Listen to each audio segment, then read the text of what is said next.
It's February 25th, 1634, and Albrecht Wallenstein and his core group of generals are staying in the town of Eger on the Bohemian Bavaria.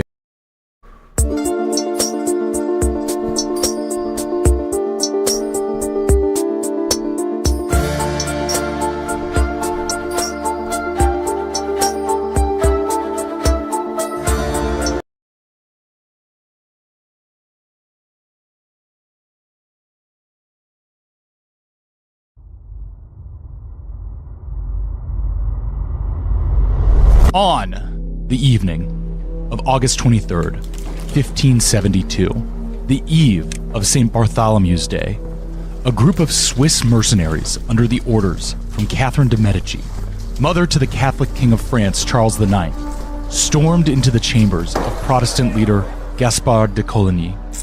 Coligny had just survived an assassination attempt days earlier and greeted death calmly, saying, "I see clearly that which they seek, and I am ready steadfastly to suffer that death which I have never feared and for which a long time past I have pictured myself."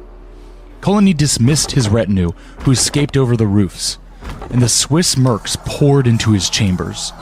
One of the Swiss would later remark they, quote, "never saw anyone less afraid in so great peril, nor die more steadfastly." Then a mercenary plunged his sword into Coligny's gut, and then again into his open mouth. The body was thrown from a window into the courtyard below for identification. According to contemporary French author Defoe later, quote, "as some children were in the act of throwing the body into the river, it was dragged out and placed upon the gibbet of Montfaucon, where it hung by the feet in chains of iron, and then they built a fire underneath, by which he was burned without being consumed.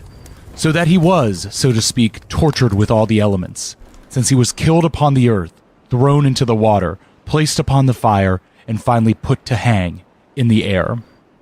This was the beginning of the St. Bartholomew's Day massacre, a 3-day orgy of mob violence in Paris and the French countryside against the French Calvinists, known as the Huguenots.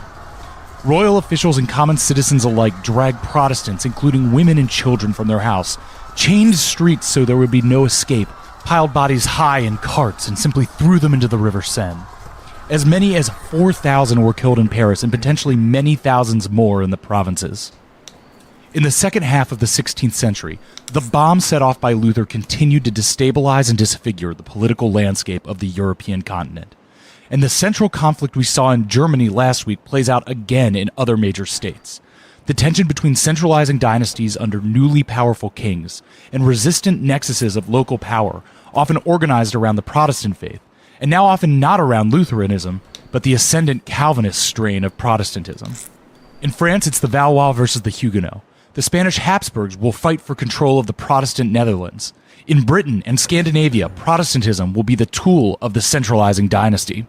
The failure of the Pope and the Habsburgs to contain or roll back the tide of church reform meant that dynastic houses outside of the empire were able to direct this unleashed force of social change to their own advantage. By the end of the 16th century, the Protestant princes of the Holy Roman Empire were forging political alliances with Protestant kings and queens across Northern Europe to neutralize Catholic power on the continent, embodied by the Spanish and German Habsburgs. The long-term goal, according to Protestant propaganda, was the total reformation of Christendom and the advent of the kingdom of heaven on earth. That didn't happen, but it did create a system of ideologically and materially aligned diplomatic and religious alliance blocks that would bring a scale of violence to Europe that created a hell on earth instead.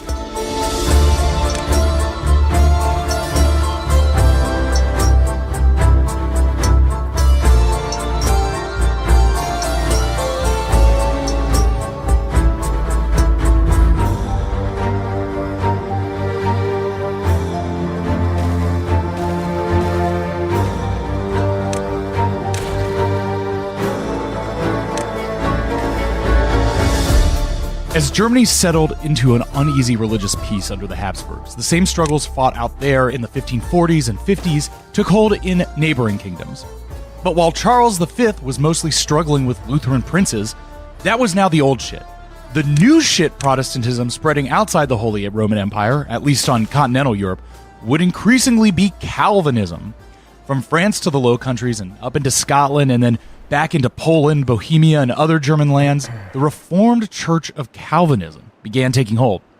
So, Matt, what is behind the spread and attractiveness of Calvinism versus Lutheranism? So Luther's project had been to create a vernacular relationship with the Word of God, right? Yes. And that meant in German. But by definition, that would mean a vernacular church in the rest of the continent. So while the Reformation first reaches France in the form of French translation of Luther's writings in the 1520s, and the message spreads quickly to cities that were discontented with overweening royal authority and economic instability. Right. But still, this early strain of Luther-inflected critique of the church was sort of limited in its impact. It did get aristocratic support, coalescing around the person of Marguerite of Navarre, a member of the Valois ruling dynasty. Now, the crown was slow to pick a fight over religious innovation until 1534, with the public posting of a placard titled "True Articles on the Horrible, Great, and Insupportable Abuses of the Papal Mass." Just another one of these titles that really just gives a spoiler alert, you know? Yeah, it just really throws it out there for you. Like, you literally could judge these books by their cover. In Paris, spurred a crackdown. Hundreds were arrested and 6 reformers burned at the stake. Now, this motivated the first of what would eventually be hundreds of thousands of religious refugees to flee France over the coming century. And one of these first pilgrims was a minor figure from Marguerite of Navarre's court, Jean Calvin. Who is going to introduce a vernacular French Protestantism to Western Europe. After Calvin had established himself as the head of a quasi-theocracy in Geneva, we talked about that in the episode about Luther, right. French language editions poured out of refugee printing presses in the city. Sophisticated networks of credit allowed the books to be transported to and sold in shops in France and the Spanish Netherlands. Calvinist theology, which emphasized community church control and rejected the sacraments as unbiblical superstition, found an eager response in many French and Dutch cities.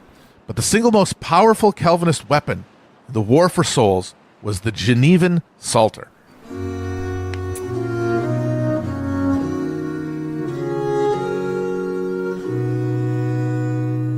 First published in 1539, the Psalter was a hymnal, verse translations of biblical psalms set to music, and it allowed Protestant communities across France and the Low Countries to literally sing from the same book. A music-based Protestant popular culture sprang up around the Psalter. Public hymn singing was a bold affirmation of faith with infectious melodies that transmitted the evangelical gospel to the unlettered and skeptical. The musical vocabulary provided by the Psalter helped create a vibrant culture of affirmation and resistance that powered the Reformed Church movement. When French and Dutch Protestants went to die in battle or at the stake in their struggle against Catholic counter-reformers, they went singing the hymns of the Genevan Psalter. Which is a fascinating corollary to the information revolution we saw with Luther and the printing press in episode 1. It's like, it's not just the creation of a news and information market, but that thing that's always downstream from mass media, popular culture. Yes. And it's funny to think of pop culture in the sense of like a 16th century religious hymns, but that's just one of the engines that's driving this movement that's so keenly about taking control back for common folk. Right, because there is a popular culture in the pre-Reformation Europe, and it's around the same things we imagine popular culture to be now. Music, performance, yes. Public drama and comedy, all of that existed, but it was all structured around the festival life of the church. Right. Now it is being democratized. And so we've got Calvinism going as this specific ideological wrench in the machinery of centralizing dynasties. What we'd like to do then is kind of go around the horn, so to speak, and look at how all these royal houses are functioning in the main states of Europe, starting here in France. The Valois dynasty had reigned in France since the mid-1200s. They had fought the 100 Years' War against England, successfully expelling the English from the continent once and for all, and in the process, solidifying their own dynastic control over France. So in the late 1400s and early 1500s, the Valois king Charles VIII attempted to press his claims for control of Naples, resulting in the Italian Wars that eventually brought the French into conflict with Charles V. Habsburg, which we talked about last episode. The Valois go on to effectively lose this conflict, sacrificing any small losses they made on the Italian peninsula for minor gains on the German frontier. This is the freaking Alsace region they're going to be fighting over forever. There's a lot going on there. We won't talk about most of it, but just imagine while everything else is happening, people are just running back and forth through Alsace, just ripping shit. I just imagine, like, if you lived in, like if your family has lived in Metz, you've been both German and French, like, so 30 many times over. Yeah. Yeah. Starting in 1559, the Valois took a series of huge dynastic L's that put the line into terminal decline.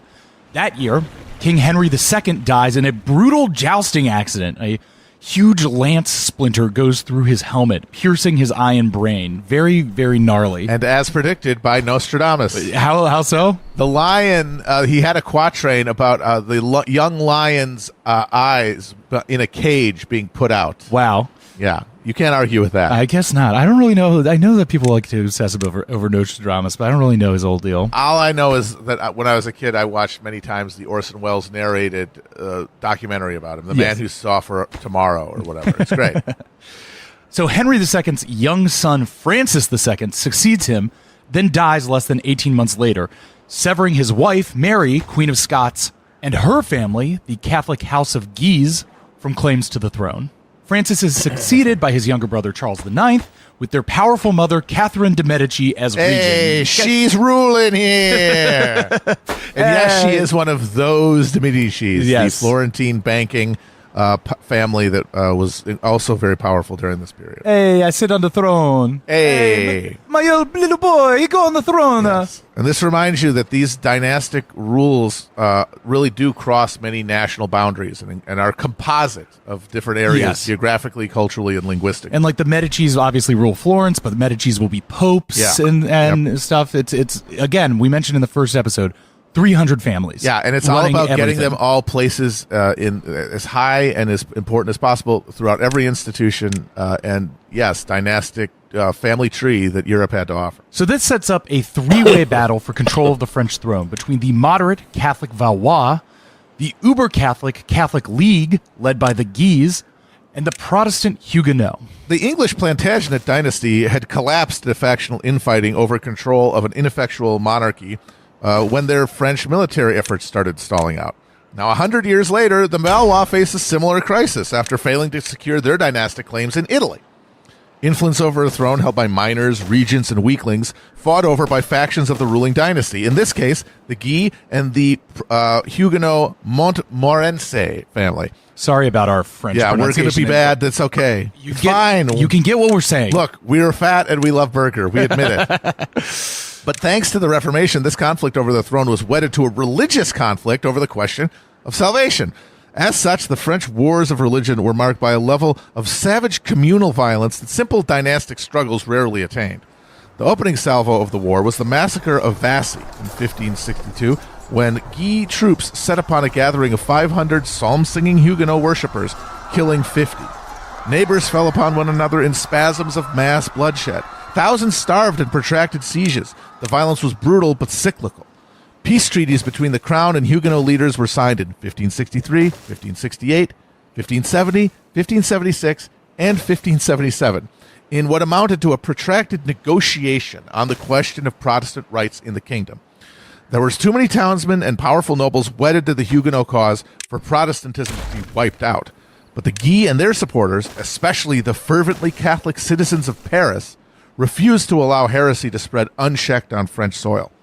Eventually, the war solidified into a three-way struggle known as the War of the Three Henry. 3 Henrys. 3 damn Henrys. Too many Henrys. Or should we say Henrys? Henri. This is really Henrys. Trois Henrys. Yes, the Trois Henrys. Between Henry III, Catherine Medici's fourth son, the King of France, who was supported by a faction of moderate Catholic nobles, derisively known as politiques. These are the people who held to the Gallic model of Catholicism that has sort of built itself around the Avignon papacy. Right. That's basically said that the French were able to decide on their own what constituted the best interest of the Catholic Church and Christendom, and did not really have to submit themselves to Rome in any sense, which made them free to operate from a sense of realpolitik that other ruling dynasties felt basically forbidden to follow. I mean, this is the difference between the Charles V Habsburg, who is a defender of papal Catholicism. Exactly. And the French royal family, which, as we said earlier, allies with the frickin' godless infidel Turks Yes. to fight the Habsburgs. So this is a strong tradition that is now holding up Catherine Medici and her fail son.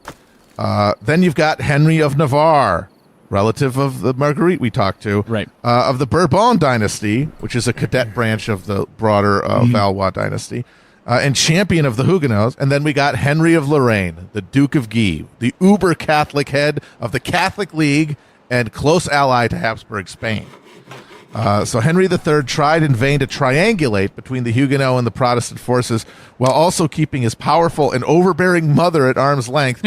But he was one of your classic royal oafs who tend to spring up near the end of a dynastic cycle of power.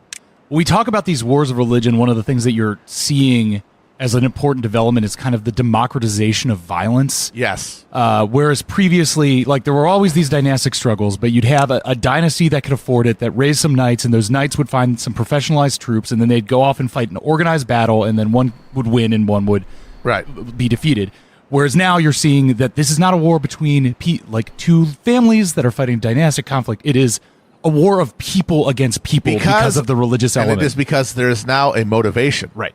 Because there are no when the lords are fighting over territory or feudal rights, there are no souls at risk. Right. Everyone's a Christian. Everyone who dies will face their reward. Yes. But in this new environment where the question of saving your soul and your family's soul is on you, it is no longer abstracted to an institution. Even if you're Catholic, you have to do it yourself because you're imagining your belief system literally being Under attack by these people that the king refuses to stop. Yes. So it becomes your incumbent moral and religious duty to defend this position, which of course is tied to a dynastic struggle for power and rights, but it now is invested with a popular belief, centering and motivating horrifyingly violent action. And on top of that, you're welding not just the religious beliefs, but a growing sense of ideological organizations around these things are also like a national project. Yeah. Like, will France be Protestant? Will France be Catholic? What type of Catholic? And how does that affect me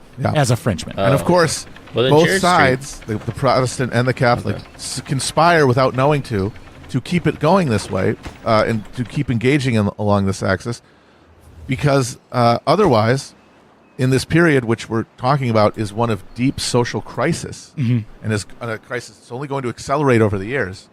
As climate kicks in and other exogenous shocks start piling up. And that crisis was going to be expressed socially somehow. And the providential arrival of the Reformation allows it to be expressed communally against a religious other rather than collectively experienced by a exploited peasantry or even townspeople. The burghers. As a oppression by a class enemy from above. Right. A ruling elite conspiring to deny us rights. And that possibility, expressed briefly in the German Peasants' Revolt of 1525, is effectively extinguished at that point. Right. And now all of this energy is going to be kind of fruitlessly directed in this communal violence. Against those poor Psalter singers. Yep.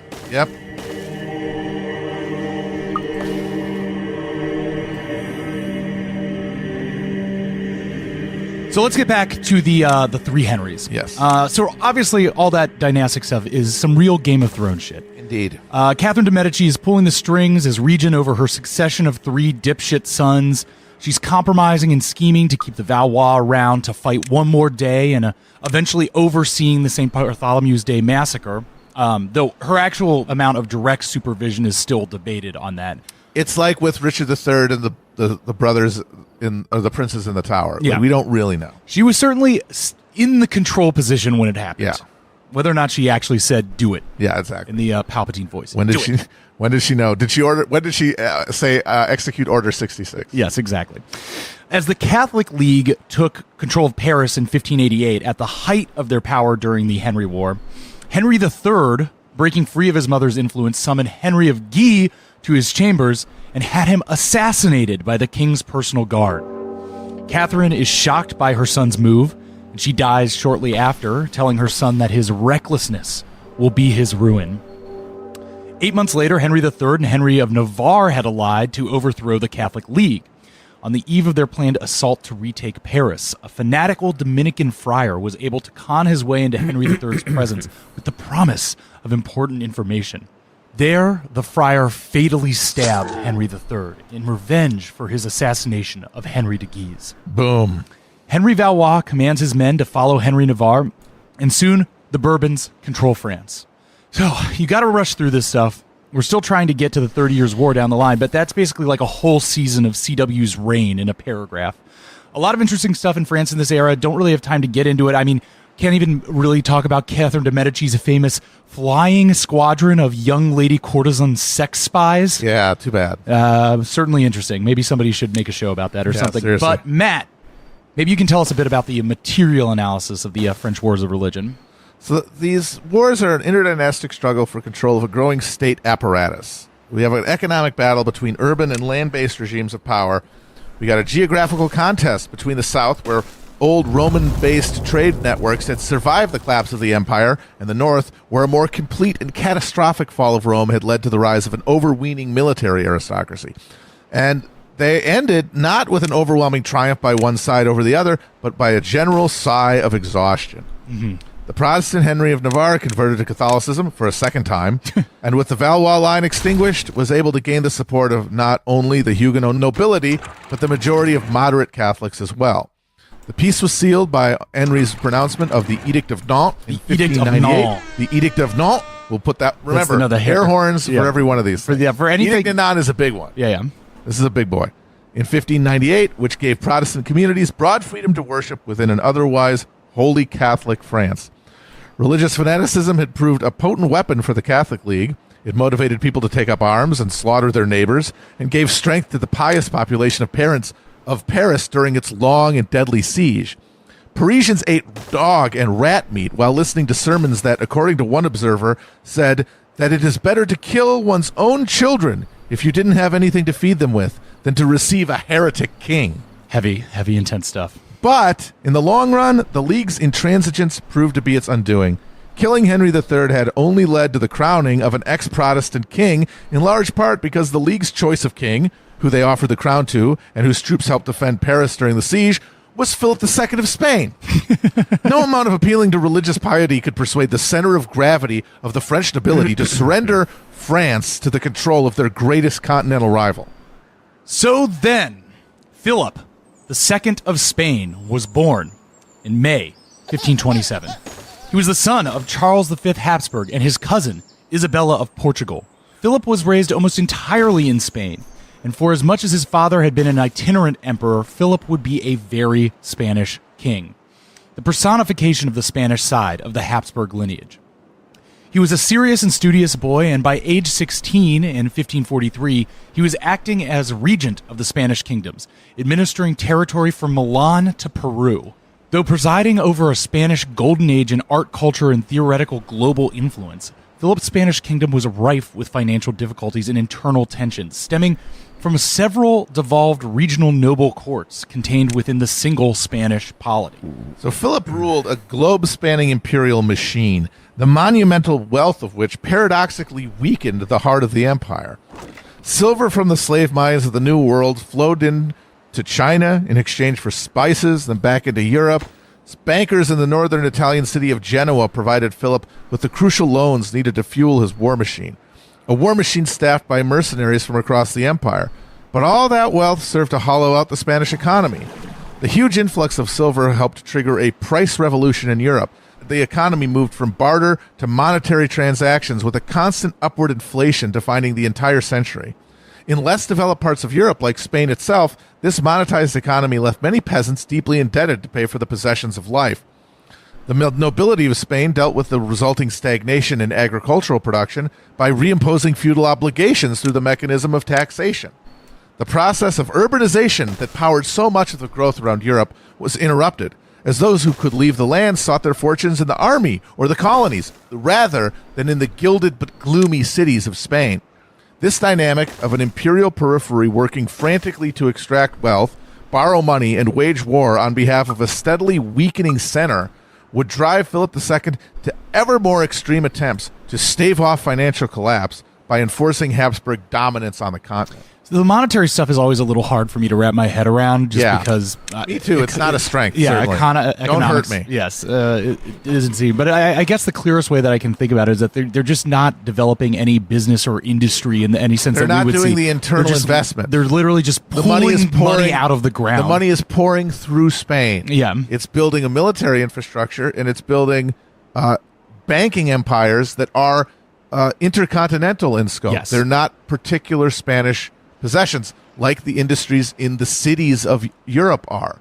And the cities of Spain did not develop the craft industry that happened elsewhere. And I think we mentioned it later on, but maybe I can bring it up here, is that, at certain points during Philip's rule, the silver would not even touch Spain. It would just go straight to to repay continental loans and the bankers. And this is inevitable for two reasons. One is, as we said, the stagnation in agriculture required a re-feudalization, which meant less peasant mobility. Right. And peasant mobility is a big way that you get urbanization in the first place. And the people, and the second part is that even the people who can move are much more incentivized to go try their hand in the New World, Right. or in the mercenary army, than to go and scratch it out in a economically stagnant city in Spain. Yeah, because when you're just one of a few hundred Spanish guys in the New World, there's a lot more social mobility. So, as with his father, Philip considered himself, by both belief and by title and dynastic obligation, to be the defender of Catholicism in Christian Europe. He said of this obligation, "Rather than suffer the least injury to religion in the service of God, I would lose all my states and 100 lives if I had them, for I do not intend to rule over heretics." And to the AEIOU, Austria is destined to rule the world Habsburg motto, he would add, "The world is not enough." Boom, boom, boom. Emphasizing the spiritual gains to be had in the heavenly kingdom. I cannot just conquer the world, I must conquer heaven as well. Indeed. Storm the heavens. Philip would take this conviction to brutal ends, overseeing the persecution and murder of Protestants everywhere from England to a Huguenot colony in Florida. He even entertained plans to use the Philippines as a staging ground for the subjugation and conversion to Catholicism of China. The whole thing. His religious obligations would shape his ruling style, though they, of course, rather conveniently mirrored his dynastic aspirations. Weird. Which is a great way to transition to the Dutch. Boom.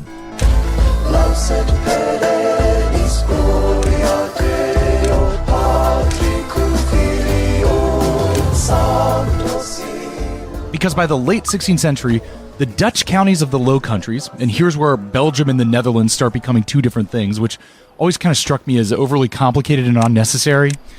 One Benelux, please. Blame the 12 Years' Truce. Yes. The Dutch counties had started going heavily Calvinist, which tracks, as we've been laying out, since the Low Countries had developed more urban, more trade and industry-centered social structures going back generations. So the Low Countries were the most urbanized part of a rapidly urbanizing continent.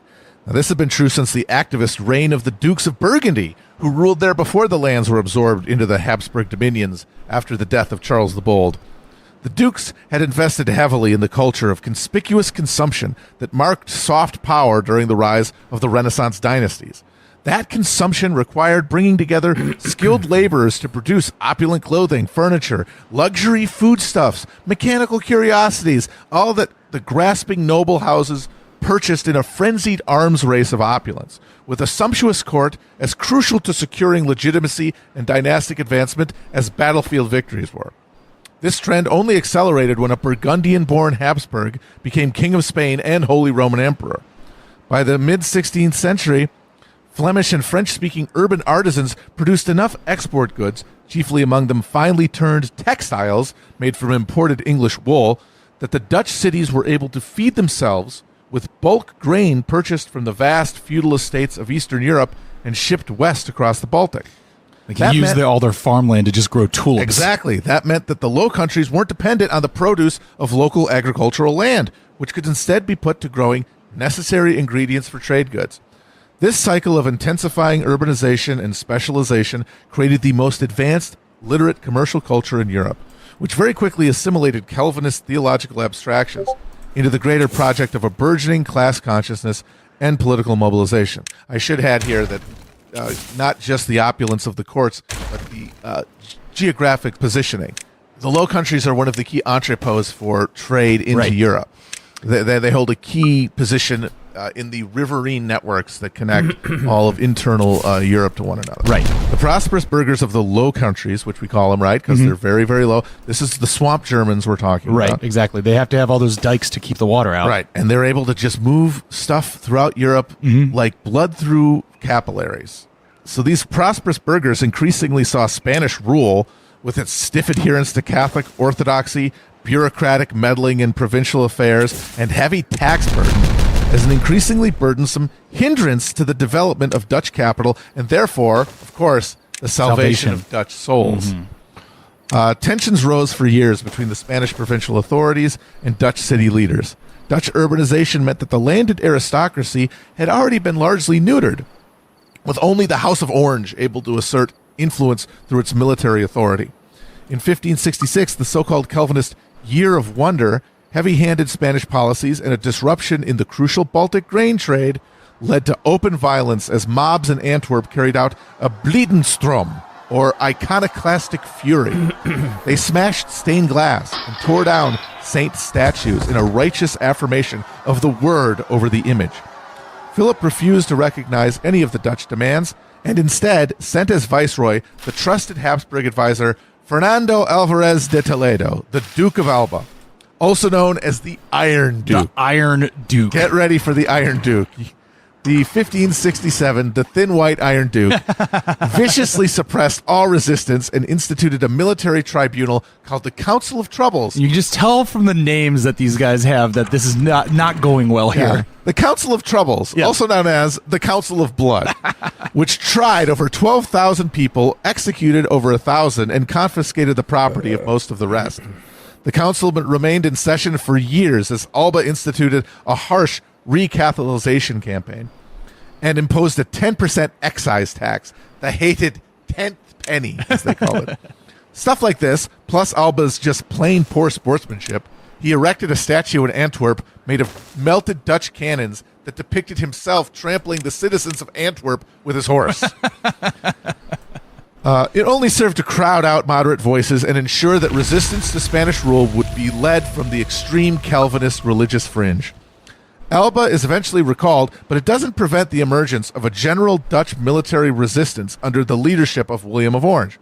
The House of Orange was the preeminent noble house of the Netherlands, and as such, under huge pressure to give coherence and direction to the incipient rebellion, even though William took great pains to avoid openly defying what he saw as Philip's rightful sovereign authority. Such great pains were taken that the end of the first stanza of the Dutch national anthem to this day is still, "To the King of Spain, I've granted a lifelong loyalty." It's funny that they're still singing that. Yeah, it's like, we did not betray you, dude. Yes. You made it. It was your fault. The breach was just too wide to repair, however, and by 1568, William found himself as the acknowledged Stadtholder of the United Provinces, tasked with raising armies in Germany and invading the Low Countries to relieve besieged Protestant cities. It was the beginning of an 80-year war for control of this territory that would anticipate and then join the greater conflagration of the 30 Years' War. I think we might get into this more, but I find Dutch history very funny and interesting because it really is. I like to think of it as like the greatest and most consequential like homeowners association battle of all time, because it really, like, as this goes on, it'll keep coming up. It's like these urban burghers, urban burghers, the urban burghers, urban fervor, keep hold so much of the concentration of wealth and power there and become like globe-spanningly important, but they're constantly basically trying to find a king for themselves. They're trying to create some sort of legitimacy institutions that they can't do because they're all a bunch of capitalists. And this is what this whole story is about, and it's seen in microcosm in Dutch, is they have the new system all geared up and ready to go. They don't have a social network, a social reality that can contain it. Yes. And that's what the England, spoiler alert, ends up finally providing. Yes. The cap on top. And that's where we're going with this whole thing. We're going eventually to England, spoiler alert. But yes, the Dutch are fascinating because early Dutch history is the bringing into self-awareness of the European bourgeois as a class conscious of itself and a class in itself. Right. Like, we're seeing that come into being. And you see, like, the psyche come into being. We'll talk about that, too. Mm-hmm. So the war was dominated by a series of great sieges rather than a lot of significant battles. The fearsome Spanish, because remember, it's too expensive now to to keep armies in the field to do anything other than protect your incredibly expensive fortifications. Right. So it's a series of sieges, one side or the other, of strategic cities in all the riverine crucial nexuses in this swampy land. The fearsome Spanish tercios, military units composed of pikemen, swordsmen, and musketeers, that was the most skilled and seasoned professional soldiery in all of Europe, mostly committed to sitting in trenches, attempting to break into city walls and conducting occupation duty.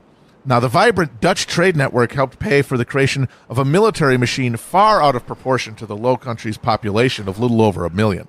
Spain's deeply indebted monarchy had a much harder time paying to keep troops in the field, and their efforts at pacifying local populations was severely hampered by dozens of mutinies that convulsed the king's army in the first stage of the war. Unpaid troops ransacked cities and helped spread the black legend of Spanish cruelty that became a key theme in Protestant propaganda images and pamphlets in the years to come. And we will see this going forward more and more, the cycle of raising an army of mercenaries, running out of money to pay them, and then the mercenaries just going wild and causing more problems. Yep. So Spain, theoretically powerful, is consistently going bankrupt and struggling to maintain control over more heavily Calvinist northern provinces. By 1581, the Dutch rebels had officially rejected the rule of Philip II and start casting around to import another king. They invite the Duke of Anjou, French King Henry III's little brother. And this doesn't work out, so then they invite Elizabeth of England, but she declines, eventually leading to the States General to organize a self-governing republican body under the leadership of Maurice of Orange, William of Orange's son. That's after William is assassinated. Oh. Catholics, Yes. they really do love assassinating people during this period. Yeah, it seems very unchristian, you know? It is. It's actually pretty fascinating because you've got this war between the established authority of the Catholic Church and these upstart religious punks, and yet it is the Catholic Church that most thoroughly creates a volume of theology saying it's okay to kill your rulers if they're unjust. Again, just keep adding footnotes to the Bible, you know? Yeah. By 1609, Maurice had pushed the Spanish out of what was essentially the modern-day borders of the Netherlands and contained them in Belgium.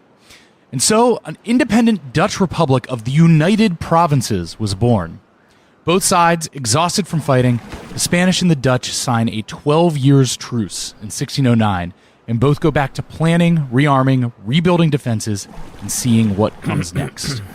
So attempting to put down the Dutch rebellion was a massive drain on Spanish resources. But for the Dutch rebels, the necessity of fighting a war against a massive enemy from a distinct numerical disadvantage actually stimulated financial, technological, and military innovation. Mm-hmm. Dutch drill manuals filled European bookstalls as the rebels codified what they had learned fighting the Spanish into a revolutionary new set of military doctrines. The most important Dutch innovations of the era weren't directly military, although it was created to help the war effort. The Dutch East India Company, chartered in 1602 to facilitate the international trade networks that sustained the war, became the world's first publicly traded corporation. The company, supported by the Dutch military state and in the face of Spanish blockade attempts, secured the funding to build the ships, establish the colonial outposts, and procure the Indonesian coffee, South African wine, South Asian sugar, and East Asian spices that powered the Dutch trading economy. The war effort built instruments like the Joint Stock Company to facilitate the concentration of capital necessary to go toe-to-toe with the Spanish. In so doing, the de facto independent Northern United Provinces of the Netherlands built the most commercialized social and economic order in Europe. This commercial economy wasn't yet capitalism, but it was building the technological, legal, and cultural structures that would be crucial to capitalism's later development. And we were talking about this yesterday. I really can't emphasize enough the monumental importance of 1602 and the 1602, baby. creation of the Dutch East India Company, as if you are to pick a time when capitalism starts, that might as well be a good enough one. As a manifested reality at the level of exchange, not yet turned into a stable governing structure, but as a business governing structure. Yes. Yeah. And the Dutch East India Company will have outposts as far as Nagasaki, I believe. Yes. The only Dutch Europeans eventually are given the sole Trading European rights. trade concession by the Japanese because the Portuguese keep trying to convert the natives to Catholicism. Yes. The Dutch are like, hey Just man, say, we're just here to trade. We're just here to trade, and so Yes. they end up being the only ones allowed to trade in Japan for decades. And this company becomes often said the largest company ever that has ever existed by volume in history. Another interesting fact I heard recently is by the mid 1600s, they were doing so much trade that the entirety of the tobacco crop from America was just packed up and sent directly to Amsterdam. Yeah. For distribution. We smoking good, boys. They were the original Dutch masters. It's true.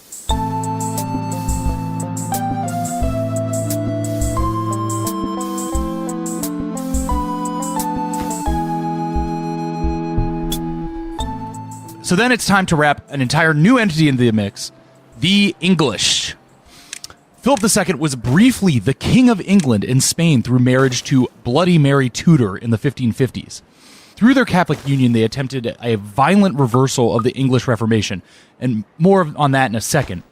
But Mary dies in 1558 without children, and Philip loses the crown to the Protestant Elizabeth I. Spanish-English relations remain stable until the 1580s, when Elizabeth begins actively aiding the Dutch rebels, sending material support to the Dutch and engaging in open piracy against the Spanish in the English Channel. This leads Philip to create the infamous Spanish Armada.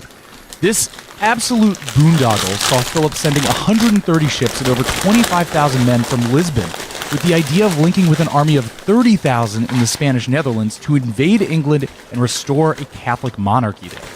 However, while attempting to link up with the invasion force in Calais, the English sent several fire ships. These are ships rigged with pitch, tar, gunpowder, and other explosives used as floating bombs into the Armada.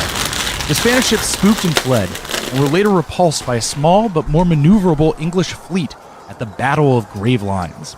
The Armada was forced to sail past England and up around Scotland to try to return to Spain, and on the west coast of Ireland, a sudden, unseasonably violent storm, and hey, is it starting to feel colder than usual around this season to anyone? Absolutely demolished the fleet, bashing dozens of the ships into the coast of Ireland and returning the fleet to Spain, ruined and unsuccessful. The Armada returned with only half its ships and about a third of its men, even though only a handful of each had been lost in the battle. Where is your God now, Philip? Parenthetically, this has got to be just a huge theological W for the Protestants when this happens. Yes. Literally, God just comes down in the form of the guy from the Edge of the Map cartoon with Like the the big balloon puffy wig. big puffy cheeks, Yep. and blows your ass off the fucking risk board. Yes. That clearly shows whose side he is on. And then speaking of England, okay, honestly, England is a little in the periphery of our central story as we turn back to Germany next episode.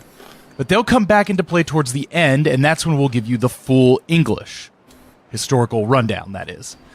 But we need a little context here just to establish where all the pieces are on the game board of history.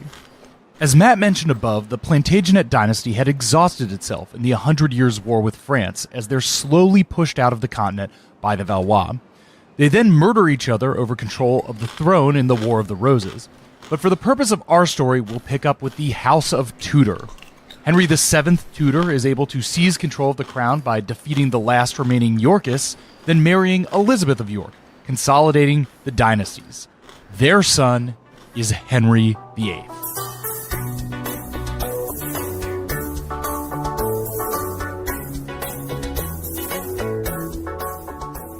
Henry VIII, of course, gives us the English Reformation. Now, this is famously motivated by Henry's horniness or quest for a male heir. And actually, I shouldn't slag him too hard. Evidence is that during his marriages, he was seen as a quite loving and devoted husband. Just when no male heir was produced, the king got kind of over the relationship fast. But the relationship between Henry's need for annulments and his desire to separate England from the papacy are mutually reinforcing. And like the German princes, in England, the Reformation ends up being a tool of dynastic consolidation as much as spiritual reform. Henry, moving in coordination with a series of influential advisors, moves to bring the clergy under control of the crown, confiscate church lands, and bring huge amounts of wealth and authority directly under the power of the English crown. So, Matt, what's up with the Tudors in the 16th century?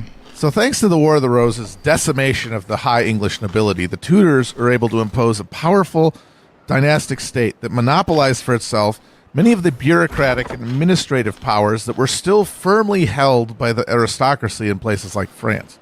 So in England, the Reformation is a revolution from above. Henry VIII greatly expanded royal power at the expense of the church and in the face of popular opposition, but left questions of theology largely unaddressed. A tentative move towards a fully reformed church under Henry's son. Yes, he did eventually have one. Yes. But, he wasn't he wasn't a first-round draft pick because he was a little sickly. His name was Edward VI, and this reform project was thwarted by his death at age 13. So it's a get. Yeah. Not really. That's why you want to spare. Yes. So that meant the crown passed to his daughter, Mary Tudor, who was fanatically Catholic and married to the uber-Catholic Philip II of Spain, who attempted a bloody recatholicization of England that saw hundreds of Protestants burned at the stake. John Fox's famous Book of Martyrs is about this generation of churchmen who were burned for their adherence to the true faith in the face of the reimposition of satanic Catholicism in the English throne. There's a reason why you can still drink a Bloody Mary. Yeah. Now, the interesting thing is as we said, the Reformation had been from above, and so while it had taken in the cities, it was still something that was considered hostily, if at all, by the greater English population. So it could have been that this project could have been successful if it had had longer to develop, given how lukewarm they had been on Henry's reforms. But Mary died of cancer at 42, well, without issue. So Philip had to fuck back to Spain, and her half-sister Elizabeth, after some tussling, reclaims the throne, fully committed to a final, thorough reformation of English religion. And the history is the unfolding, as we've said, of material forces punctuated by monumental happenstance. So the English Reformation is one such case. So what we get is a thoroughly reformed England, which is defined by a foreign policy aimed at making England the chief supporter of the Protestant cause in Europe, while building an English church that charted a moderate middle course between residual Catholicism and insurgent Calvinism. Like, one of the big reasons that the Marmada is sicked on England is to stop England's support for the Dutch rebels. Right.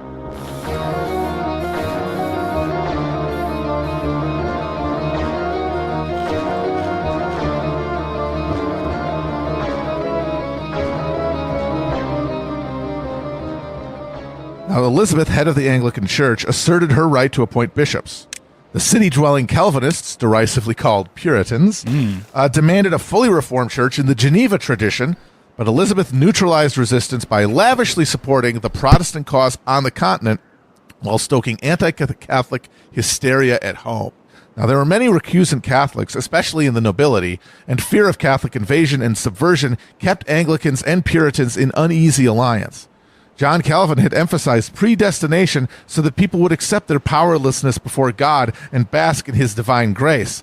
The inner peace brought by such contemplations would give believers the strength and will to bring heaven to earth.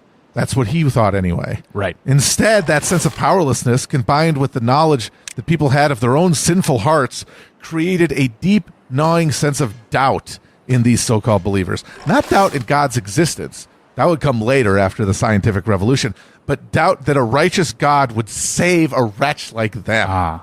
There is no longer an institutional architecture that could be trusted to intercede on your behalf. The notion that even earnest Christian believers could be marked for damnation made heaven seem more remote than ever and provoked neurotic fixations on hell, which manifested publicly in a deep fear of Catholic plots and intrigue that would snuff out the flame of righteousness altogether and pitch all of humanity into darkness. And they weren't totally off base. This era does produce Guy Fawkes, and the Gunpowder Plot. Remember. The 5th of November. Indeed. The attempt of Catholic conspirators to blow up Parliament on the 5th of November, 1605, which we must always remember, not just for defining the Catholic-Protestant strife of Elizabethan England, but for giving us the mask weird internet activists still used to represent, well, I don't know, a cool Hugo Weaving movie. I don't know what they're really trying to get out there. Okay? Yeah. Expect them.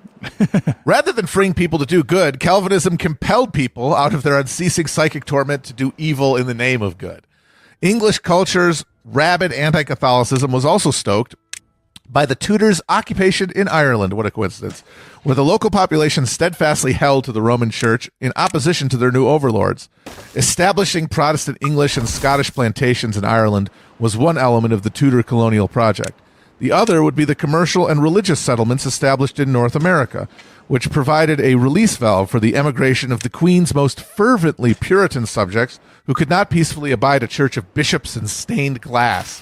Free real estate to the rescue, and not for the last time. Free real estate. The techniques of colonial administration tested and tried in Ireland and North America would be crucial to the long-term development of British capitalism. So finally, we need to hop across the North Sea and check out the Scandinavian countries, which are on a bit of a back burner in the 16th century, but are gearing up to make a major play on the continent in the 17th.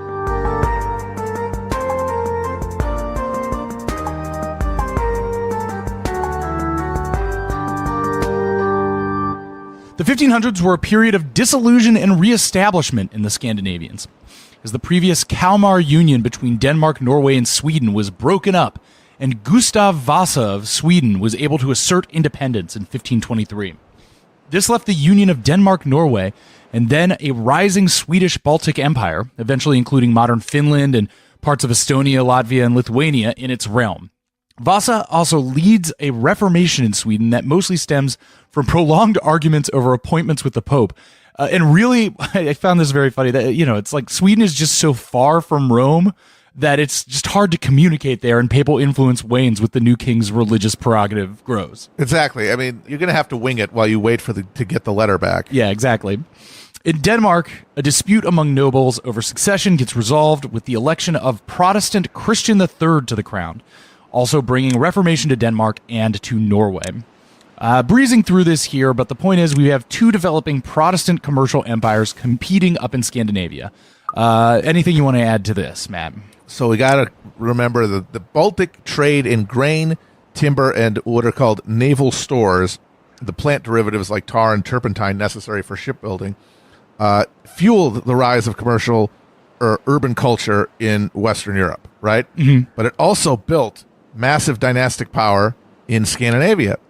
Now, most of the farming and logging that created these products, the beginning, raw materials, yeah, the actual production of it occurred in the Polish-Lithuanian Commonwealth and in the lands of the Rus, on huge estates where refeudalized serfs produced massive grain surpluses. Or rather, never really defeudalized serfs. Yeah, it's like the further east you go, the more... A process of deserfification had been arrested and reversed over the last 100 years. And as a result, they were able to create these huge surpluses, chop down all these trees, make all these barrels of turpentine. And they were able to make big fortunes that, just accrued to their noble houses there. But in the feudal tradition. Mm-hmm. But the sea trading route along the Baltic to the Low Countries and the British Isles were taxable by whatever power controlled crucial choke points along the way. Right. Now, during the Middle Ages, the trade had been dominated by the Hanseatic League of Baltic Free Imperial Trading Cities, one of my favorite groups of all time. There's a lot of great leagues in European history. We've talked about one, the Schmalkaldic League. Hanseatic might be my favorite.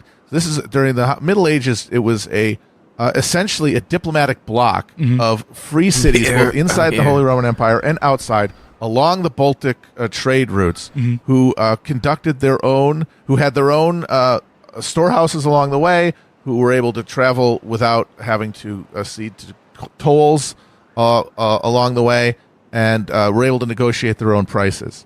And they even were able to conduct wars. There were several wars fought between Denmark and the Hanseatic League, where the Hansa hired their own mercenary army, like the Carthaginians. Right. And their power by now, though, has started to decline. And since that Hansa decline was met by the renewed power of the Danish and freshly independent Swedish monarchies, who are now able to lay claim to these lucrative shipping tolls and this network. Sweden in particular developed itself into a power capable not only of profiting from taxation of these trade routes, but also by projecting military force into the eastern Baltic territory. Yes. Now this leads to a cycle of conflict between Sweden, Denmark, Russia, and the Polish-Lithuanians that would only be interrupted by Sweden's intervention in the 30 Years' War. So we'll wrap up this episode by returning to Philip II of Spain, who died in September 1598 at 71 years old.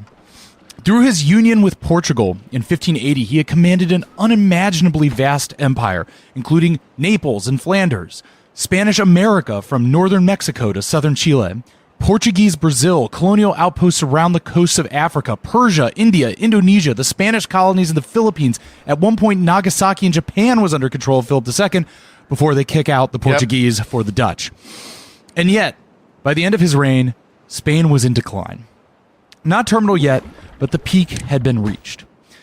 The Netherlands had slipped out of Spanish rule, and Philip's decades-long designs to re-Catholicize England had come to nothing. Fighting the Ottomans in the Mediterranean, though mostly successful, had been another enormous drain in resources. By the 17th century, taxes coming into Spain passed directly onto the creditors without even stopping in the royal treasury. I mentioned that up top. And though Philip promoted domestic intellectual and artistic pursuits, his fierce pro-Catholic censorship of foreign materials had led to a Spanish elite so devoid of intellectual rigor and curiosity. One ambassador said, "Spanish nobles spoke in the manner of blind men describing colors." Oh, burn. That's a horrible burn. In France, Henry IV promulgated the Edict of Nantes in 1598. Though France would remain a Catholic country, broad rights were given to Huguenot religious practices, really more of a tenuous peace than a full settlement. Though independent at the moment, the 12 years truce in the Netherlands had a 12-year expiration point. And remember, that conflict's called the 80 Years' War, and they had only been fighting for 40 years. So we'll see what happens when that truce expires. And the 1555 Peace of Augsburg, which had also brought tenuous religious peace to the Holy Roman Empire, was already straining from the exclusion of Calvinists and other sects from its peace. So what do we see in all this as we speed run through the end of the 16th century? I want to return to that image I said at the beginning of episode 1, the idea of a gleaming T-800 Terminator skeleton of modern state capitalism rising out of the bloated, rotting corpse of medieval feudalism. And I think that's particularly clear looking at, say, the state of Spain and the Dutch. Though powerful, rich, and with the aspiration of becoming the universal monarch who could potentially rule the entire world just a generation before, the Spanish Habsburgs had to contend with a decaying system of stitched-together feudal kingdoms, all with their own privileges and obligations and little estates and laws and minor nobilities, devoted to a financial system that could not turn the literal mountains of gold and silver they were pulling out of the New World into a competent financial machine. Meanwhile, the scrappy little Dutch, just one of those tiny feudal counties, are able to knit together through an ideologically aligned community of merchant individualists a force capable of overthrowing the Spanish and a globe-spanning network of financial power that will, within another generation, leave the Spanish in the dust. The world is turning, but this transition hasn't been fully realized yet. And the conflict and internal tensions leave further cataclysms on the horizon. In a Good Friday sermon in 1591, German minister Leonard Breitkopf summarized the general vibe of the turn of the 17th century. Nothing but dread and alarm, devils and specters, sorcerers, witches, prodigies, earthquakes, fiery signs in the heavens, three-headed visions in the clouds, and numerous other signs of God's wrath. And these secret devilish arts are multitudinous, and the whole world is deceived with them, so that it is high time that the day of judgment came. Yikes. Okay, good luck with all that, Padre. In a Joss Whedon movie, you'd go then go, so that happened. It was like, I'm just imagining being like the peasant in the audience there and just being like, what am I supposed to do? What am I supposed to do about this? Come on, man. Yes. I'm just a dude here. I've got to concentrate on harvesting all this wheat. Yeah. Around the same time, Finnish villagers reported witnessing a pitched battle in the sky above their small town and found blood pooling in the fields beneath. In 1587, along the Scandinavian coast, herring covered in sigils and writings prophesizing the end of days were pulled from the ocean. Comets and new planets appeared in the night skies. All of this became grist for a cottage industry of pamphlets, broadsheets, and so-called wonder books that cataloged strange celestial and terrestrial goings-on and speculated upon God's intent in sending them. The answer invariably arrived at, the Lord's judgment is at hand. Now, it's easy to see why so many Europeans were primed to believe that the world was ending after 50 years of social volatility, exemplified most vividly in cycles of mass bloodshed, from the confessional massacres of the French Wars of Religion and Dutch Revolt to the seemingly endless conflict with the Ottoman Turks in the Balkans and Mediterranean. The uneasy truce that prevailed across the continent by the 1590s was tissue thin. It was well understood that at any moment the peace could be broken and the world plunged into an apocalyptic confrontation. The push into the abyss when it came would not be from the will of man or God, but nature, in the form of a dramatic drop in worldwide temperature that began in the 1590s but rapidly accelerated in the early decades of the 1600s. In 1609, the astrologer Siegfried Forsius came closer than any other contemporary observer to pinpointing the real meaning behind the era's celestial anomalies when he theorized that the sun's rays were losing their warmth. Now, as it happened in the early 1600s, sunspots, the flares of excess solar energy that burst off periodically from the sun, declined drastically in production, reducing the amount of solar energy that reached Earth. A rise in volcanic activity filled the air with sun-deflecting particulates, and a series of strong El Nino events pushed cold, wet Pacific air east instead of west during this same period. Now, many of these effects were natural, but some of the effects may have actually been the result of man's real sins, specifically the sin of the contact between Europe and Mesoamerica. Diseases brought by Europeans killed an estimated 50 million people, or 90% of the population in Mexico and Central America. As a result, 50 million hectares of settled urban and farmland was reclaimed by jungle and transformed into a vast carbon sink. All of this combined to drive down global temperatures 2 degrees Celsius by the middle of the 17th century. That all meant that in the calorie-dense cereal cultivating regions of Europe, growing seasons declined by at least 3 weeks. Crop yields diminished by over 15%, and the maximum altitude at which crops could be harvested fell by 300 feet. That's to say nothing of the catastrophic crop failures caused by unseasonable snow and rainstorms. In a place where 3/4 of the average person's calories came from cereals, and the cost of food took up half of total household expenditures, the social consequences were catastrophic. All of the dynastic and religious and class conflicts that defined the era were pushed into overdrive by the stress placed on the system by massive reductions in the agricultural inputs the system depended upon. Without any mechanism to reform social structures that were fully controlled by a landed aristocracy that could only respond to collapsing cereal production by squeezing peasants for a larger percentage of their surplus, the only place for the multiplying social miseries to assert themselves was an explosion of multivalent violence, rebellions, witch massacres, and bloodiest of all, mercenary warfare on a continent-wide scale. In short, the very apocalypse that the fearful and trembling believers of Europe had spent so long anticipating. Millions of Europeans experienced the crisis as the fulfillment of every end-time prophecy they had ever entertained, struck down by one of God's 4 horsemen. At the point of death, be it from starvation, resurgent plague, or a mercenary's blade, these Christians, worthy and unworthy alike, learned God's eternal judgment of their souls. But what about the people left behind? When the convulsions finally ended and the global climate stabilized, Christendom had been smashed. The God worshipped there had departed the earth. The remainder left cursed to live on would be forced to build a new God out of the broken pieces of their now desacralized world. So join us next week as the quest for heaven on earth quite literally goes out the window.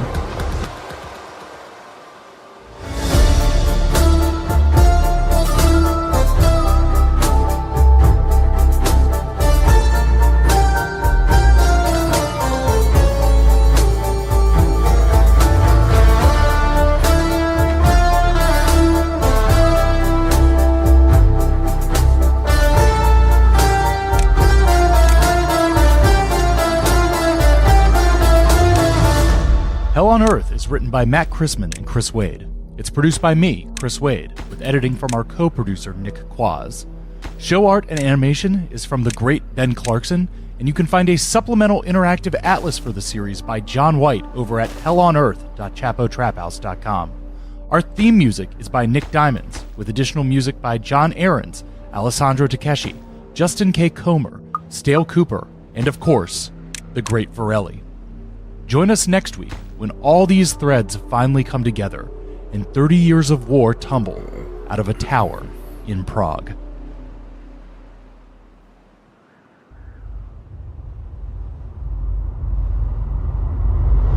It's May 23rd, 1618, and Philip Fabricius is falling 70 feet through the air to his almost certain death.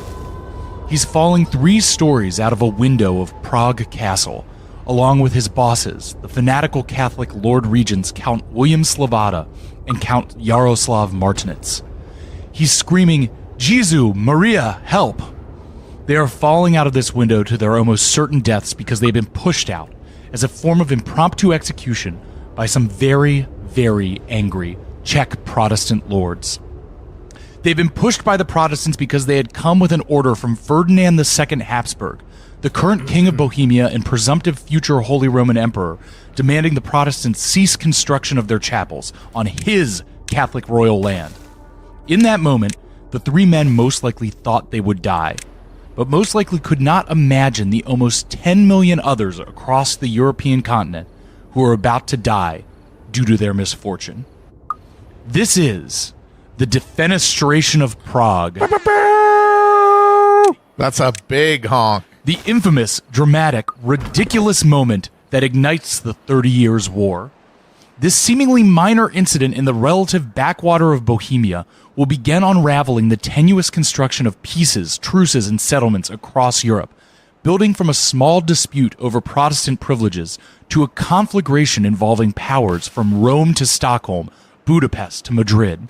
This explosion of violence will be the result not just of unhealed religious divisions, but of the unresolved dynastic tensions and ambitions grinding together in the gears of these modernizing states. Thanks to a prolonged period of cold, rainy weather, the Bohemian grain harvests of both 1617 and 1618 failed. Wouldn't you know it? Wonder why that might happen. It was in this context that a crisis of royal legitimacy gripped Bohemia, the only kingdom within the Holy Roman Empire in what is now the Czech Republic in Central Europe. The recently crowned King Ferdinand had made assurances to the Protestant nobles and their appointed representatives, the defensors, when his cousin, the childless Holy Roman Emperor, had negotiated to have the Bohemians recognize Ferdinand as his successor. But Ferdinand was one of the most inflexible Counter-Reformation Catholics in the Habsburg family, and quickly showed his commitment to rolling back Protestant gains in his new domain, just as his grandfather and namesake Ferdinand I had done in Austria a generation prior. Crops were dying in the fields, food costs were rising, and social dislocation rising with them. So the most ambitious and or financially precarious of the high nobles, or estates, of Bohemia had every reason to seize this religious conflict as the justification for a move against Ferdinand. That would allow them to install a king of their choosing and reap the spoils of kingmakers. The defensors built their own parallel government, led by the figure with the most Star Wars-ass name in the entire 30 Years' War, Count Thurn. Count Thurn, definitely a Sith Lord. Absolutely. These were the men who burst into the castle chambers and, self-consciously repeating the act of their Hussite forebearers, who had thrown 7 Catholic city councilors out of City Hall window in 1418, had their own defenestration of Prague. This cemented chucking someone out of a high window as the preferred method of execution in Bohemia. But Philip Fabricius did not die that day, nor did Martinitz or Slavata. According to the Catholics, they were spared as the Blessed Mary heard their pleas, and through her heavenly grace, their fall was slowed. For Protestants, it was because through dumb luck, they landed in a pile of shit below the window. Later, some observers speculated that their heavy coats worn by the defenestries had acted as parachutes. But I don't know. You be the judge. Regardless, Slavata was severely injured, but allowed to recover, while Martinitz and Fabricius hightailed it back to Vienna to inform the Habsburg Emperor the Bohemians were in revolt. The Bohemians, under Count Thurn, quickly implemented their Protestant government and decided it was their turn to name a new king of Bohemia. The question was, what prince of the empire would be reckless enough to defy the emperor and accept the crown? Dun dun dun!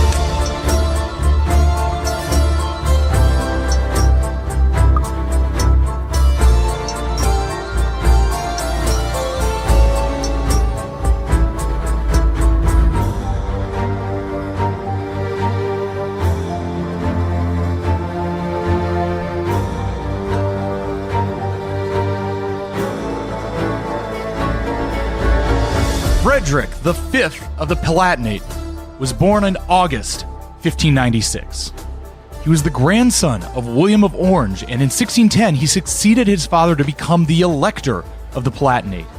As an elector, he became one of the 7 princes of the Holy Roman Empire with votes to elect the emperor himself, along with the Crown of Bohemia, that's where Prague is, Saxony, that's kind of east-central Germany around Leipzig and Dresden, and Brandenburg, that's the northeast, kind of the area around Berlin that'll eventually become Prussia, along with the archbishoprics of Cologne, Trier, and Mainz. So picture electoral Palatinate as kind of like a blob of territory smeared randomly across west-central Germany, with its capital in Heidelberg, right between modern Frankfurt and Stuttgart. So, okay, Matt, how the hell would you describe the Palatinate? It's a region, it's a princedom. What is this? Fuck this whole polity. So the Palatinate is sort of the mirror image of Saxony. You've got secular electorates divided into upper and lower halves. And Saxony in the east is in the east of the empire, bordering the Polish-Lithuanian Commonwealth. Palatinate is in the center left around the Rhine River, northeast of Bavaria, which is the most powerful and largest Catholic state of the empire. Certainly the largest secular, non-ecclesiastical power within the emperor, but not an elector yet. The Palatinate was set apart from the other major imperial princedoms culturally. They preferred the French language at court and white wine at the tables of the aristocrats, rather than as in the east in Germany, where they preferred their German and their beer. The Germans are noted, the Saxons in particular, for their absolutely grotesque consumption of beer. Yes. The French diplomats marveled at how horrifyingly drunk they were. There's a saying that a French saying that a horse stops drinking when it's full. That's when a German starts. Exactly. And yeah, they would be horrified because the aristocrats would just get into these dank rooms and stuff themselves with like pork and drink huge flagons of beer and just get their ears blown out by brass bands. Yes, there was no courtly lute singing and poetry no reading aesthetics, in the nothing. Just Just getting shit-faced and gassy. While brass band blares. Yeah. They really do love that Oompa music. Yeah. One of the key figures of this whole 30 Years' War, John George of Saxony, the Elector of Saxony, was known as Beer George. And remember, his immediate predecessor was John Sausage. Yep. John Sausage and Beer George. These were the party animals of Europe, and they always have been. Another German noble of this time tried to found a temperance society, but the first man he appointed to lead the temperance society himself died of drinking. Yeah, that's what Germany is. But the Palatinate, closer to France, is a much more courtly, refined, aristocratic culture, and yes, is on the wine track rather than the beer track. Yes. And because of this higher degree of urban sophistication, comes with it a more sophisticated and French-infused Reformation, which means that in 1559, the elector of the Palatinate, Frederick III, converts to Calvinism. He has read both, of course, and from his lordly position, he holds a disputation between Lutheran and Calvinist theologians, and he is persuaded by the Calvinists because that's what the Calvinists always had, was the args, because they had enough time to sit there and make them up. It is funny that this guy might be the one that we have the closest evidence that he literally sat there and listened to both the args and was like, no, this one makes more sense. But again, it's funny how it aligns exactly with his material interests, the economic and the social Rhineland is nature. much more connected economically to the watershed of the Low Countries in France than it is to the rest of Germany, of course. But this guy also did have a real-life disputation and decide that Calvinism was for him. And so now it is also religiously distinct from the rest of either Catholic or Lutheran, as in covered by the Augsburg Settlement, Germany. It's a significant challenge to the tenuous religious peace that had been established after the Schmalkaldic Wars, because the Augsburg Agreement had recognized Lutheranism, but not Calvinism. The Palatine electors were technically outside the legal framework of the empire that had proved largely capable of channeling conflict between Lutheran and Catholic princes through the institutions of the imperial courts, administrative circles, and legislative diets.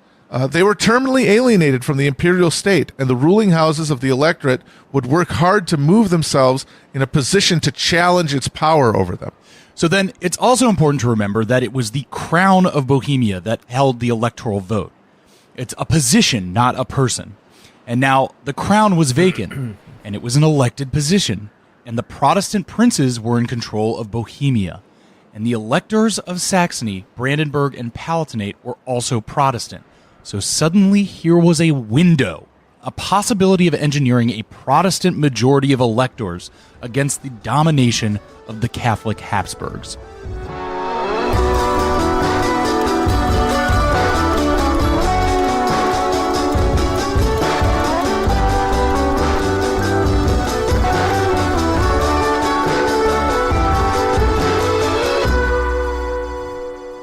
And then here's Frederick V, a boy of 22 in 1618. By all accounts, a genteel, polite, well-educated young Calvinist prince, a, quote, gracious host and good companion, high-spirited and easily pleased, but also prone to bouts of depression and with a knack for indecisiveness. And crucially, raised from youth by his mother and from his education in the court of his uncle, the Calvinist Duke of Bouillon in France, to turn to his elders for advice, and to unquestioningly accept the purposes laid out for him by his trusted advisors. And here in Heidelberg, his advisor was Christian I, the Prince of Anhalt-Bernburg. Now, Christian of Anhalt, as he's usually known, was the prince of one of those tiny fractional principalities that cluster around the edges of the bigger principalities, the ones that actually have political influence in the empire. But there are still tons of these small principalities ruled over by these minor nobles. Again, like 2,000 of them. Yeah, and the thing is, there's so many of them, and they're so relatively small that the only way a vastly ambitious, religiously fervent minor prince like Christian could hope to wield greater power commensurate with his energies was to become an advisor to a bigger prince. Like a remora. And exactly, and that prince was Frederick's father, Frederick IV, a.k.a. Frederick the Righteous. Now, Christian ingratiated himself to Mr. Righteous by leading a military expedition into France to support Henry IV during the French Wars of Religion. And in 1595, he was appointed governor of the Upper Palatinate. A year later, Frederick V was born. Having built a trusting relationship with the father, Christian was able to build an even deeper trust in the son. And by the time the father died in 1610, Christian was fully secure as the court favorite. Now, favorites are crucial to the function of the early modern state, the chief advisor and executor of the sovereign's will and judgment. By this point, the complexity of royal finance, diplomatic, and military decision-making was enough to overwhelm even the most diligent monarch, of which there were few. Now, Philip II of Spain's stern fixation on Catholic duty compelled him to attempt to manage the affairs of state himself, and he spent his entire reign reading and dictating letters, and even then barely kept his head above water. Most kings and princes raised in wombs of privilege didn't want to spend their time going blind in front of a candle, so they left the executive function of state to a favorite noble to act as an unelected prime minister.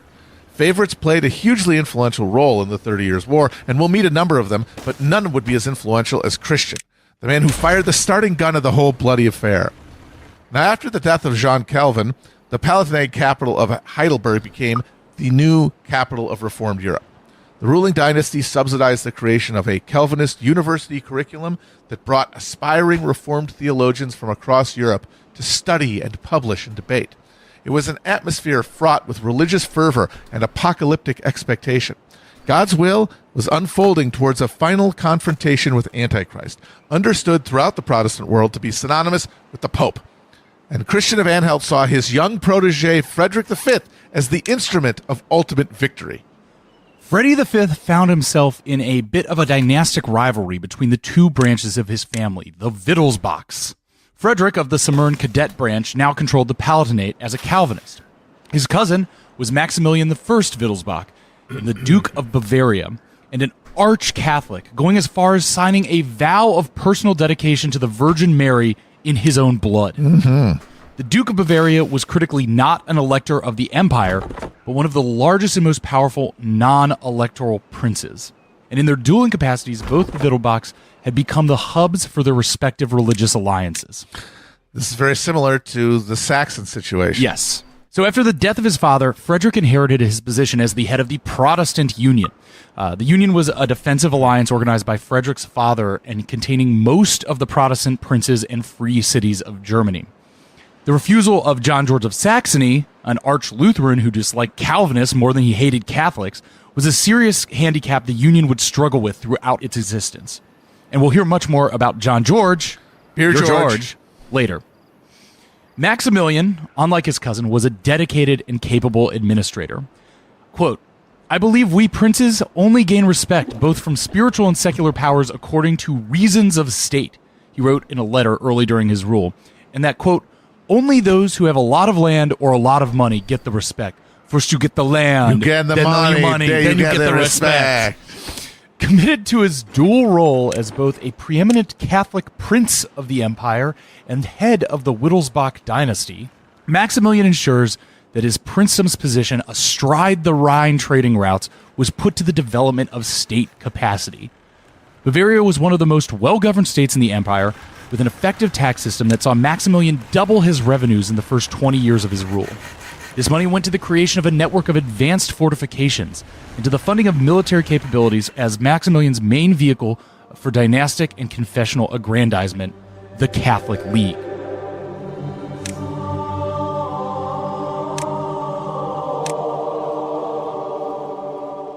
Organized basically in response to the Protestant Union, this was a similar mutual defense organization, this time by the Catholic princes to defend the rights and privileges of Catholics.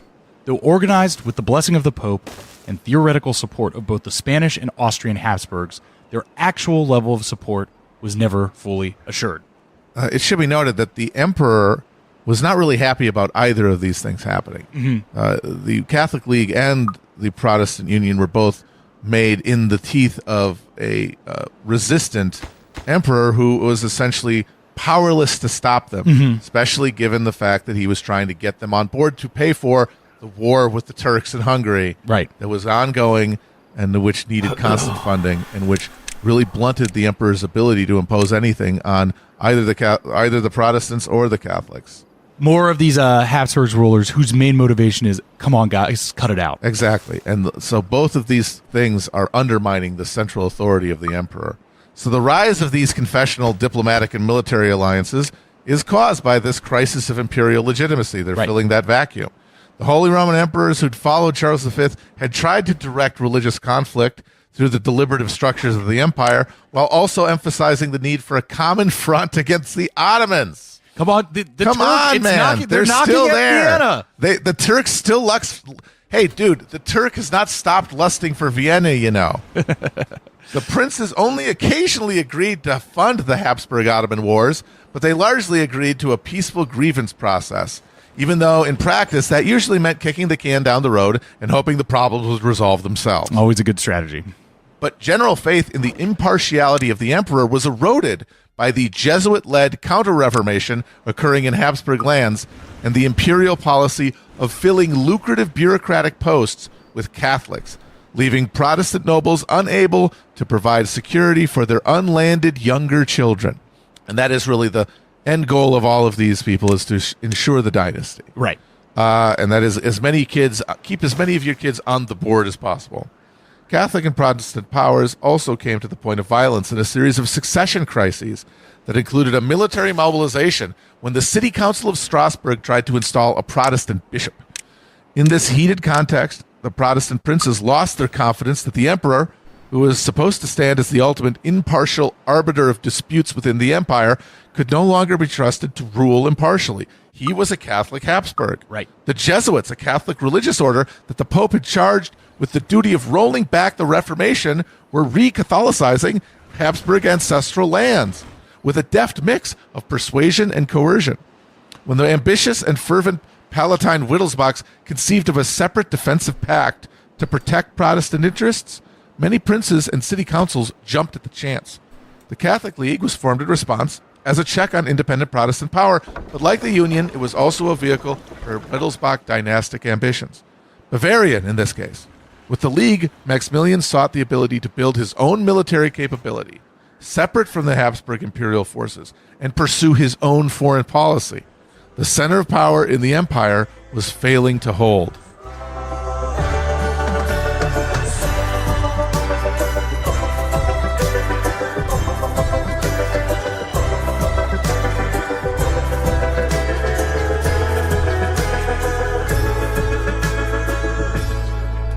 So we've got the two houses Wittelsbach with these competing religious defense organizations built around them. Then also, we must catch up with the Habsburgs. If you remember, Charles V had split his empire between his son, Philip II of Spain, and his brother, Ferdinand I of Austria. We spent the last episode following the fates of the Spanish branch of the family, so now let's catch up with the Austrian side. Ferdinand I and his son Maximilian II Habsburg had been largely competent leaders, both taking the crown of Bohemia but maintaining religious peace in the region, and spending a lot of their time dealing, of course, with the Ottoman threat to the east, because this was, of course, the high point of the Turks' lust for Vienna. They were never going to lust for Vienna more than that. They got so close. They were just hungry for it. The trouble really starts with Maximilian's son, Rudolf II.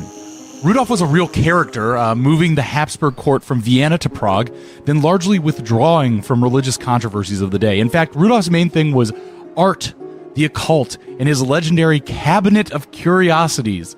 His collection of artifacts, natural oddities, and fantastic trinkets he spent hours upon hours with. My man was literally pondering his orb. All day. Crucially, in 1609, an aging Rudolf issues the Letter of Majesty, a document granting religious freedom and certain privileges to Protestants in Bohemia. This is the status quo the defenestrators were living under in 1618. Rudolf begins a period of imperial decline as he dies childless, passing the imperial crown and Bohemian throne onto his brother Matthias. Matthias, once wrangling power from Rudolf, also proved ineffectual, though less orb pondering than his brother, and did little to broker increasing tensions within his realm. By the time of the defenestration, he too was old, doddering, and without an heir, and within a year of the incident, he would be succeeded by his cousin Ferdinand II. So that's the straight chronology of the Habsburgs in Austria. But Matt, what's going on with the actual levers of power here in the Austrian Habsburg line? So Rudolf II was, by all accounts, a strange duck. He had deeply negative personal feelings for all of his siblings. He refused to marry or father children. He did just upped and moved his court to Prague, stopped governing, and started pondering. Now, some of this is explained by Rudolf's fragile personality, but his decision to engage came at a time when governing the Holy Roman Empire was becoming an impossible task. The emergence of confessional camps within the empire made achieving consensus in the parliament, the Diet, increasingly tedious. At best, the courts could forestall conflict, never resolve it. Armies were raised to hash out the sort of succession questions that used to be the empire's raison d'etre, all while the Turkish menace in Hungary and the Mediterranean loomed unabated. And to make matters worse, his brother Matthias had never reconciled himself to his disinheritance after their father broke with German precedent and left his undivided estate to Rudolf alone. Unable to impose his will on a fractious polity, Rudolf retreated into fantasy. According to one of his brothers, His Majesty is interested only in wizards, alchemists, Kabbalists, and the like, sparing no expense to find all kinds of treasures, learn secrets, and use scandalous ways of harming his enemies. He also has a whole library of magic books.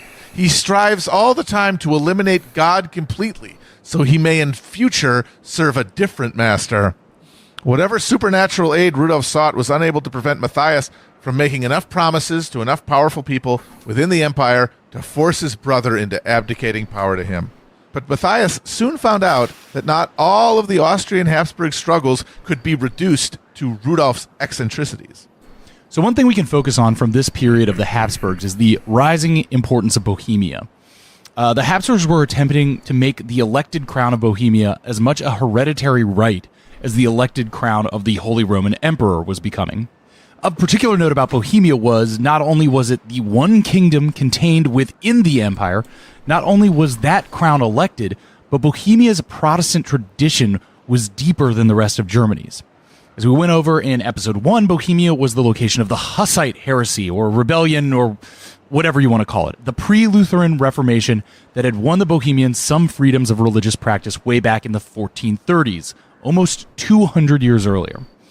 The Bohemian Utraquist Church, as it was known, along with the encroaching Lutheranism, comprised a large portion of the Bohemian population and, crucially, its lower nobility and city burgher class. Now, Utraquism, meaning each of two, as in able to receive both that bread and that wine at communion, we fought for this, goddammit, was sort of a Central European Anglicanism, without the fervent confrontationalism of the sects that emerged out of the Reformation. because that strain had been crushed, the Taborites that we Right. talked about earlier. But among the ultra-Quist nobility, there was a faction that took inspiration from the anti-Catholic movement surrounding Bohemia to press for a more expansive settlement with their king. Matthias made a lot of promises to secure Bohemian support for his challenge to Rudolf, but Matthias was also aging and childless, and the estates worried about what would come after him.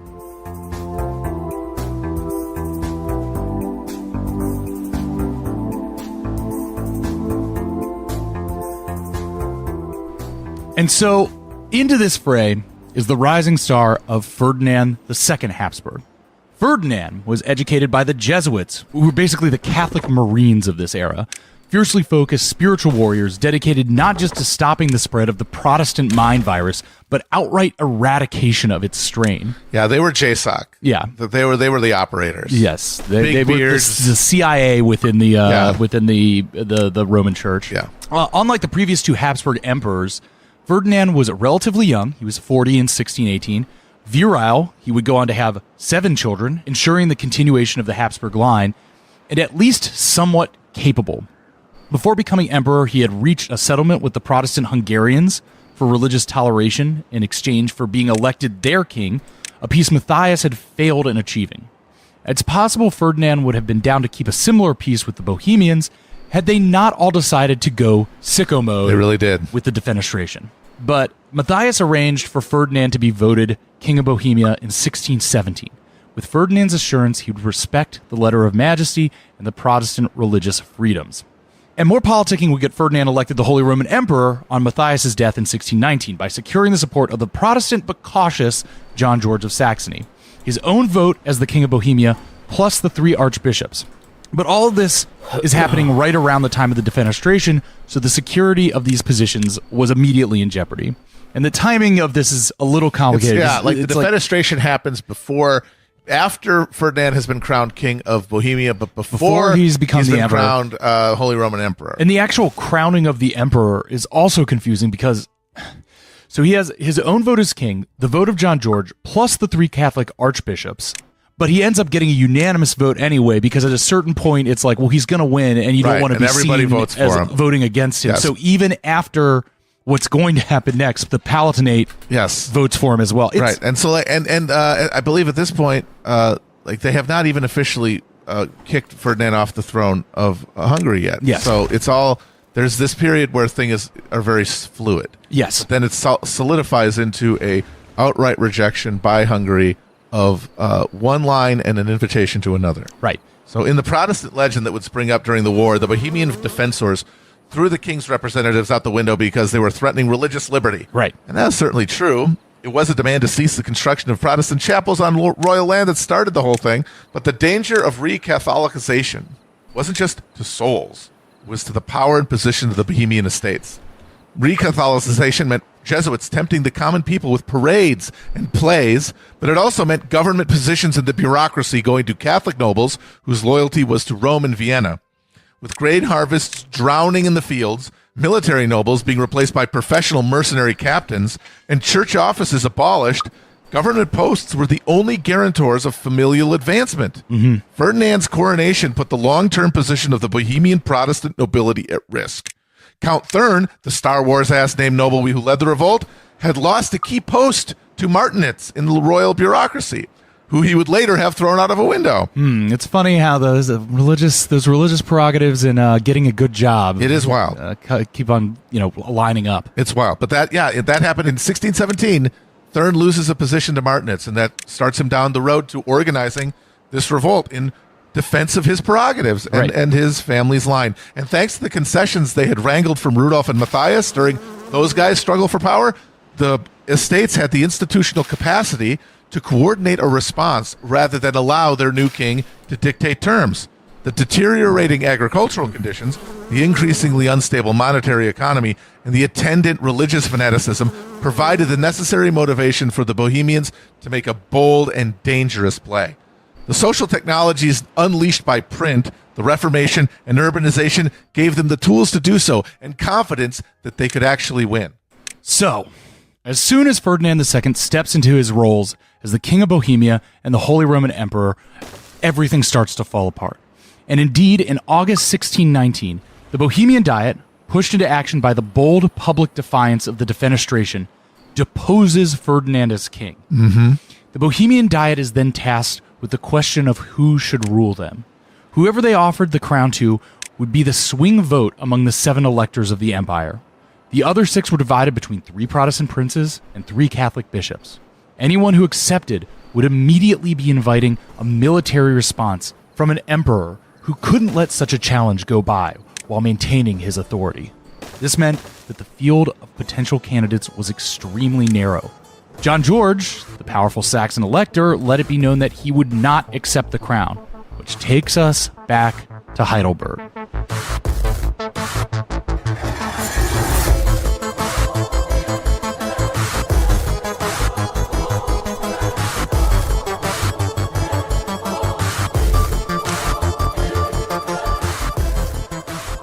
As Matt mentioned above, Heidelberg had become the center of Calvinist thought in Europe.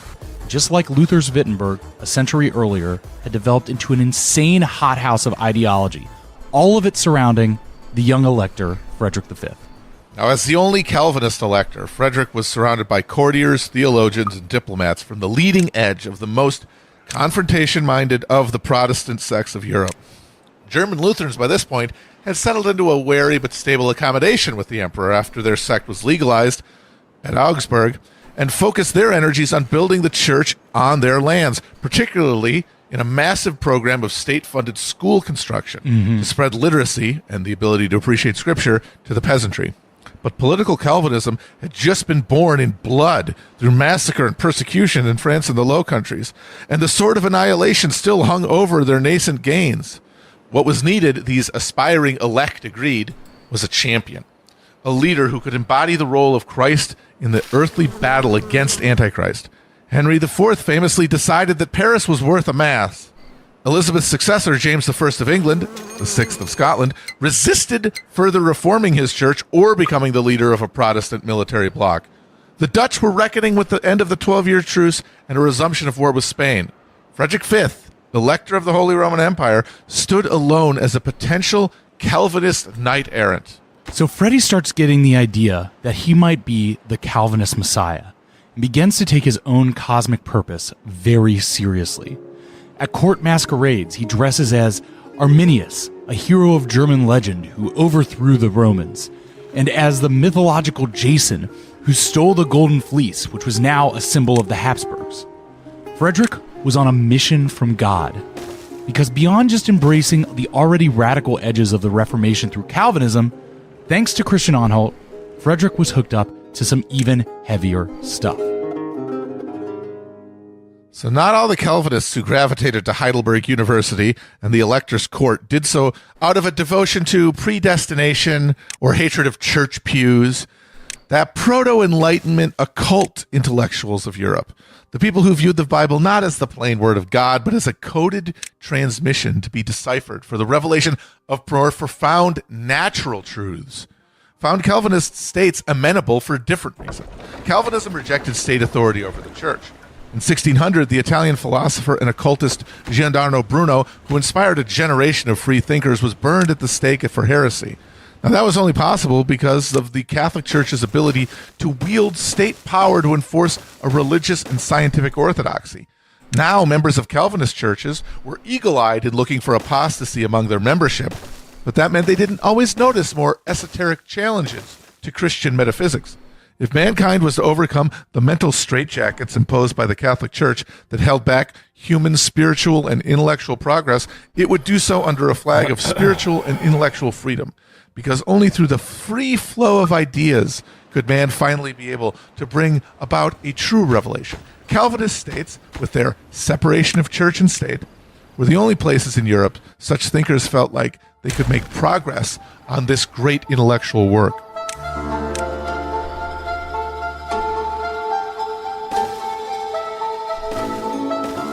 In 1614, a mysterious pamphlet appeared in bookstalls in the state of Kassel, north of the Palatinate. It was titled Fama Fraternitatis, or A Discovery of the Fraternity of the Most Noble Order of the Rosy Cross.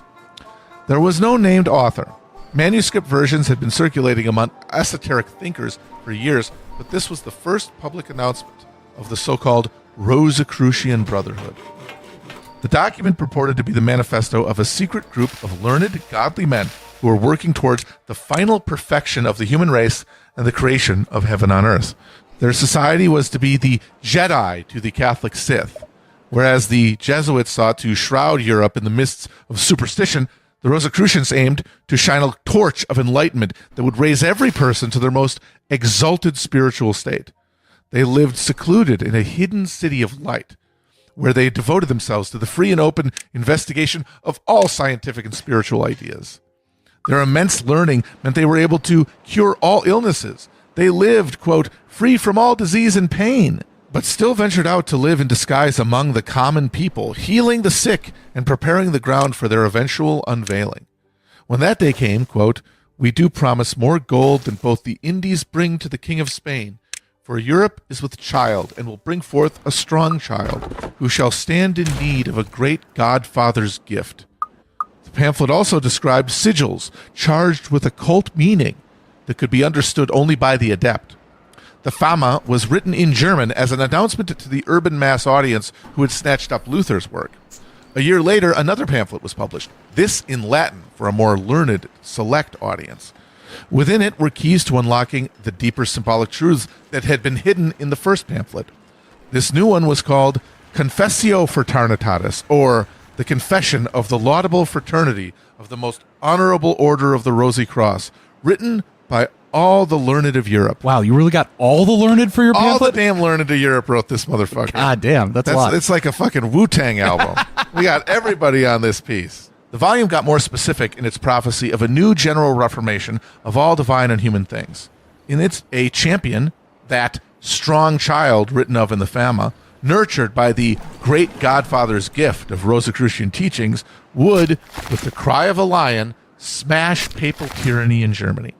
All of the, quote, servitude, falsehood, lies, and darkness, which by little and little crept into all arts, works, and governments of men, would be banished, and the moment come when the world shall shake out of her heavy and drowsy sleep, and with an open heart, bare head, and bare foot, shall merrily and joyfully meet the new arising sun.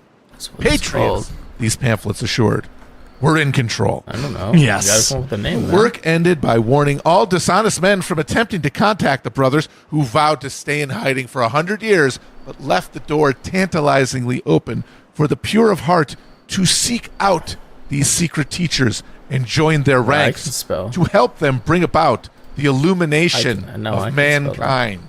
Could you say where they went one, they went It all? went motherfucking all.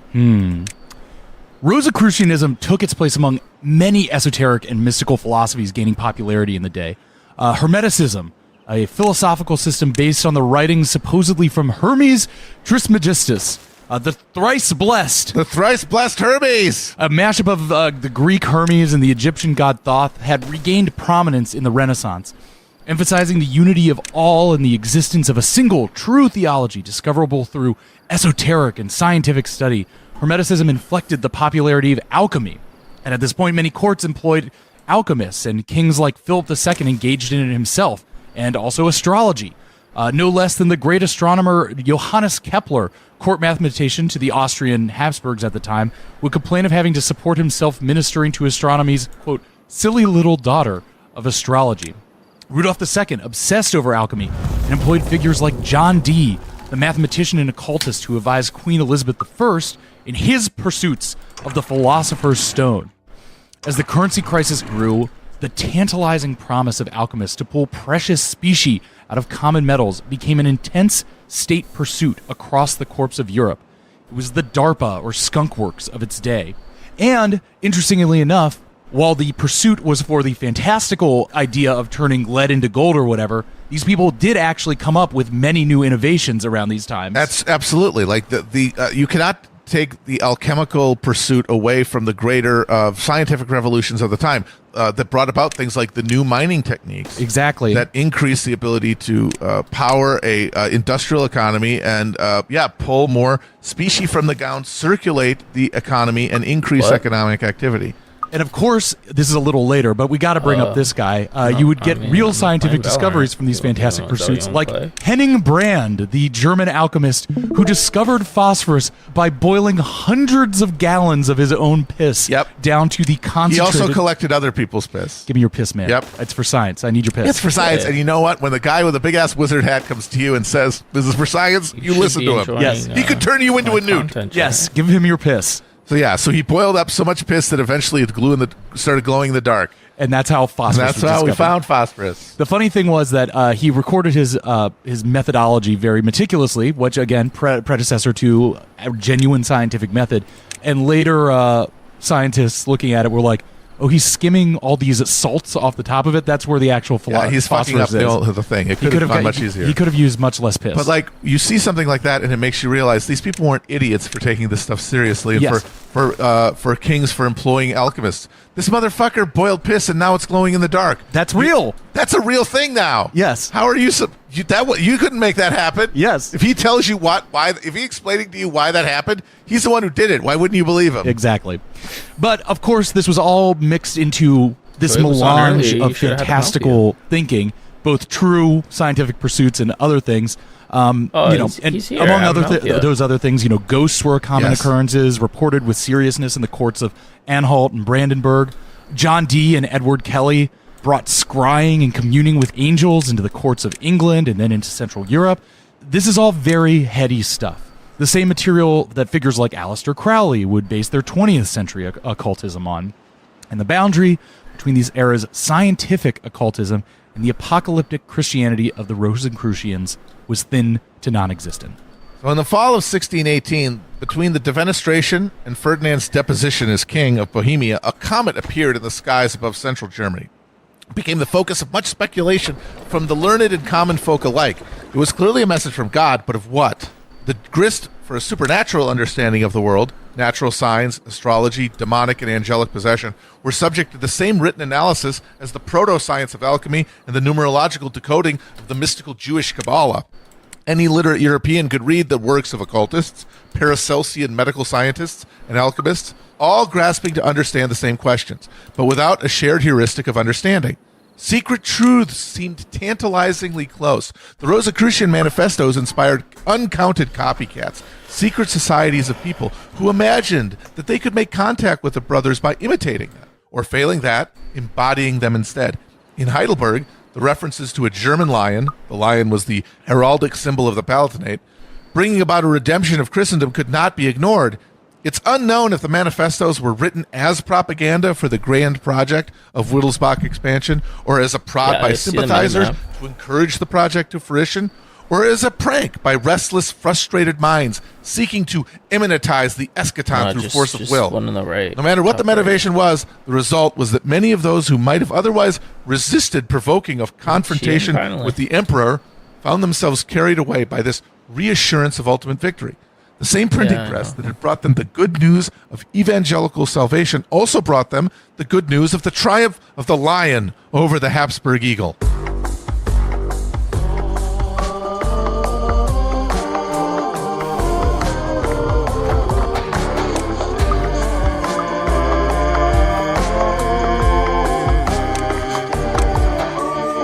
But beyond mystic motivations, Frederick had a strategic reason to believe himself the singular linchpin of European Protestantism. He was the head of the Protestant Union, and more, he was married to Elizabeth Stuart, the daughter of King James I of England, VI of Scotland. Just pick one, dude. I don't like saying it both the same way. Once you ascend to James I of England, to me, it supersedes the VI of Scotland. Sorry, Scotland. You're owned. Yes. And again, he was the grandson of William of Orange, of the now Protestant Netherlands. And with the backing of these two Protestant forces, Protestant England, Protestant Netherlands, Frederick imagined himself strong enough to assert Protestant authority against even the Habsburgs. Because no matter what Christian of Anhalt might have thought of Frederick's status as God's chosen prince, he didn't let God do the work of securing his victory. So throughout Frederick's reign, Christian carries out a diplomatic mission organized around securing a web of military alliances that would make the Palatinate a strategic match to the empire. In 1610, when a succession crisis in the state of Julius Cleves brought Catholic and Protestant camps into conflict. Christian secured an arrangement with King Henry IV, hey, him again, Yes. where the French army would invade the empire to support the Protestant claimant and break Habsburg power once and for all. The invasion was forestalled by Henry's assassination by a Catholic fanatic. Yes, that's two straight King Henrys assassinated by two straight Catholic fanatics. They've really got shooters. They got shooters out there. Sarah, They yeah. got they got Sicarios. They got Sicarios. They got daggerers out there. With the French monarchy once again held by a minor, Christian went looking for other patrons. In 1612, he arranged a formal treaty with England, which was secured by Frederick's marriage to King James's daughter Elizabeth the following year. There was also a treaty with the Dutch Republic, as well as good diplomatic relations with the Duke of Savoy, Kingdom of Denmark, and the Republic of Venice.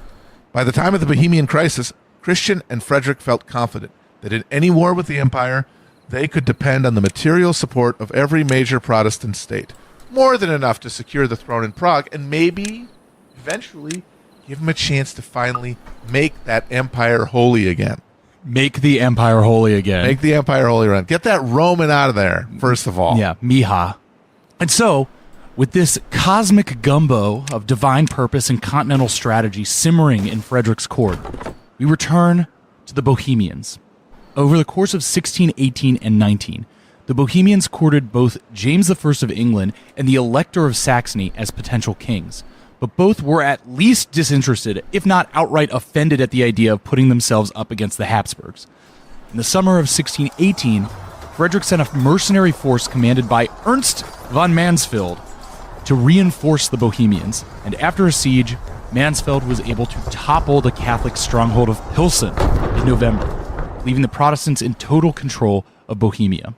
All the while, Christian Anhalt worked diplomatic channels, moving Frederick ever closer to the crown, even without directly informing Frederick of his intentions, and even as his alliances faltered, as members of the Protestant Union registered their indignation at the idea of supplying military support to the Bohemians. Nonetheless, on August 26, 1619, the Bohemian Estates, in a vote of 146-7, elected Frederick V as their king. 2 days later, on August 28th, Ferdinand II was elected Holy Roman Emperor in Frankfurt, including the vote of the Palatinate. At the time of Ferdinand's election as the Holy Roman Emperor, locals noted that a swarm of bees had gathered in front of the Rathaus, which they took as a bad omen. The following day, Frederick was informed he was now the King of Bohemia.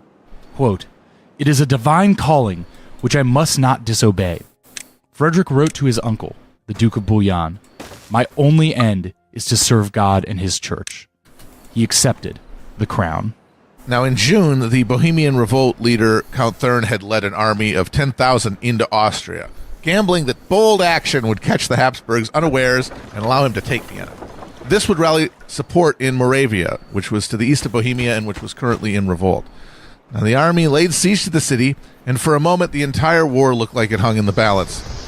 Vienna, at the moment, was largely empty of troops. Ferdinand was in the middle of negotiations with a group of Protestant nobles in the city when Thurn's army showed up.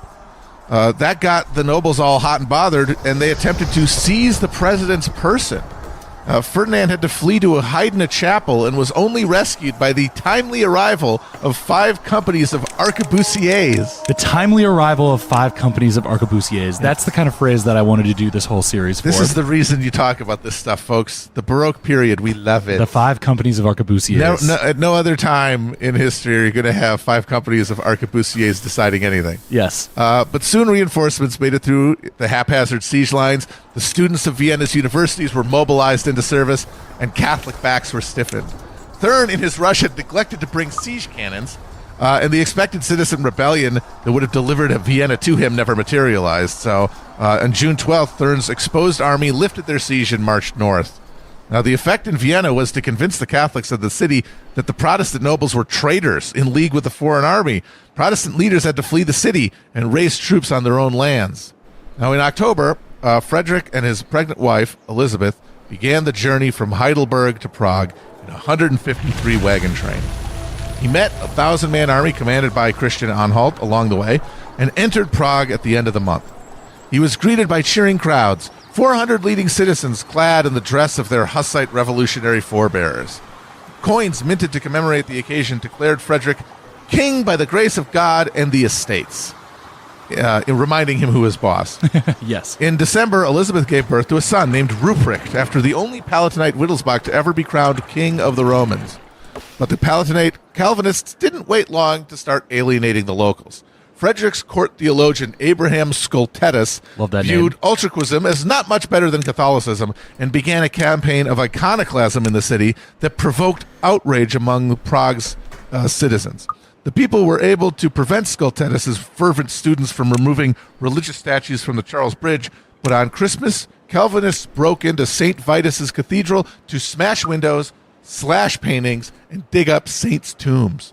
These were symbols of Bohemian pride, and this Calvinist enthusiasm ended up undermining Frederick's cause among the locals. And I think that is an eternal lesson that if you are ever, given command of any organization, really, from a student council to the Kingdom of Bohemia, it's generally a bad move to immediately go in and just start wrecking up the place. Like, if that stuff's there, there's probably a reason. Like, people care about it. We've both seen the Charles Bridge. It's beautiful. It's Leave gorgeous. those statues alone. These things mean things to people more than your stupid books. Yes.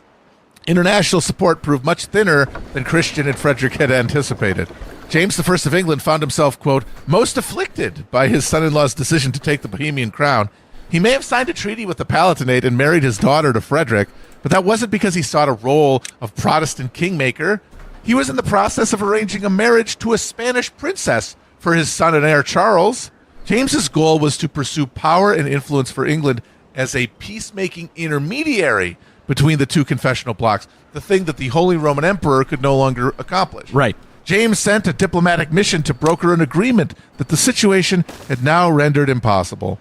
He also allowed for the raising of volunteer units in England and Scotland, and thousands of British troops ended up serving the Palatine cause, but there was to be no formal English intervention. That went for the Dutch as well, who were gearing up for their own resumption of hostilities with Spain. It's just a reminder that the 12 years truce was about to run out, and it's very funny to me to call an extended timeout in your Revolutionary War of Independence. Like, we all need to take a breather and grab some orange slices, some William of orange slices, some House of orange slices. House of orange slices. That's a terrible joke. Oh, it's good, though. I love it. Even the member states of the Protestant League hesitated to declare open war with the emperor. The greatest material support Frederick was able to count on was the money the crafty Duke of Savoy in northern Italy had put up to get Mansfell's army in the field. The carefully woven tapestry of alliances and assurances the Anhalt Chancellery had created couldn't withstand the weight of real convulsive conflict. Full of Rosicrucian and Calvinist prophecy, Christian and Frederick had assumed the most expansive possible interpretation of their alliances. Interpretations not shared by the other parties. That left the Bohemian cause to rely on Mansfeld's mercenary army, as well as the troops that could be raised by local commanders. The only sizable foreign allied force was the cavalry formation of the Transylvanian wild man Bethlen Gabor. Bethlen Gabor. Oh, baby. Let's try to dispense with Bethlen right now, because otherwise it's very hard to integrate him into the story. Yeah, he comes back and forth a little bit, but yeah, so Hungary at this time is another one of these elected monarchies. Yes, well, it's a rump monarchy because at the Battle of Mohacs, the entire cream of the Hungarian nobility, including the king, were massacred by the Ottomans. Large portions of it were under Ottoman control. At that, the crown went to the Habsburgs because the wife of the dead king was a Habsburg. Right. But it was a contested crown, to be sure. And Transylvania is this sort of liminal sphere which is constantly trying to negotiate power by pitting Habsburg and Ottoman against each other. This is a tradition that was essentially pioneered by good old Dracula. Yes, exactly. But also guys like Matthias Corvinus and John Hunyadi. It's an entire warlord subculture. Right, and you end up having this devolved crown that has, like Bohemia is elected, but the counts, the dukes, the Draculas, basically. The Draculas, the warlords. The warlords have much higher power, and I think it's in Hungary where I read this detail where slightly earlier in the medieval era, they would have like councils of 2,000 dukes that all met in a field to elect their king, and right outside the field that they would set up a chopping block and an executioner's axe to kind of remind whoever they were going to elect king, like, well, one option is listen to us, and then the other option's right over there.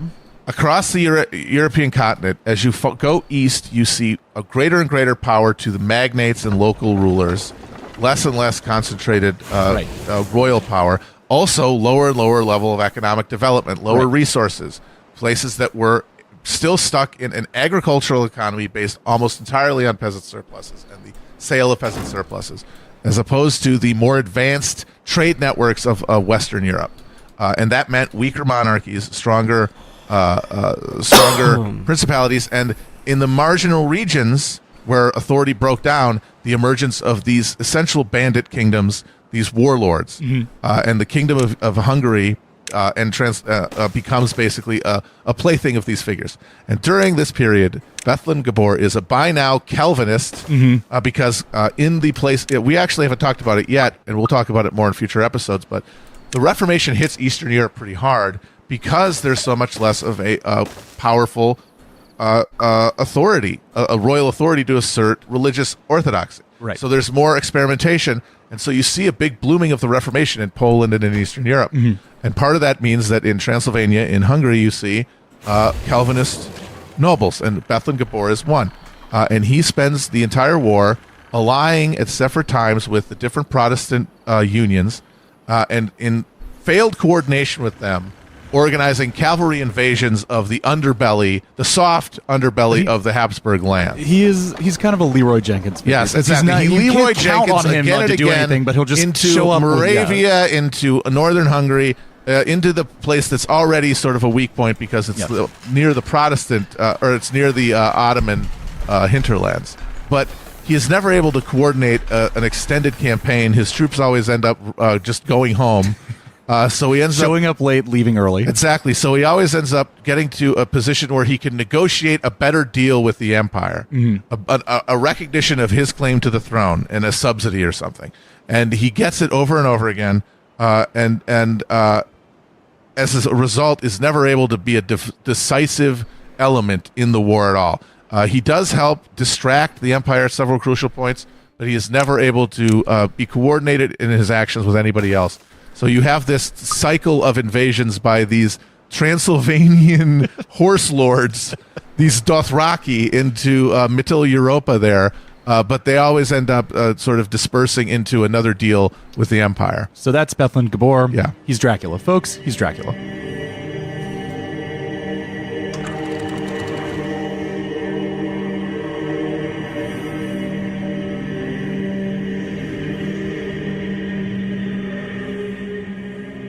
Even in Bohemia itself, while the citizens of Prague had funds for lavish celebration upon his arrival, complete with fountains of wine, Frederick still learned there was little money to raise an army or fund a militia. Christian Anhalt soon called a conference in Nuremberg, hoping to rally German princes to their side in support of freedoms against imperial oppression. But only those members of the Protestant League showed up to give flaccid support. Frederick's position became weaker and weaker every moment. It's almost like a lot of these people became Protestants so they could make money. Yes. It's like, hey, what do you think we're doing here? Yes. We didn't come to give it all away. Yeah. You can figure it out. Or maybe you should have figured it out before. Exactly. Meanwhile, despite his early close call in Vienna, Ferdinand's support rallied. In a similar conference, Ferdinand's cause was joined not just by Maximilian and his Catholic League, but by the Protestant John George of Saxony. That's right. Beer George had hoped to extend his influence over Bohemia, not by taking the crown, but through offering his protection as a means to negotiate with Ferdinand. Again, we see these things where it's like, yeah, you can make a grab for it, but the real power position, the 200 IQ move, is leveraging some kind of possibility of power for slightly better concessions. Exactly. It's holding the whip hand. Yes. It's not, you don't want to you're always bluffing. Yes. Because if you're not, then you've destroyed the realm. Congratulations, asshole. Yes. Now, though, with Frederick's impulsiveness, Ferdinand found himself leading a united Catholic and Lutheran effort to stomp out this rebellion and bring Bohemia fully into the empire. Even his cousin, Philip III of Spain, offered to send a fleet to Bohemia, maybe failing to realize Bohemia was landlocked, like Shakespeare references the coast of Bohemia in Winter's Tale. Maybe they were reading the same map. No. In other Habsburg holdings, however, there were more dedicated opponents. In the Spanish Netherlands, the Genoan general Ambrosio Spinola monitored the situation with much interest. Spinola was psychotically fixated on bringing the Dutch to heel, working 18 hours a day, rarely sleeping, barely eating, and funneling his personal fortune into the Spanish army gearing up for the end of the 12 years truce. And now, he saw a window opening in the unguarded Palatinate, soon to be an open war with the Habsburgs and a key geographic point on the so-called Spanish Road, the essential road we mentioned earlier that funneled troops, goods, and money up from Spanish Genoa through the Rhineland and into the Spanish Netherlands. And so he began amassing troops for action, and permission to march was dispensed from Madrid on June 23rd, 1620. 1 month later, on July 23rd, Maximilian of Bavaria's Catholic army crossed into Bohemia. Ferdinand had secured Maximilian's cooperation by secretly pledging to transfer Frederick's electoral title to him if his army was victorious. So now Maximilian had some real skin in this game. Led by Johann Cercles, the Count of Tilly, the Catholic League army was a mercenary army numbering 25,000 men, complete with artillery. The 12 largest cannons were each named after one of the apostles. Now, Tilly had been born to a devout Catholic Dutch family, educated by Jesuits, and had joined the Spanish army to fight the Protestant Dutch rebels at the age of 15. He later fought the Ottomans in Hungary in the Imperial Army, eventually becoming a field marshal before being appointed chief of the Catholic League forces in 1610. He is a brilliant military commander and a stern disciplinarian, known for imposing strict camp morality on his troops. A personally austere monk in armor who now led his force relentlessly towards Prague. Now, while the imperial forces were gathering strength, the Palatine cause was disintegrating. Haphazardly collected taxes and foreign subsidies were not enough to keep Frederick's armies in the field paid and fed. The first of many mutinies broke out as soldiers refused to remain under arms without compensation. To keep his troops fed, Count Mansfeld raided the city of Pilsen for cash and began forced requisitions of peasant property to keep his troops fed. In Prague, Frederick's court persisted in a state of indulgent unreality. The advance of Catholic League forces and his own army's deterioration didn't prevent the Lion of the Palatinate from conducting himself as a king in full. The king and queen of Bohemia paraded about the town in fine, colorful clothing and threw lavish parties for their courtiers and allies. Elizabeth scandalized city opinion with her revealing dresses. Frederick with his nude baths in the Vltava River. Elizabeth and Frederick, very rude. Very rude and nude. Very rude and nude Very to the, rude and nude to to the the Bohemians. Vltava River. Cover up, Elizabeth. Cover up, you look like a slattern, haven't you? And Prague's churches continued to be stripped of their art and relics by iconoclasts and thieves alike.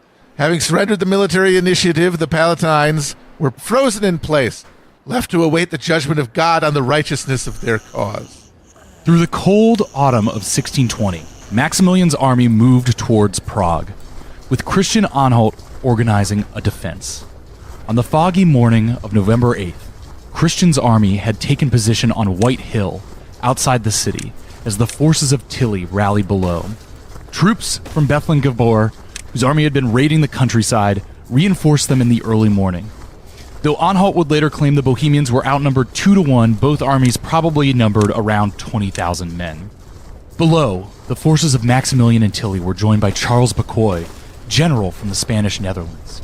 They positioned less than a quarter-mile away from the Bohemian lines, though behind steep cliffs sheltering them from Bohemian cannon. Bucquoy was bedridden from a gunshot wound to his thigh, which had shattered the bone, and advised caution. But Maximilian insisted the moment was now, and urged for an attack. Tilly charged the Bohemian forces on Anhalt's right flank, but the Bohemians, led by Anhalt's own son, stayed firm.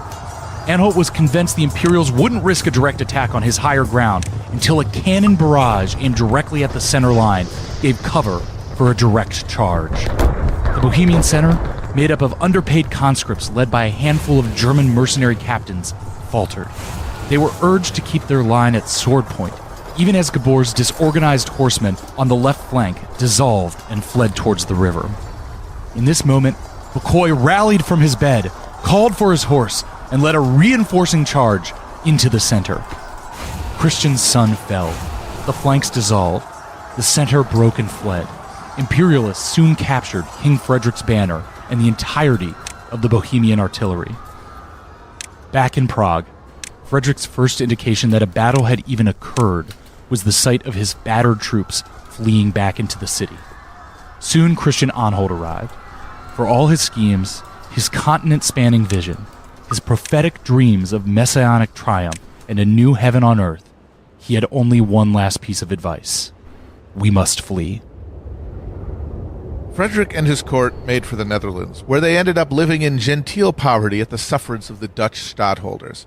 Habsburg broadsheets depicted the king's flight in gloating detail, with, quote, his garterless stockings hanging about his ankles. And just ran away with his pants down. Just owned. Yeah, literally caught him with his pants down. Yeah, they really did nail his ass.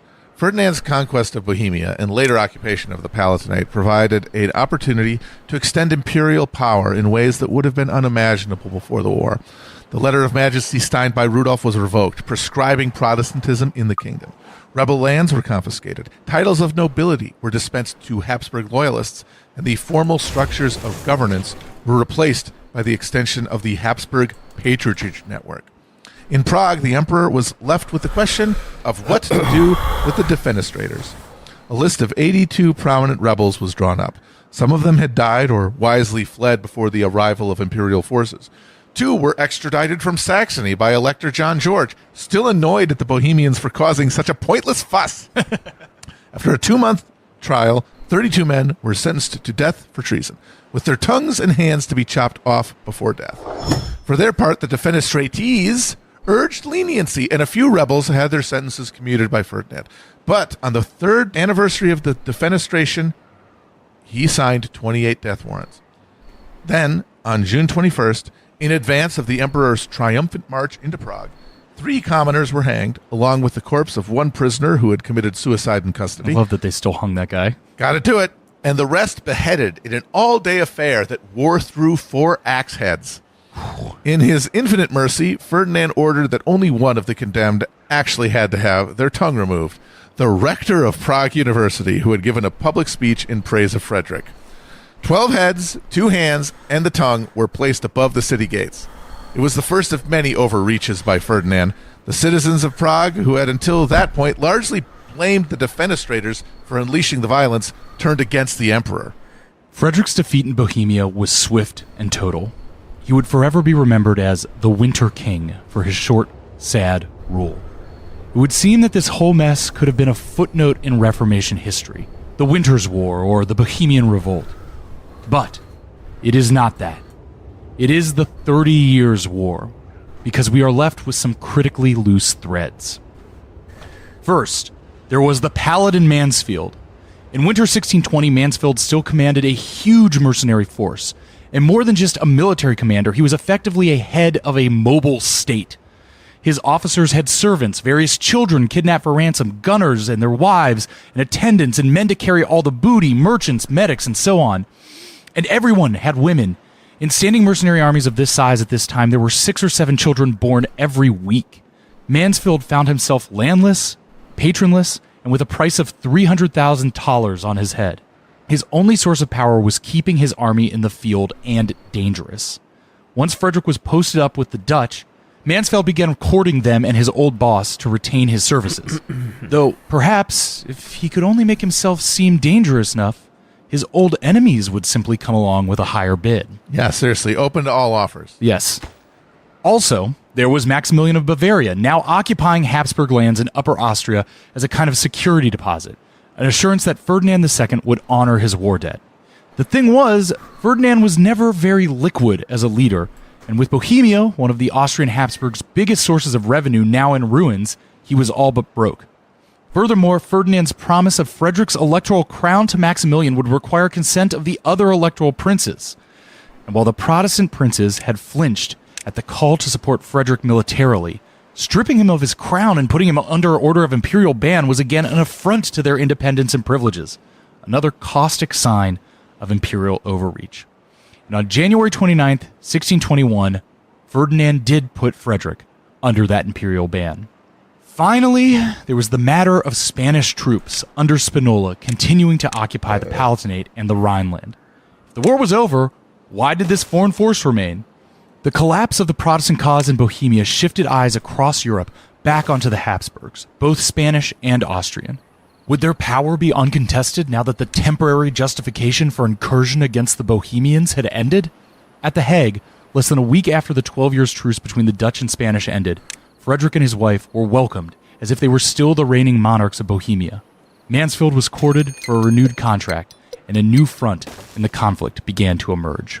Ferdinand's complete triumph seemed to offer the opportunity to break the unsatisfying post-Augsburg religious deadlock and re-Catholicize a large chunk of the empire, as well as to chip away at the legal prerogatives that the princes had accumulated over the centuries. But every action has its reaction, and the consolidation of Habsburg power sounded alarm bells throughout all the courts of Europe. The threat of another Charles V playing for continental domination could not be allowed to go unchallenged, and the one European state that would provide the most monetary and diplomatic support to the anti-imperial alliance would not be any of the Protestant powers, but rather that eternal secular nemesis of the Habsburgs, Catholic France. While Frederick was received in the United Provinces as a king, Christian Anhalt slinked away to far-off Sweden. After a few years spent there and in Denmark, he was eventually pardoned by Ferdinand and allowed back to his estates in Germany, where he died a few years later. The war he had pushed to start still in its first half, it would continue another 18 years past his death. Christian escaped a martyr's death, but when you imagine his motivations, his beliefs to bring about a new Christian paradise on earth, to perhaps see the last great conflagration between good and evil resolved in his lifetime, the intractable destruction with no end in sight he now died in obscurity during must have been a bitter end. The storm had come, but not in the way he imagined. The Rosicrucians were never revealed. The Patriots were not, in fact, in control. Philip Fabricius, however, he made it out okay. His loyalty to the Catholics in Bohemia was rewarded with several new administrative positions, and before his death in 1632, he was ennobled by Ferdinand and granted several estates of his own under the newly created title Baron Hohenfall, the Baron of the High Fall.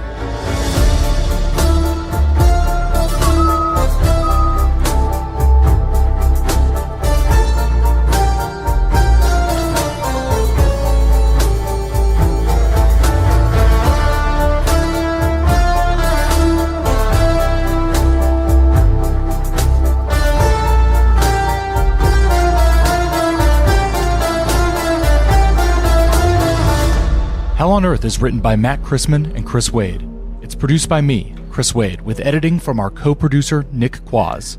Show art and animation is from the great Ben Clarkson, and you can find a supplemental interactive atlas for the series by John White over at hellonearth.chapotraphouse.com. Our theme music is by Nick Diamonds, with additional music by Alessandro Takeshi, Austin Riley, Blackout Princess, Frederick Scarfone, and John Ahrens. Join us next week as the war breaks out beyond the borders of Bohemia and demands an international intervention.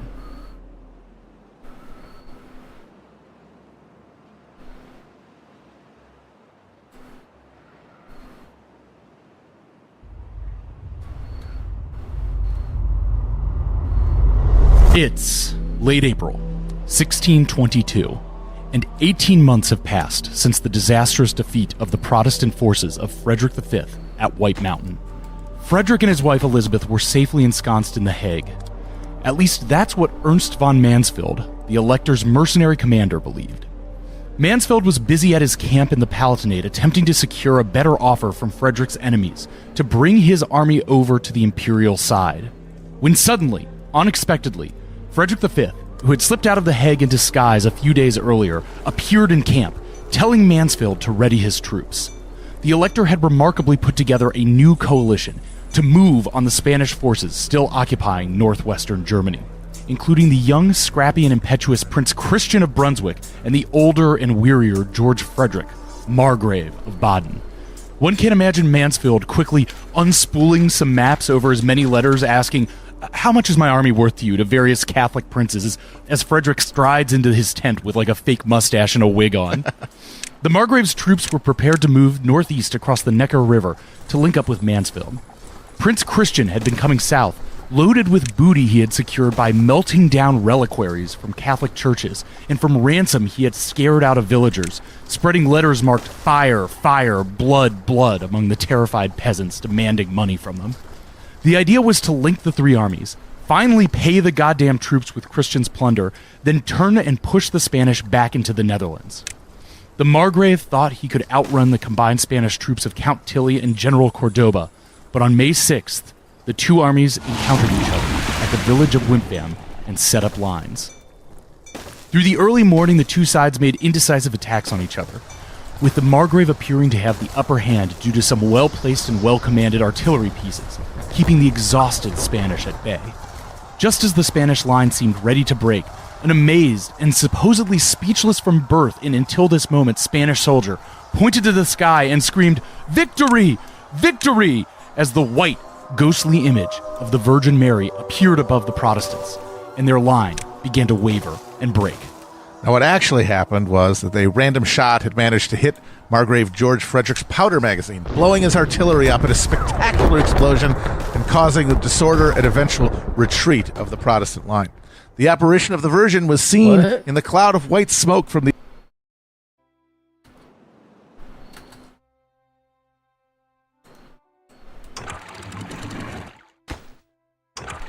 I ended up taking a nap.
Oh no.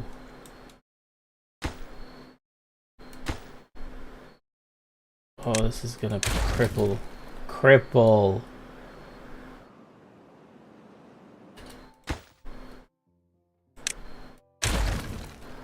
I'm prepared for it. The problem was I forgot that I have them constructing over here.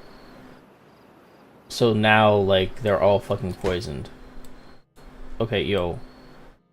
Yeah, the beavers are all poisoned now. And they really need to not be there. Bro. Oh my god, where's the... Okay. This building is... The problem is it has stuff.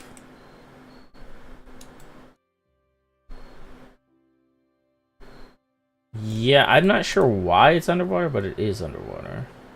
And all these beavers are gonna get poisoned.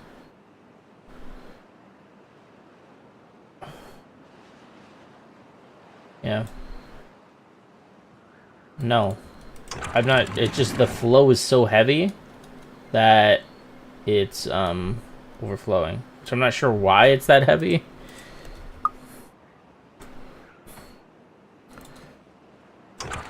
Oh, it's 0 damned. It's damned over here. I'm not sure where the water's going.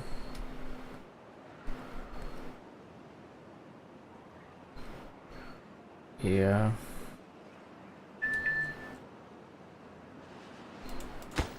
They're going to be crippled.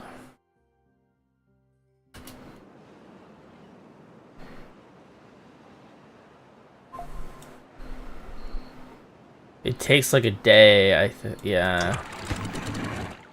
And that was like 100% bad water they were going through, so that's... I mean, I do have a lot of unemployed still, but I don't think those guys are gonna make it.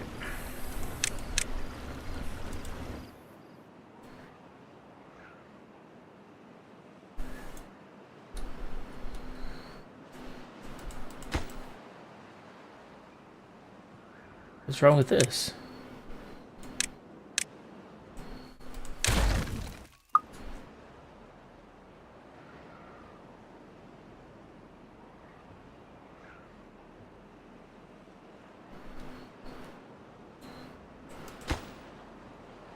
Yeah, so the way it's gonna work is that this is always going to be open, except if the contamination is there.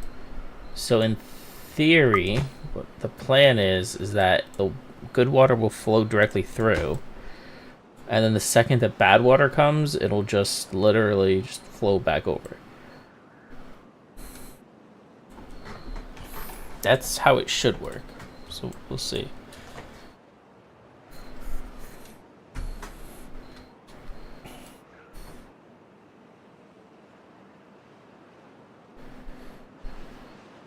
Yeah. Oh, I guess this just isn't enough. Outlet. Yeah, because before it used to overflow here in the corner. So I guess now that the corner's dammed, that must be what's happening. Oh, that's what you meant. Okay, I didn't realize that's what you meant. Okay. Huh. Well, we're gonna have to figure out a way to get more flow.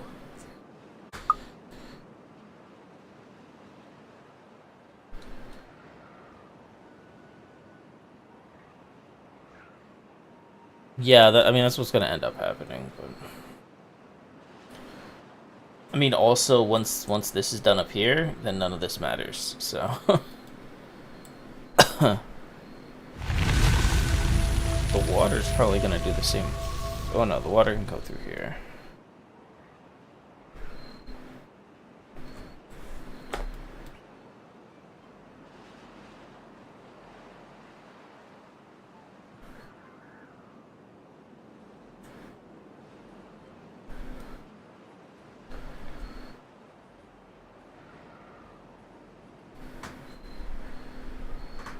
It'll flow. I think it because I think the volume's just so much that eventually it normally cleans itself out.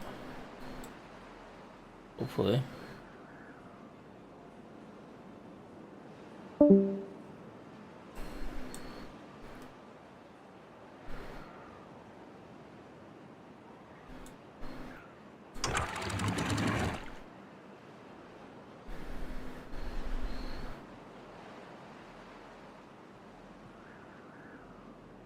What's that supposed to mean?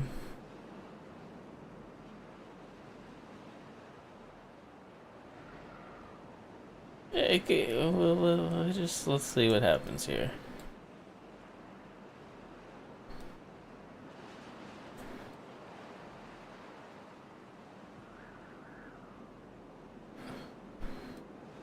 Oh, I'm using the flow to clean out this area. It's fine. See, it's not even close. We have a lot of leeway.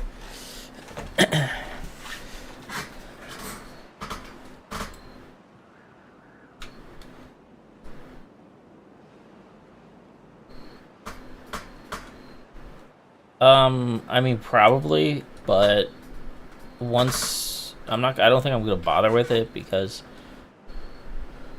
yeah, once the top's finished, then none of it. No, yeah, it just doesn't matter.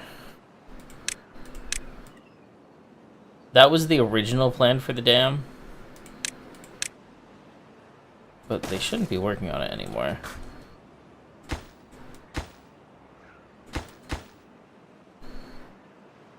Yet they are.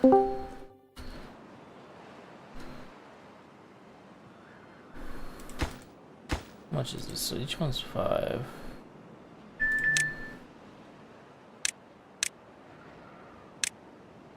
Okay.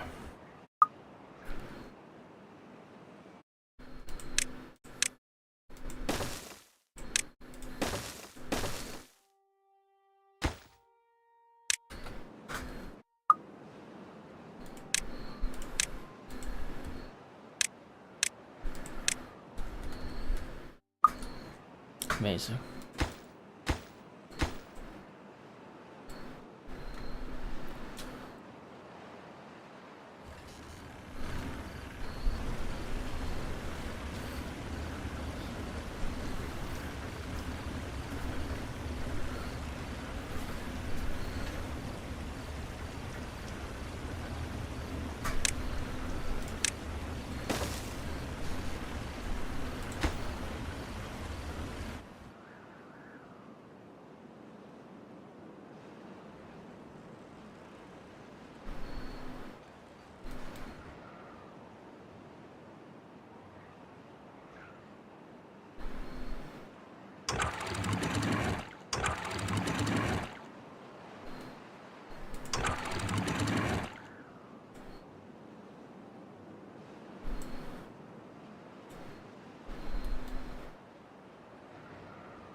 Guys, I found a funny one. I found a funny meme here. Hold on.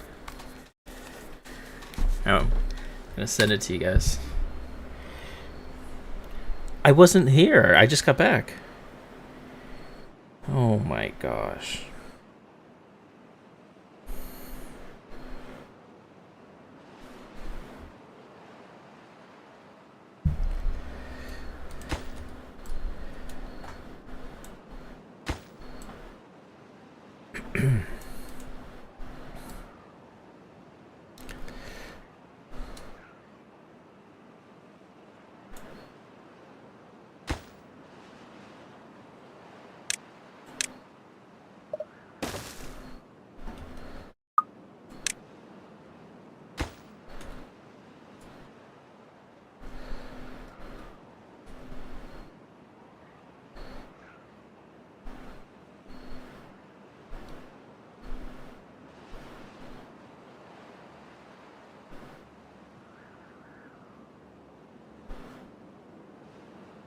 Oh, I found a funny meme.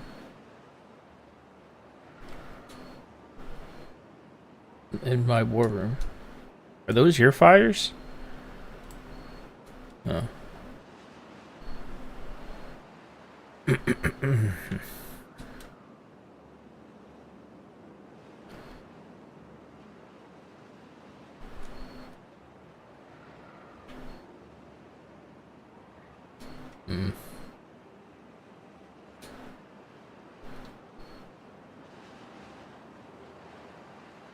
Well, let people have fun, man.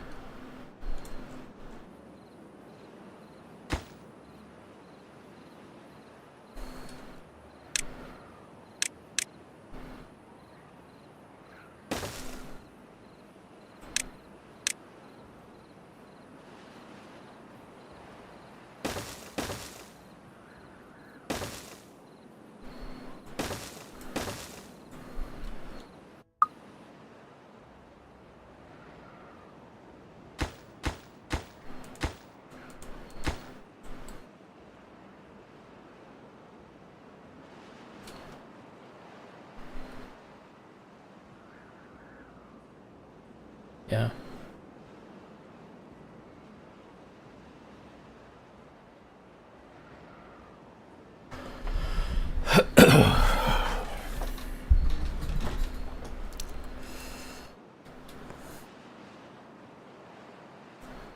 What's that supposed to mean?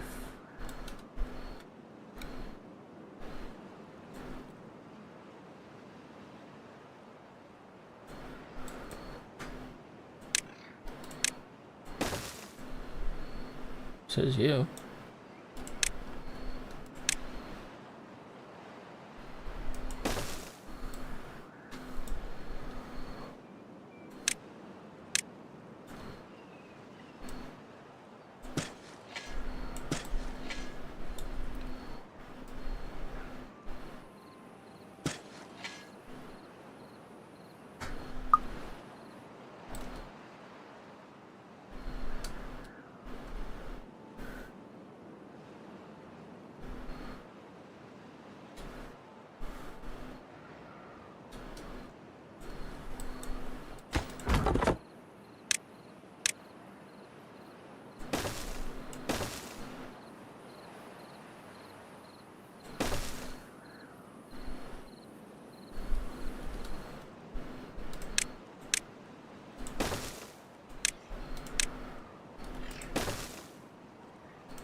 Doing controlled demolition. Just like 9/11.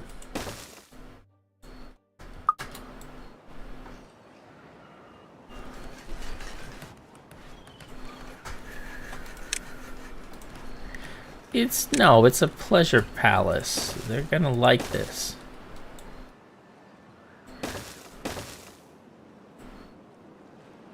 Yeah. This island. This is Jeffrey's Island.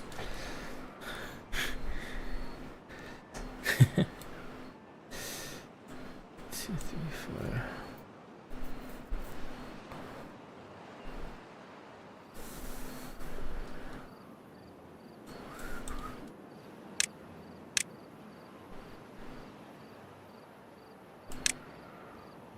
Oh, gosh.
No, we're working on it. The problem is we're out of wood now, so that's a bit of an issue.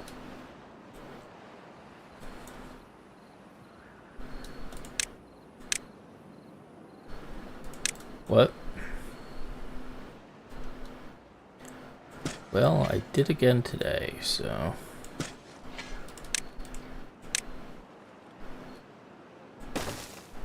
Yeah. Well, why stop at just one day?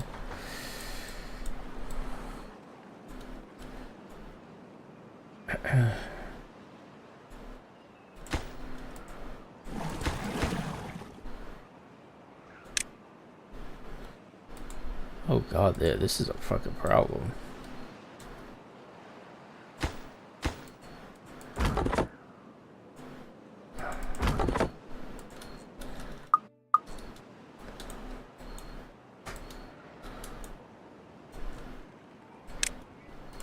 They can.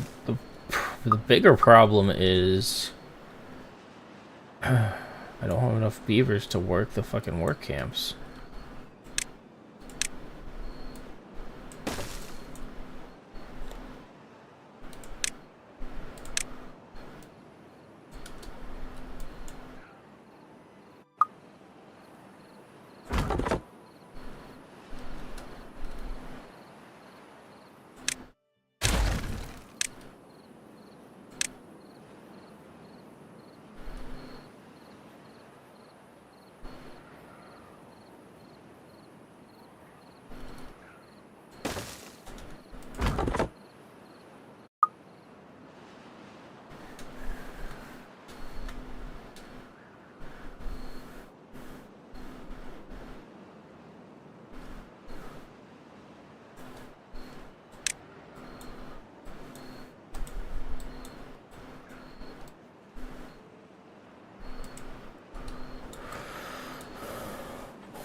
Need to shut all of these down.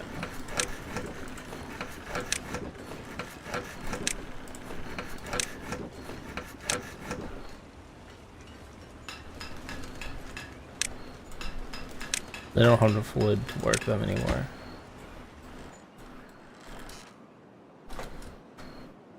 They're the lumber mills and the... I have 1,000 planks and no wood, so... We need to stock up on logs before we make more planks.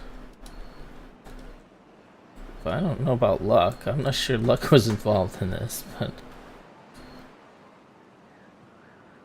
guess a slight skill issue, as they say.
Amulet.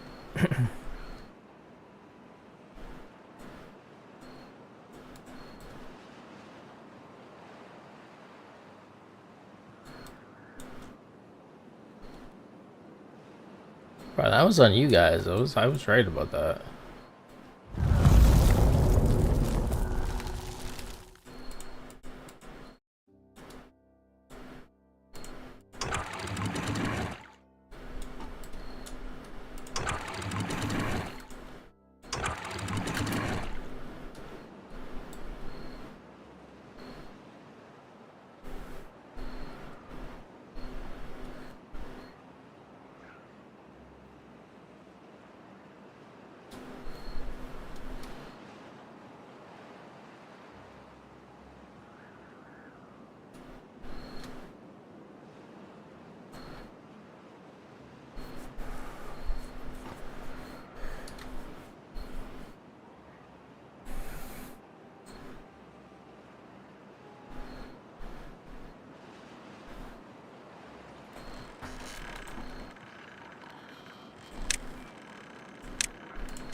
Wow, what is this? What is this? There's a girl at work who's from New York who says shit weird. She calls, instead of ramen noodles, she calls them Raymond noodles. You literally just said like, what'd you say? Composted?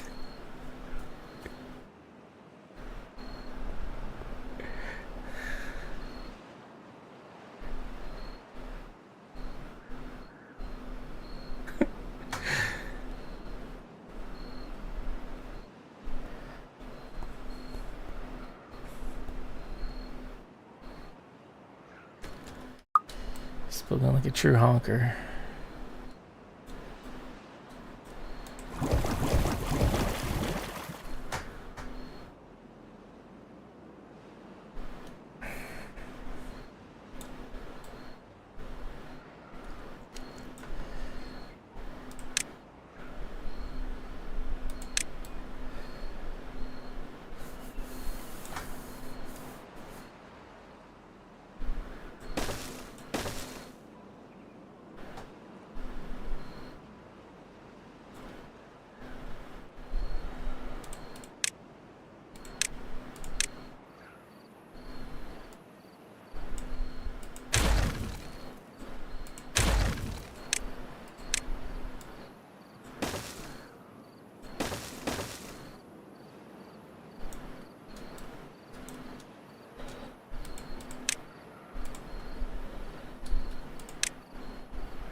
Eat it.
I know what will cure me.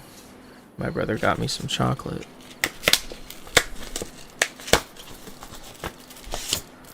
86%.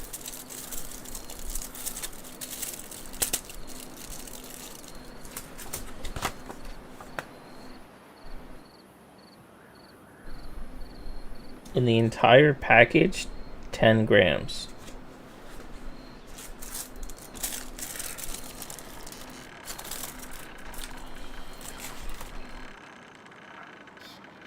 $90.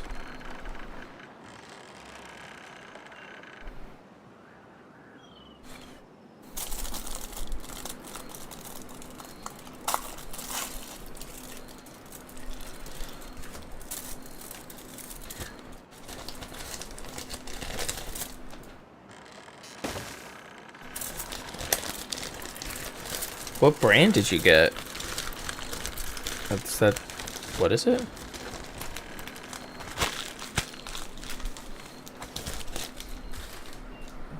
All these dark chocolate. That's kind of crazy.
Mike is his own man, and he's going to forge his own path here. I think he's going to be a really, really good fit for our locker room, really good fit for our team. I never thought I'd be traded, but that's the harsh reality. Everything happens for a reason. It's a blessing in disguise. I'm going to figure it out. The Packers organization made the right decision and trusted me. I'm going to carry that with me. Jerry Jones clearly had no idea what he was doing to the Dallas Cowboys fan base once he traded Micah Parsons, because the ramifications from this trade are already being felt, and this trade just got so much worse. So for those of you guys that don't know what happened or have been living under a rock, the Dallas Cowboys traded Micah Parsons to the Green Bay Packers in exchange for 2 first-round picks, 2026 and 2027, plus a run-stopping defensive tackle, a very good run-stopping defensive tackle in Kenny Clark. Following that, the Packers immediately signed Parsons to a 4-year, $188 million contract with $136 million guaranteed, making him the highest-paid non-quarterback in NFL history at $47 million per year. And fans are really frustrated by this because you're pretty much trading Micah Parsons for 2 second-round picks because the Green Bay Packers have the second best odds to win the NFC following this trade. It's not like you're trading Micah Parsons to the Cleveland Browns or the New Orleans Saints or the New York Giants or the New York Jets. This is a team that is probably going to have a draft pick in the 20s, and that's why Cowboy fans are very frustrated. And honestly, the reaction from Cowboy Nation is very warranted. I mean, you're seeing stuff like this. It's my pleasure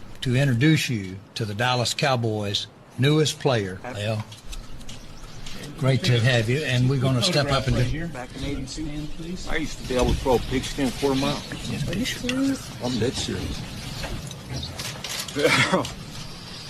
How much you want to make a bet I can throw a football over the mountains? Yeah.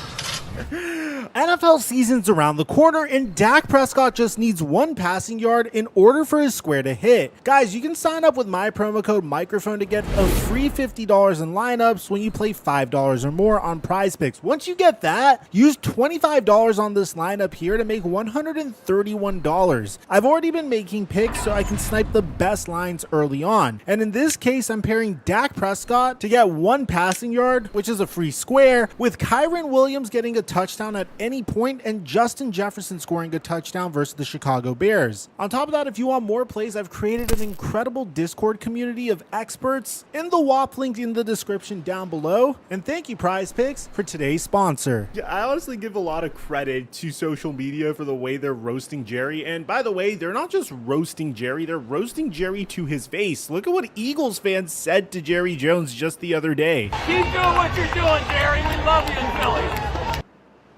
People are saying this trade was a long time coming, and honestly, old Micah Parsons video clips are very frustrating to watch because you can tell this guy really wanted to stay in Dallas, even when Jordan Love, his future quarterback, was trying to bring him over. Is there anybody particular around the league that you feel like can make an impact for y'all? The dude sitting right next to me, man. You know what I mean?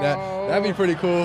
That'd be pretty cool, no? You don't think so? All right, listen. My fault. I'm a for lifer. I like Me and Jerry Jones, we done talked. That's my dog. So following getting the news that he was being traded to Green Bay, Micah Parsons posted this video of him celebrating.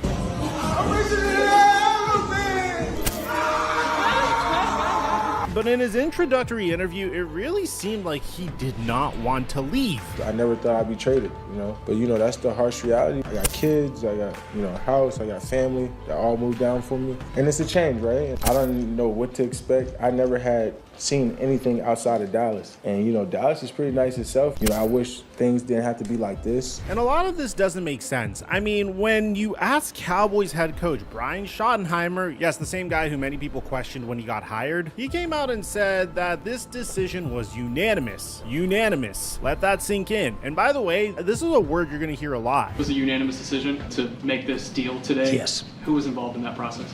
The representatives of the entire coaching, as well as our entire front office. I really do get huge input and dialogue and opinions from everybody in our organization, and this was unanimous. Could you imagine being a head coach and being okay with trading your best overall player? Hell, I would say that Micah Parsons is easily the best Cowboys player that they've had since the turn of the century. And if you think there's a better player, let me know in the comment section down below. I mean, I guess you could say DeMarcus Ware. So this all comes back to a question of why would the Cowboys do this? And the original argument was it was a gigantic ego war between Jerry Jones and Micah Parsons, and that's a very reasonable explanation. Jerry Jones is a guy that has a history of making terrible decisions as a result of his feelings getting hurt. I mean, the man fired Jimmy Johnson after 2 back-to-back Super Bowl wins just to prove to him that any head coach could have coached America's team. But I think it goes way, way deeper than this. And trust me, I've been sifting through a lot of insiders that have been giving their takes as to why this could have potentially been a good trade for the Cowboys. I know it sounds crazy, but I applaud Dallas in letting him go and trying to build a culture of team instead of an individual. If they're ever going to be a real contender, they got to get better defensively. Now you say, how do you get better by losing Micah Parsons? I think you're just looking at that, like physically what he does. And I don't necessarily agree with Herb Street over here. There's this like one report that said that the Dallas Cowboys really didn't like Micah Parsons' podcast. It even frustrated Dak Prescott. And don't get me wrong, there's a clip of Malik Hooker even saying this. Micah, my advice would be, we're at work and the run game's terrible, but you're doing a podcast every week and you know the run game is terrible, then what are you really caring about? Are you? But that's still not a good enough reason to make a trade that not even Madden would let you make.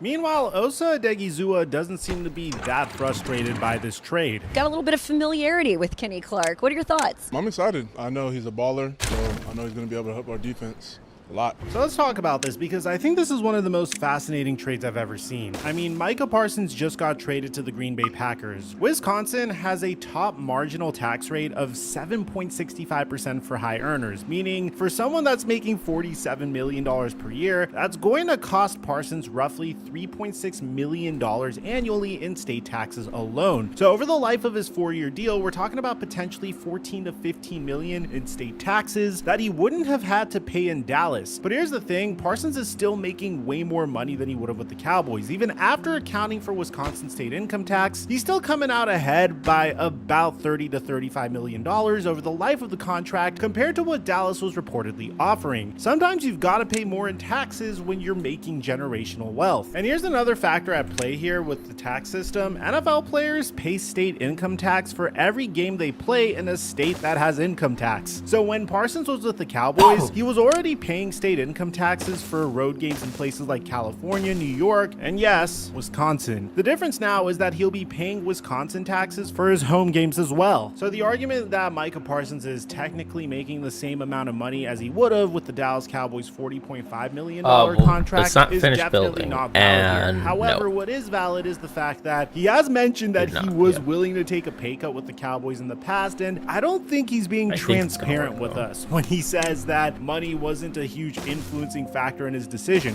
Clearly it was. I knew from the very beginning that Micah Parsons was going to demand a huge amount of money. I never thought it would get to $47 million. And I'm not saying he's not worth $47 million, because if there is a player that is good enough to reset the market at that position, it's Parsons. But you got to think about it, guys. Before the offseason, the highest paid edge rusher was getting paid $35 million a year. Myles Garrett came out and reset that at 40, which was already crazy, and then Micah Parsons came out and reset that at 47. So in my previous video, I did do a brief history lesson of other superstars that have been traded, and it's something that you just simply don't see. I mean, you have the Las Vegas Raiders trading Khalil Mack to the Chicago Bears for 2 first-round picks, a 3rd-round pick, and a 6th-round pick. The Bears then reset the market with Khalil Mack, signing him to a 6-year, $141 million deal. It made him the highest paid defensive player in history at the time. But unfortunately, Mac didn't have a lot of success with the Bears. The Bears went 12-4 in 2018, won the NFC North, made the playoffs, but they never got past the wild card round when Mac was a member of the Bears. At the same time,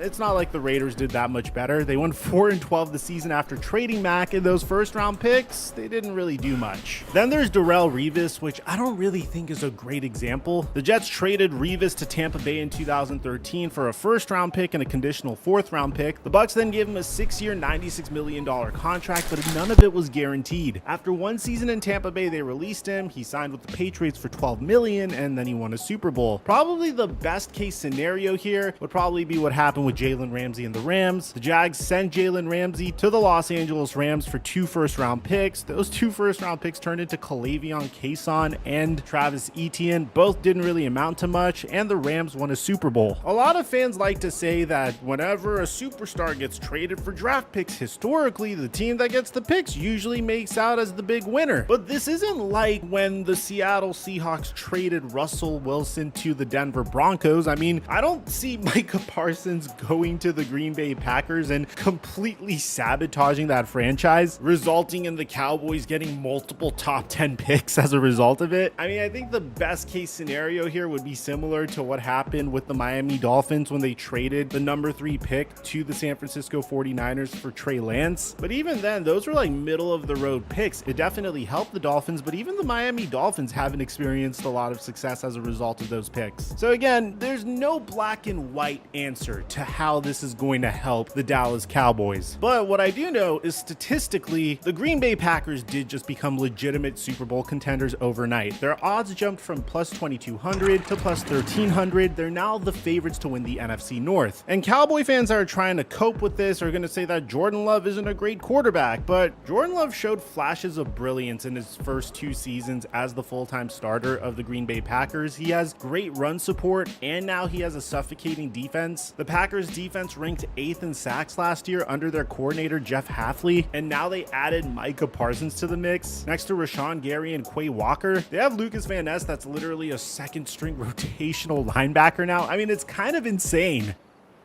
So you might be wondering how I'm just sitting here with a gigantic smile on my face when my favorite player on my favorite team just got traded to a team that pretty much has devastated my favorite team's greatest chance of making a deep run in the playoffs over the past 10 years. I mean, it's either been the Green Bay Packers, whether it was Aaron Rodgers devastating us during Dak and Zeke's rookie season, and yes, that's the last time we had this much hope for a Super Bowl run, or whether they handed us our first home loss in 2023 after Jordan Love crushed us on national TV. Well, the main reason I'm so at peace with this is if you take a look at the Cowboys odds before the trade and after the trade, you'd realize that the Cowboys had no shot at a Super Bowl this year anyway. I've said it ad nauseum on this YouTube channel. I mean, you're in the same division with the 2 best teams from the NFC last year. I mean, the Eagles and the Commanders literally represented the NFC in the NFC Championship. One of those teams won a Super Bowl. The other team went out and got even better and reloaded throughout the offseason. I mean, there was no way that the Cowboys were going to be able to compete with either of these teams. Their pipe dream was making it to the wild card. They are literally in purgatory right now, even with Micah Parsons. And you think I'm just trying to cope? I mean, there's historical data here that proves it. No team in NFL history has won a Super Bowl with a player eating up more than 13.1% of their salary cap. The record holder was Steve Young with the 1994 49ers at 13.08%. Every other Super Bowl winner has been below that threshold. Research shows that the optimal range for Super Bowl winning quarterbacks is between 10.6 and 12.3% of their team's salary cap. Dak Prescott is eating up roughly 22% of Dallas's cap space. That's nearly double what any Super Bowl winning quarterback has ever consumed. But it gets way worse. CeeDee Lamb is making $34 million annually. That's another 12.6% of the cap. So if they had kept Micah Parsons at $47 million per year, that's another 17.4%. We're talking about 3 players consuming over 52% of their entire salary cap. To put that into perspective, the 2002 Tampa Bay Buccaneers hold the record for highest spending on their top 3 players at 27.8% of their cap when they won the Super Bowl. The Cowboys would have been spending nearly double that amount on just 3 guys. The Cowboys went 7-10 last season and ranked 28th in defense even with Parsons on the roster. The harsh reality is that when you're allocating half of your salary to 3 players, no matter how good they are, you simply simply can't build the depth that is needed to win championships. The math doesn't work, and history backs that up. The Cowboys received Kenny Clark, who's a 3-time Pro Bowler and an excellent run defender, something that they desperately needed. Plus, they got 2 first-round picks to either trade up for a quarterback or address multiple positions. And since 2010, Cowboys first-round picks have combined for 40 Pro Bowl selections, which is the most in the NFL. So historically, they've been pretty good at drafting. But more importantly, this trade gives Dallas the salary cap that they desperately needed. Instead of having 3 players eating up 52% of their cap with minimal room to build depth, they now have the financial freedom to address multiple positions and create the kind of balanced roster that actually wins championships. Sometimes the best move isn't the flashiest move, but you have to understand this was a self-inflicted decision. I mean, if Jerry Jones paid Dak Prescott on time, if he paid CeeDee Lamb on time, if he paid Micah Parsons on time, you could have easily built a Super Bowl contender around these 3 players if you didn't take your sweet time and drag out negotiations the way the Cowboys did. There's no question in my mind, Dak, CeeDee, and Micah are good enough to win a Super Bowl at the right price. A lot of spotlight on Jerry Jones as a GM. So I wanted to look at how the lack of planning by the Cowboys, how that's cost them. If they first extended Dak when they could have over both of the contracts he signed, they would have saved $49 million. If they first extended CeeDee Lamb when they had the opportunity and what the market was, they would have saved $14 million. And if he had extended Micah last year when he did the Dak and CeeDee deals, he could have saved $36 million less than what Micah eventually signed for in Green Bay. And that all adds up to about $99 million you could have been paying other players.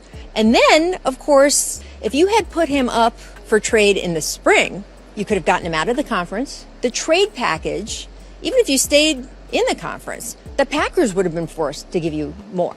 Could you imagine if the Cowboys extended Dak Prescott at $45 million a year? Could you imagine if they extended CeeDee Lamb at $30 million a year? Could you imagine if they extended Micah Parsons a year ago at $35 million a year? I mean, you would have had enough money for Saquon Barkley and additional pieces to fill out the rest of your roster. You could have gotten that run-stopping defensive tackle you needed. You could have gotten more cornerbacks. I mean, you could have been the dominant power in the NFC East. But Jerry Jones even admitted to us that he was doing this for the soap opera aspect, so we could talk about his team. If we're not being looked at, then I'll do my part to get us looked at. Now, I want you to understand, trading away your best player is never an easy thing to do, especially if the trade happened as a result of the team owner's incompetence and desire to create drama around his team, dragging out negotiations and painting himself into a corner where he has no choice but to trade his best player for 2 late first-round draft picks. So as a result of this, us Cowboy fans are doing everything we can to cope with this decision, and probably the most popular theory as to why this is happening is what Des Bryant tweeted shortly after, saying Arch Manning will have a star on his helmet. It's really funny making a video on this because Arch Manning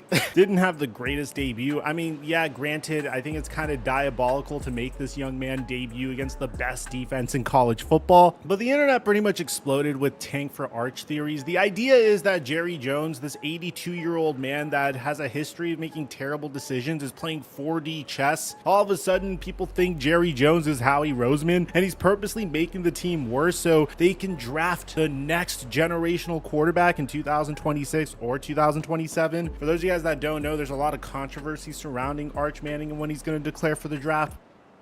And here's where things get really interesting. Jerry Jones has lately shown how he's felt about Dak Prescott. I mean, look at the way he reacted following the Cowboys trade for Joe Milton. Jerry literally said, "I have to pinch myself that we got him." I mean, who talks like that about a backup quarterback who completed 17 of 29 passes in his preseason debut? Jones went on to say that, "I'm just excited that we had a chance to get him, and he hasn't let us down. Every day we're more encouraged by what we're seeing." This is the same owner who just paid Dak Prescott $240 million, yet he's talking about his backup like he's found the next Patrick Mahomes in a discount bin. But here's the really telling part. Jerry has been dropping not so subtle hints about buyer's remorse with Dak's contract. When discussing guaranteed money with Parsons, Jerry brought up Prescott specifically. I remember signing a player for the highest paid at the position in the league, and he got knocked out 2/3 of the year. So he's talking about his $60 million quarterback like he's talking like a bad investment. ESPN even reported noted that the Cowboys have buyer's remorse on some of their deals because of injuries, and specifically mentioned Prescott's situation. So Jerry pretty much thought that Micah Parsons could be Dak Prescott 2.0 because Micah's been dealing with some back tightness, which apparently is okay according to Micah. So some fans are speculating that maybe this Parsons trade isn't just about horrible salary cap management. Maybe it's Jerry sending a message to everyone in that building. Maybe he's tired of paying premium prices for a team that can't get past the divisional round. Maybe he's ready to blow it all up and start it over with a young quarterback who won't cost him $60 million a year. The math actually works out pretty well for this theory. The Cowboys now have 4 first-round picks over the next 2 years. If they're bad enough in 2025, which apparently they should be because after this trade, Vegas dropped them from 7.5 wins this year to 6.5 wins this year, which should also go to show that even Micah Parsons on this team wouldn't really help them very much. So if the Cowboys are bad enough in 2025, they could package some of those picks to trade up for a quarterback. But at the same time, tank strategies in the NFL rarely ever work. I mean, the Jacksonville Jaguars won the Trevor Lawrence sweepstakes, and that didn't really work out too well for them. The Chicago Bears had the opportunity to draft Caleb Williams, and the quarterback taken after him was clearly the better QB. The Carolina Panthers traded up to the #1 pick for Bryce Young, and so far it seems like the quarterback that went after Bryce Young was the better QB. So I don't necessarily know how good of a strategy it is. At the end of the day, historically, whenever a quarterback is plugged into a situation with a good head coaching staff and a solid supporting cast, they tend to do fairly well. And I think it's too early to judge Caleb Williams because I think this year is his best year to prove that he was the best quarterback in the NFL draft after getting Ben Johnson to be his new head coach. But that's a different conversation for a different day. Let's talk about what this does to the Cowboys defense currently, because it's not pretty. They were already 28th in defense last year with Parsons. Now they're losing their best pass rusher and asking guys like Dante Fowler Jr., Marshawn Nealon, and Sam Williams to pick up the slack. Speaking of which, I don't know if you guys heard, Sam Williams recently got in trouble for speeding, and this is how Jerry Jones reacted to that. What was he going, 66?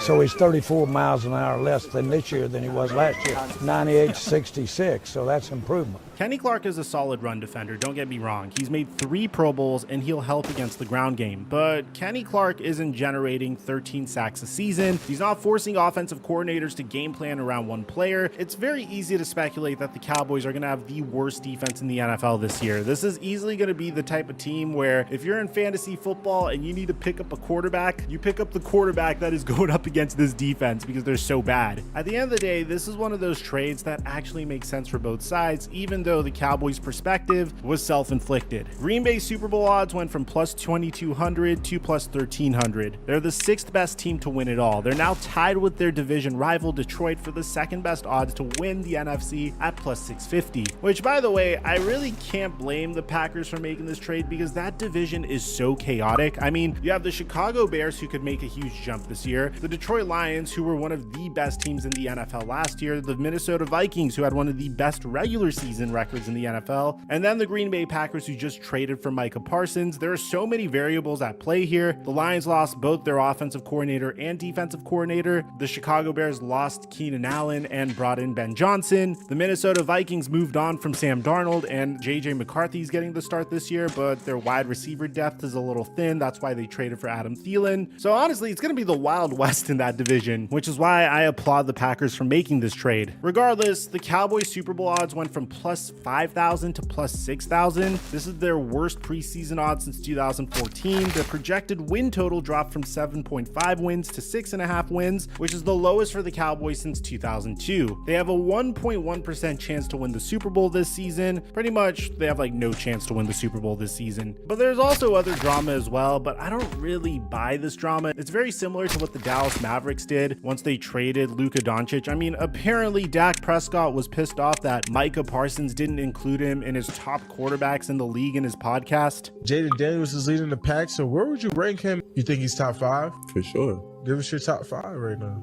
I'm gonna go him. I'm gonna go Mahomes. Mar. Gotta have Mar. Lamar. Yeah. Can't think right Josh now. Allen. Help me out. Jalen playing pretty good right now too. Jared Goff is a top 5 quarterback right now. And Matthew Stafford. When your best defensive player isn't buying into the team culture, isn't working on the weaknesses in his game, which is run defense, and is actively creating distractions, I guess you could say this is addition by subtraction, but I never viewed Micah Parsons as that much of a problem. I mean, yeah, he kind of acted out just so he could get traded or a better contract throughout this preseason, but at the end of the day, this is the Cowboys' own fault. This is Jerry Jones' own fault for dragging out negotiations to this extent. Now, could this end up working out well for the Cowboys? I mean, believe it or not, I think they're better off in this situation having traded Parsons than keeping him on the team and just being a team in purgatory. You're not going to be competitive with him on your roster. You might as well get 2 first-round picks, ride out the rest of the Dak Prescott era, and try to blow this up and rebuild. You have a history of drafting well, and I know some fans are saying that recently the Cowboys draft picks haven't been that great, but that's because they primarily spent it on offensive line, and those aren't the splashiest picks, and obviously Mozzie Smith didn't work out super well. My takeaway after sitting and thinking about this on my flight home, which it was a 15-hour flight, I had a lot of time to think about this,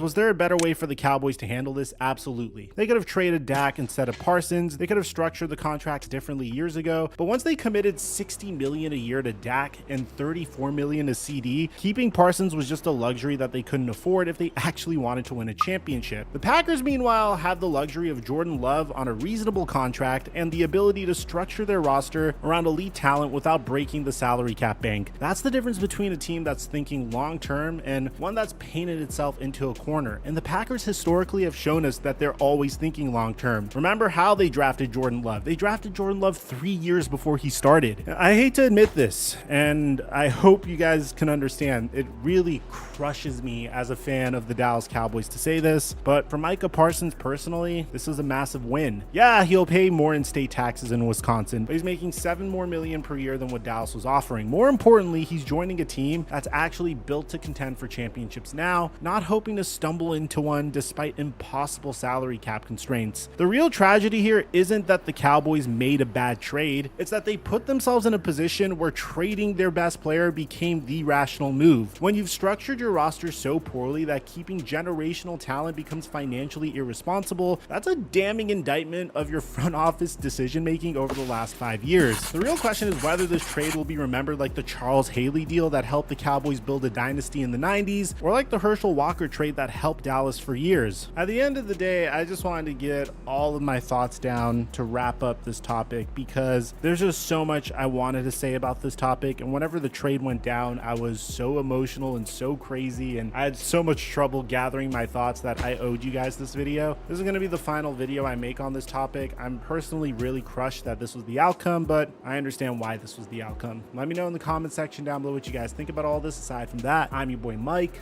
and I'm dropping our mic until our next upload.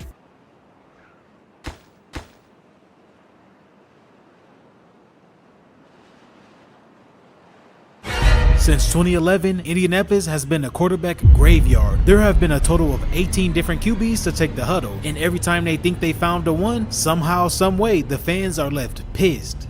Matt Ryan, you stupid fuck! You stupid fuck! But what is it? Is it bad luck, poor coaching, a curse, or something darker? So let's figure out, how did a franchise that once ruled the AFC South year after year in the late 2000s become a place where quarterbacks go to die? In the spring of 2012, the Colts faced a pivotal moment that will reshape their franchise for years to come. The team had just parted ways with their legendary quarterback Peyton Manning after he missed the entire 2011 season due to a neck injury. The decision sent shockwaves through the NFL and left Colts fans heartbroken. There is breaking news in sports tonight that the Indianapolis Colts will release quarterback Peyton Manning. This town and this team means so much to me. It truly has been an honor to play in Indianapolis.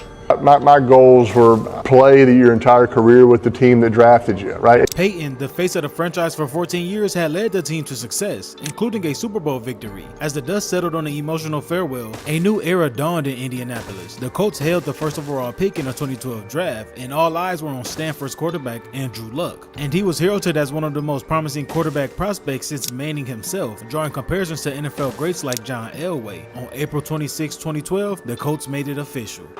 The Indianapolis Colts select Andrew Luck, quarterback. But how do you feel? Take me through your emotions. So excited. So excited. The moment was electric, filled with hope and excitement for what the future might hold. As he held up his Colts jersey with his family by his side, it felt like the beginning of something special. Colts owner Jim Irsay, who made the difficult decision to release Manning, now looked at Luck as the new franchise guy. That kid is a special kid. Special. He was born to do great things in the National Football League. The young quarterback was tasked with not just filling Manning's shoes, but leading a completely rebuilt organization. It was a daunting challenge, but one that Andrew seemed qualified to handle. As Andrew took the reins of the Colts offense, fans and analysts were captivated by his potential. His intelligence, mobility, and arm strength drew comparisons to a more athletic Peyton Manning, except for one guy, Skip Bayless.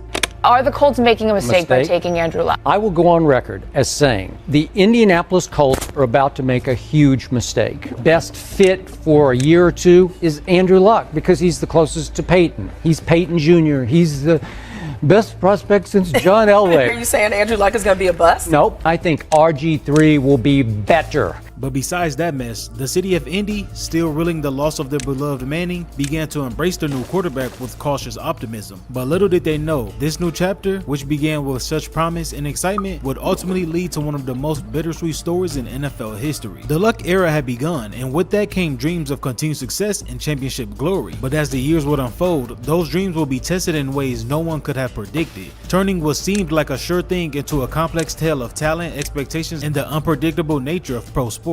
Andrew burst onto the NFL scene in 2012. In his rookie season, he led the Colts to an impressive 11-5 record and a playoff berth, throwing for 4,300 yards, 23 touchdowns to 18 interceptions. His ability to elevate the team was evident from the start, as he orchestrated 7-game winning drives in the fourth quarter or in overtime during his first year alone. But I also want you to keep in mind that he was in the top 5 as the most sacked QB that season as well. But moving along, it was in the following seasons that truly cemented his status as the NFL's next great quarterback. In 2013, he led the Colts back to the playoffs in one of the most memorable postseason performances in NFL history. Trailing the Kansas City Chiefs 38-10 early in the third quarter, Luck orchestrated a comeback for the ages. With laser-like precision and unwavering determination, he threw for 443 yards and 4 touchdowns, leading the team to a 1-point victory. This game became the stuff of legend, a testament to Luck's ability to snatch victory from the jaws of defeat. The 2014 season saw him reach even greater heights. He threw for 4,700 yards and a league-leading 40 touchdowns. The Colts once again made the playoffs, but this time Luck wouldn't be denied. He guided the team past the Bengals and the Broncos, but their run finally ended in the AFC Championship game against the Patriots. But Luck had proved beyond doubt that he could carry a team deep into the postseason. What made Luck's performance even more remarkable was his mediocre roster surrounding him. He wasn't just winning games, he was dragging a flawed team to victory through a sheer force of will. His ability to compensate the Colts' weaknesses, especially the 5 guys up front, was nothing short of miraculous. Everyone couldn't help but to wonder, if the Colts could build a proper team around Luck, could they be witnessing the birth of the next NFL dynasty? His early success was a roller coaster of emotions for Colts fans. Each improbable comeback, each fourth quarter drive, each playoff win felt like a glimpse into the future of endless possibilities. He wasn't just a quarterback, he was the symbol of hope and a reminder that with the right leader, anything was possible. But then as the 2015 season approached, it seemed just like they got it right. The football world held its breath, eager to see what new heights Andrew Luck will reach next. New camp, new season. I got out of my car in the parking lot, and the first person I saw was Frank Gore. I get to play on a team with Frank Gore. We're going to be pretty damn good. And then you think, who's the quarterback with that guy? And you go, oh, Andrew Luck is the freaking quarterback. It's just going to be a really fun year, fun camp. However, the 2015 season marked the beginning of a dark chapter in Andrew's career, one that will ultimately lead to his premature departure from the NFL. As the young quarterback entered his 4th season with the Colts, expectations were sky high. However, what unfolded was a disappointing tale of mismanagement, stubbornness, and the gradual erosion of a generational talent. I mean, bro, they were running plays like this, thinking they were really going to fucking work. But actually, Colt Anderson is behind him.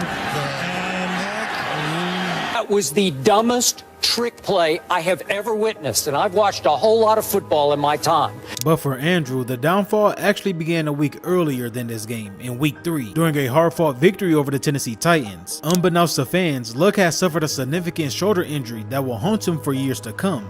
Despite the pain, his competitive spirit drove him to play through the injury, a decision that will have far-reaching consequences, like throwing more costly interceptions. When you look at his interceptions this year, it's a big, lofty, ugly number. number, does some of this just go on to Andrew Luck, that he's making lousy decisions?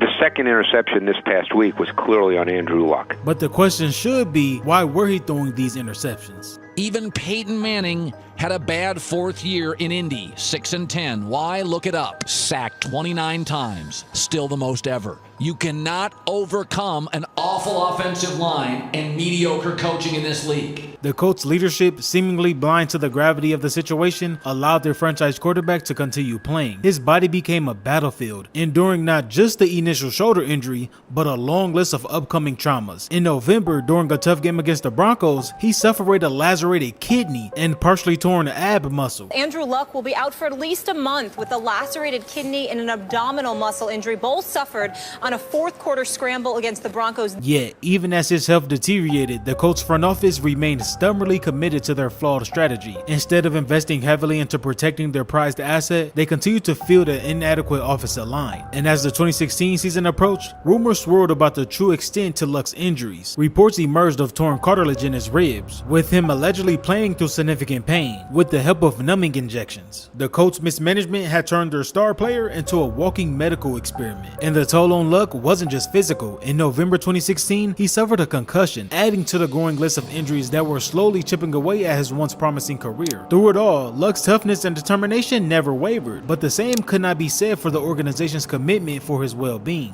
By the end of the season, it became clear that Luck had been playing through a partially torn labrum in his throwing shoulder. The injury, which had likely been worsened by the constant hitting he endured, had required surgery. So in early January 2017, he underwent that procedure, with the team and fans expecting a quick recovery. However, what followed was a bunch of lies and miscommunication. The Colts' handling of Luck's rehab was nothing short of disastrous. As the 2017 season approached, the organization continually fed fans and the media misleading information about his progress. They removed him from the IR list before week 7, implying that he could return. But after his first practice back in 7 months, he had soreness in that surgically repaired shoulder, and the doctors revealed that it wasn't healing as expected. The Colts' assurance of his return grew hollow, and fans' frustration mounted with each passing week. By November, the truth could no longer be denied. Andrew Luck would not play a single snap in the 2017 season. Andrew Luck's season is over, and I think this comes as a surprise to exactly nobody.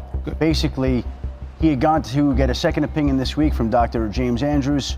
His shoulder never quite felt right, and really, with them being in the position that they are, there's no sense in bringing him back this year. The Colts' mishandling of their star quarterback's injury had cost him an entire year of his prime, and worse, had potentially jeopardized his long-term health and career. The drama of his lost season became a cautionary tale of organizational wrongdoing. The Colts had gambled with their most valuable asset, and the price was steep. As the team limped to a 4-12 record without their leader, fans were left to wonder, had the Colts front office lies and mismanagement truly damaged the career of one of the NFL's brightest stars?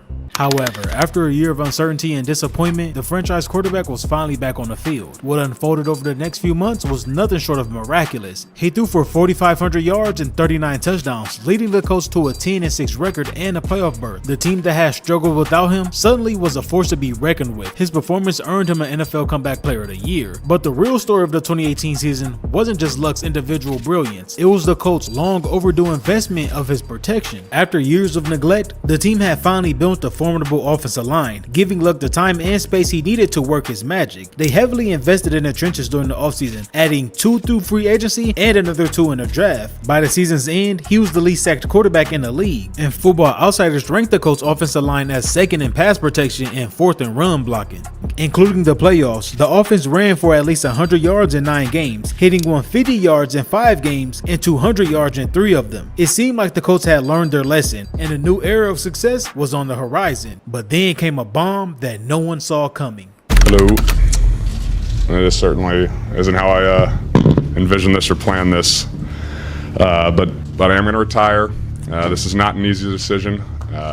Honestly, it's the hardest decision of my life. On August 24th, 2019, in the midst of a preseason game, news broke that Andrew Luck was retiring from the NFL at the age of 29. And look at this reaction. There are people. That guy's wearing an Andrew Luck jersey. Everybody's got their phones out. That guy is clearly reacting to that news that Andrew Luck is reportedly going to retire from the NFL. Now, the NFL world was stunned. How could a player in his prime, with seemingly so much left to give, walk away from the game? We were standing here about to tape and everybody's in my ear, Andrew Luck's retired, Andrew Luck's retired. First thing on my mouth, No way! Roz, my reaction was now? Stephen A., now? Listen, it's an individual decision. The reaction was immediate and intense. As Luck left the field that night, some Colts fans, overcame with shock and anger, booed their once beloved quarterback.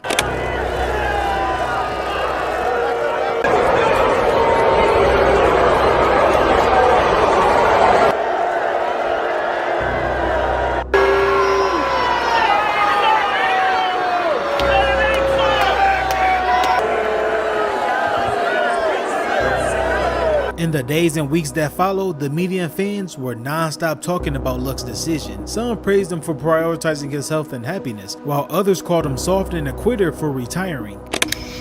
Fuck Andrew Luck. What the fuck just happened? But man, I wish you would play longer. Definitely a bummer. They built that whole team for him. Yeah. And for a fan, we hate to see a good player go. Fans are really hurt, but it's his life. And then in the off season, when everybody's relaxing, chilling, you see players on boats, on cruises, living the good life. Andrew Luck is at rehab, trying to get better for you, and you choose to boo him? It's ridiculous. But this is what I tell guys all the time. I say, I want you to remember this. Fans, they applaud what you do, not who you are. And when you can no longer do that, watch. What are you booing? Oh, I'm upset that he's not willing to risk his life for me. The debate raised was, had the coach betrayed Luck by failing to protect him for so many years, or was Luck himself too soft and unable to handle the hardness of pro football? The truth, as always, was more complex. In a revealing interview years later, Andrew spoke about the toll that injuries and constant rehab had taken on his body and mind. Is there a burnout factor? Injuries adding up, I think is a common theme in any professional athlete's sort of coming to an end in a career. Yeah. Was football still fun for you at the end? No, not like a game. He described the cycle of pain and recovery that had become his life, and the moment he realized he couldn't continue living that way. As the dust settled, the Colts were left to pick up the pieces of their shattered Super Bowl dreams. Fans mourned the loss of a generational talent and wondered what might have been, and Andrew, the quarterback who seemed destined for greatness, walked away from the spotlight, leaving behind a legacy of unfulfilled potential and unanswered questions. With Luck out, GM Chris Ballard and head coach Frank Reich were like deer in headlights searching for their next franchise guy, with the season opener just days away. They had no choice to turn to Luck's backup, ready or not, which happened to be Jacoby Brissett. What followed from 2019 through 2024 was a dramatic carousel of quarterbacks, with each year bringing in a new face under center and a new wave of optimism, only to end in disappointment. The Colts quickly rewarded Jacoby with a 2-year, $30 million extension days after Luck's retirement, a sign of belief that he could seize the moment. At first, he embraces the unexpected spotlight. A beloved locker room guy with a strong arm, he led Indy to a surprising 5-2 start. For a moment, it seemed like the Colts might just survive the unthinkable loss of Luck. Brissett was efficient, tossing 14 touchdowns to just 3 interceptions in those first 7 games. Indy fans were hoping that this backup could be an unlikely hero of a trying season, but that hope was short-lived. In Week 9, the Colts' fortunes turned on a dime when he went down with a knee injury early against the Pittsburgh Steelers. Though he returned a few weeks later, Jacoby was never quite the same.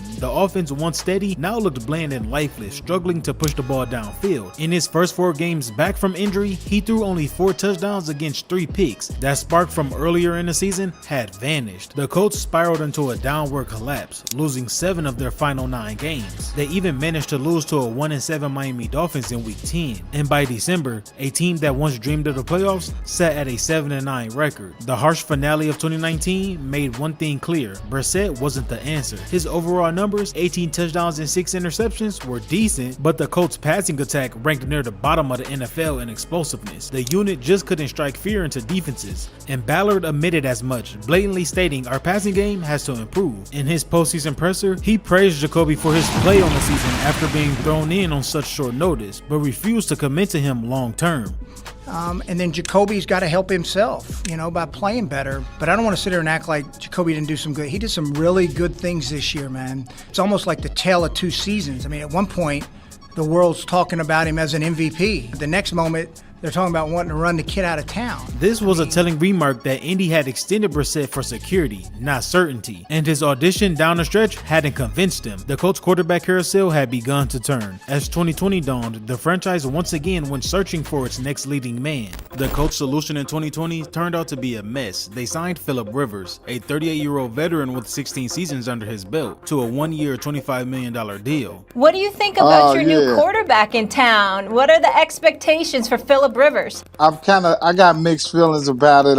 We only got him for a year. He got 365 days to prove himself. The move reeked of desperation, but also ambition. Frank Reich had a history with Rivers, and he believed that the old gunslinger could maximize the talented Colts roster at that time. Indy wasn't rebuilding, they were going all in for a playoff run, even if the window might only last for a single season. From the opening whistle, Phillip did his thing despite his age. He could still sling it accurately in Indy's quick hit offense, even if his deep ball had lost some sting. He spread the ball around to backs and tight ends, and leaned on a young killer in the backfield, Jonathan Taylor, to carry the load. They finished 11-5, a strong record, and earned a playoff berth. Statistically, Rivers was solid, 4,100 passing yards, 24 touchdowns, 11 interceptions, and a 97 passer rating. But more importantly, he brought the Colts back to the postseason, getting rid of the bitter taste of the 2019 collapse. And yet, for all that success, something was missing. The offense lacked the explosive firepower of the NFL elites. His limitations were evident. At 39, he was immobile, and his arm had become a source of worry on long throws.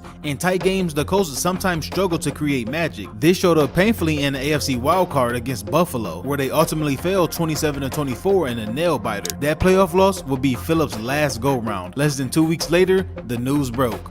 Moments ago, Phillip Rivers has announced that he is retiring from the National Football League. The Colts were thankful for his steady leadership. Rivers had stabilized the ship in 2020, but now they were quarterbackless again. Remember what Mike Epps said? He had 365 days to prove himself, and that's literally all he gave. 1 year, 1 playoff appearance, and poof, the starting quarterback was gone. The franchise search for a long-term answer was back to square one, with another void under center. It was a sense of deja vu. Another offseason of quarterback desperation loomed. 2021, the quarterback carousel was spinning wildly. Enter Carson Wentz, a 28-year-old former second overall pick with a suitcase full of baggage and some potential. His career has skydived in Philly, where injuries and inconsistency saw him run out of favor. But Frank Reich remembered the 2017 MVP caliber Carson he had coached with the Eagles, and he was convinced that he could bring that dog back to life in Indy. In a bold offseason gamble, the Colts traded a haul of draft capital, including a first-round pick, to Philadelphia to get Carson. Colts fans, both nervous and hopeful, dared to dream that maybe this was the long-term answer they craved. Early on, it looked like the right Wentz reunion might just work. With him in the Colts blue, he played efficient football for much of 2021. He had cut down on the ugly turnovers that had plagued I don't think it flows finishing backwards with anymore. 27 touchdowns to just 7 interceptions and over 3,500 passing yards. By mid-season, It's the only Colts found flowing their out identity, there and a there. bruising running game behind league-leading rusher JT, and a play-action passing attack where Carson could shine without carrying the entire load. After a rocky 0-3 start, Indy caught fire. They upset contenders like the Bills and Patriots and surged to a 9-6 record. That means by it's not Christmas. gonna At do one anything. point, they had a 98% chance of making the playoffs. Carson wasn't quite an MVP, Yeah, but he was well, playing yeah, solid that's what's football. gonna end up It seemed happening. like the We're Colts had probably finally just gonna found end up stability at connecting quarterback, these, and all they and then needed was one more flooding win it to all punch their out with postseason the ticket. sides. Then disaster.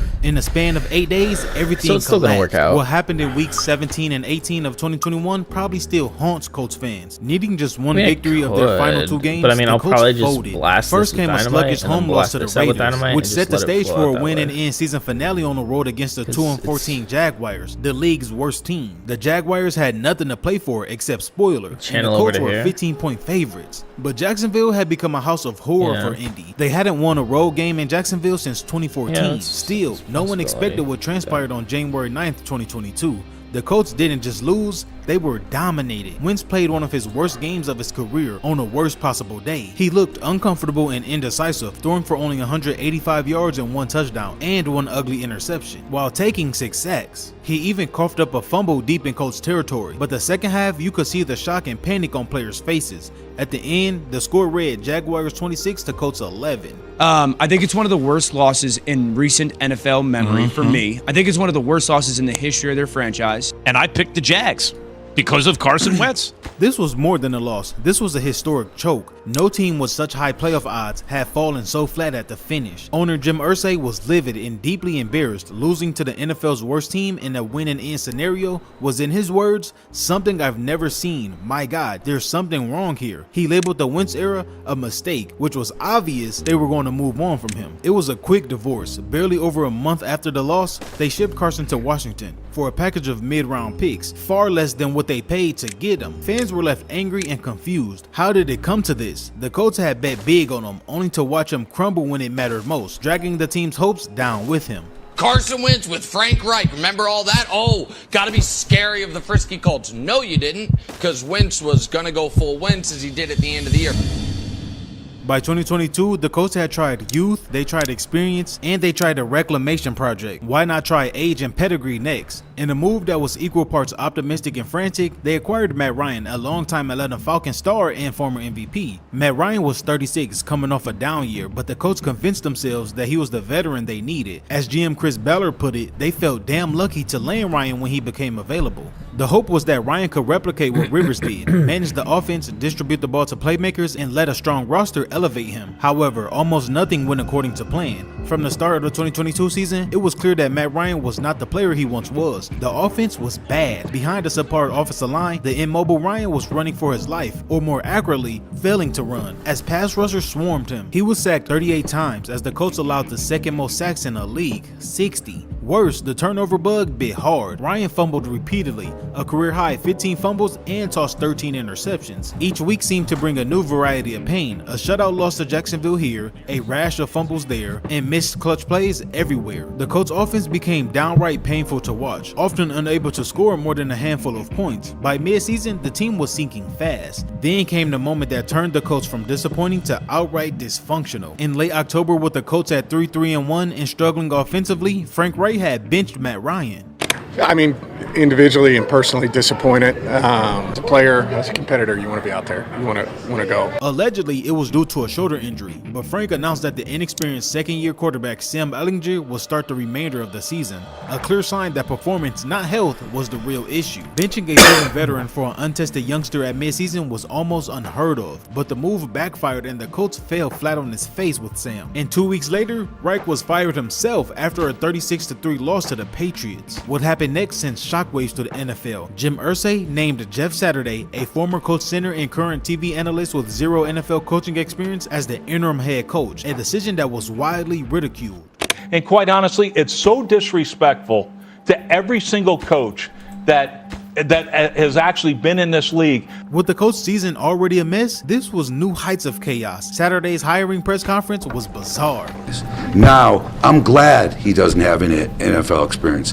I'm glad he hasn't learned the fear that's in this league. I'm pretty sure Colts fans didn't know whether to laugh or cry, because what do you mean you're glad he had no experience? Incredibly, Jeff won his first game against the Raiders, briefly sparking jokes that maybe this crazy plan was so crazy it just might work. Matt Ryan, reinstated as starter by new head coach, managed one last feel-good victory in that week 10, including a shocking 39-yard scramble, the slowest long run you will ever see, that had his teammates hyped, but reality has set in hard and fast. The Colts would not win another game under Saturday. The moment that officially turned the 2022 Colts into the league laughingstock arrived in Minnesota on December 17th. Facing the Vikings, Indy had came out firing and went up 33-0 by halftime. Everything clicked. Defense scored, offense scored, and the Colts looked ready to cruise to a big win. But what followed after halftime was a pure nightmare. That 33-point lead evaporated as Indy's offense froze and defense fell apart. By overtime, the unthinkable happened. The Vikings completed the largest comeback in NFL history, winning 39-36 on a walk-off field goal. For Matt Ryan, it was a crucial reminder of the 28-3 Super Bowl collapse he endured with Atlanta. And for Jeff Saturday, a harsh lesson that coaching in the NFL isn't as easy as just picking up a headset. After that, Matt Ryan was benched yet again, his second benching for the year, as Saturday turned to Nick Foles to finish out the final games. But it hardly mattered. The Colts finished with a 4-12-1 record, having gone from preseason division favorites to one of the league's worst teams. As the dust settled, the Colts were left with nothing but wreckage. An aging quarterback in Ryan who looked finished, an interim coach in Jeff Saturday who will soon be replaced, and a front office humiliated by the results of its all-in gambles. Chris Ballard took responsibility, vowing to get it fixed, but the damage was done. Look, I failed. I'm not going to sit up here and make excuses. Failed a lot of people. In April 2023, Colts fans dared to hope again. After years of quarterback musical chairs following Andrew's shocking retirement, Indy decided to bet big on a new face and actually pulled from the 2023 draft. The Indianapolis Colts select Anthony Richardson, quarterback, Florida. The selection was a bold one. Anthony was only 20 years old and had started just one season at Florida, but his physical gifts were off the charts. At the NFL Combine, he set a quarterback record with a 40.5-inch vert and ran a 4.4 at 240 pounds. The single most impressive athlete at the quarterback position in Combine history. As one analyst put it, the media and fans were excited about his potential. I'm begging for Anthony Richardson, bro. Wow. Oh, let's fucking go. The next pick is in. The Indianapolis Colts have selected Anthony Richardson out of Florida. The Colts, desperate for a franchise quarterback, were hyped. General Manager Chris Ballard knew it was a gamble. Richardson was a boom or bust, but Ballard put it as, we drafted him for what we think he can really be in the future. Look, we're betting on what we think he can become, and he's a physical freak. This was the highest draft pick Indy had used on a quarterback since Luck, and the entire city hung its hopes on Richardson's broad shoulders. His rookie season began like a Hollywood script, flashes of brilliance that made Colts fans leap out of their seats. In week 1, he scored his first NFL touchdown. By week 2, on the road in Houston, the rookie looked like a seasoned playmaker. He rushed for 2 touchdowns in the first quarter, including an electrifying 18-yard dash where his 6'4" frame outran everyone to the end zone. The Colts jumped out to a 14-0 lead behind their dynamic new quarterback, and Richardson grin on the sideline said it all. The kid was having fun and the Colts were winning. A week later, Anthony returned from a brief concussion absence and nearly engineered a 23-point comeback against the Rams, rallying Indy from a 23-0 deficit to force overtime. He was making magic on the field, shrugging off defenders, dropping back, launching deep throws, and stiff-arming defenders with each play. The Colts fans could finally see it. The future had arrived, and it wore number 5 in blue and white. But as quick as the spark was lit, reality intervened just as dramatically. In week 5 at home against the Titans, Anthony's ride came to an end. Late in the first half, he took off for a design run and was driven hard to the turf and didn't get back up, bouncing this time. The stadium fell silent. Richardson had injured his throwing shoulder, and the severity became evident soon after. The next week, Colts owner Jim Irsay announced that the number 4 pick will undergo season-ending shoulder surgery. And just like that, his rookie season was over after just 4 games, and the toll on those few weeks were worrisome. Richardson started 4 games but was unable to finish 3 of them due to injuries. He had suffered a knee bruise in week 1,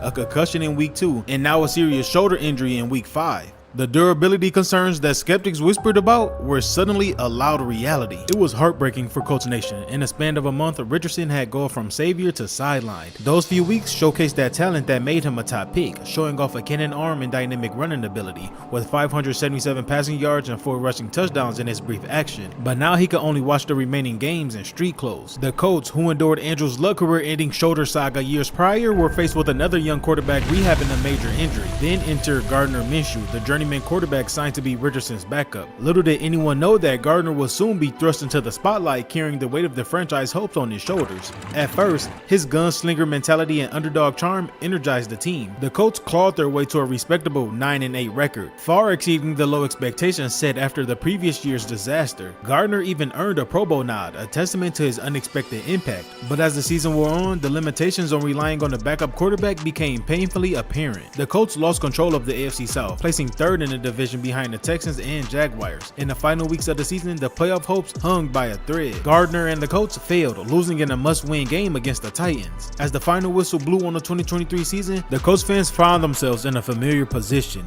watching other teams in the playoffs while battling with the bitter taste of disappointment. The promise of Anthony's return offered a glimmer of hope, but after years of false starts and dashed dreams, fans couldn't help but to wonder, would the Colts ever find stability at the most important position in football? The 2024 season was supposed to be Anthony's redemption tour, a chance to pick up where he left off and prove he is still the Colts quarterback of the future. He was fully healed from the shoulder surgery, a story that was set for a major comeback, and indeed, when the season began, hope resumed. AR was back under center, flashing his athleticism. Colts fans held their breaths with every scramble, just praying he slid safely. Early on, he showed more glimpses of his talent, a few laser beam touchdown throws and some jaw-dropping runs. But as weeks passed, it became clear that the young quarterback was still, well, young. By mid-season, Indy was hovering around 500 and his stat line was shaky. Accuracy remained an issue, and he was just below a 50% completion rate, and turnovers mounted. The coach stuck with him, preaching patience. Each week felt like walking a tightrope between wild moments and head head-scratching mistakes. But still, no one could predict the bizarre drama that unfolded on October 27th, 2024 in a game against the Texans. It's week 8, a divisional matchup between Houston. The Colts were trailing 20-10 in the third quarter. It's a crucial second and goal from the Texans' 23-yard line, and AR had just scrambled on consecutive plays, using his legs to try to make something happen after a costly penalty. He was visibly winning after a close sack. He barely makes it back to the line of scrimmage, and then does something completely unexpected.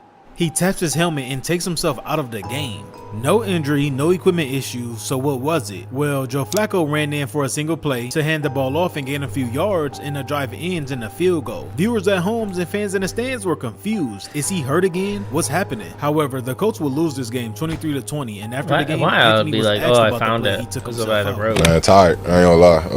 That was a lot of running right there, what I did, and I don't think I was gonna be able to go that next play, so I just just told Sam I just needed a break right there.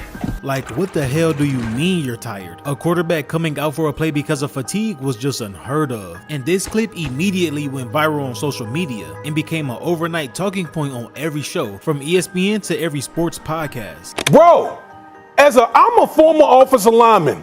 We don't get plays off. And for you to tap out in that situation, it's the most ridiculous thing that I have ever heard. He tapped his heel. Unacceptable. All right, listen. It's 6 people in the offense to take every snap. As a quarterback, you lead the team. You shouldn't be tapping out from nothing. Bro, you the face of the franchise. You can't come out. I've never seen that before in my life out of a quarterback. Emmanuel Acho, a former NFL player now analyst, tweeted in disbelief, urging Anthony to just lie next time. This is the Bible. Right hand of God, I swear that I have never heard anything like this in my life. In all of my years of playing football, covering football. What you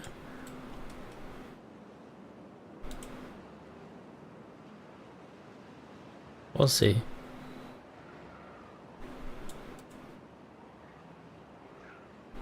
Might. Maybe I already did.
He's a CIA agent.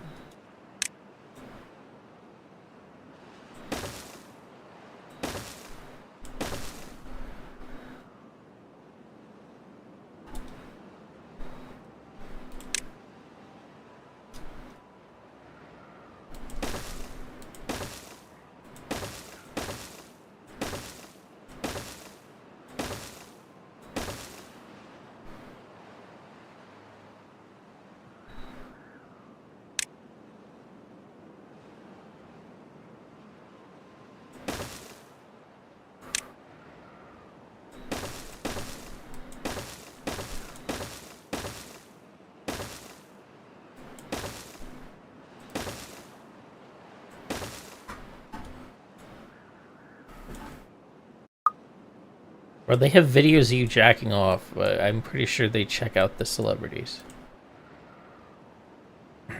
Because they have everything on everyone. Okay.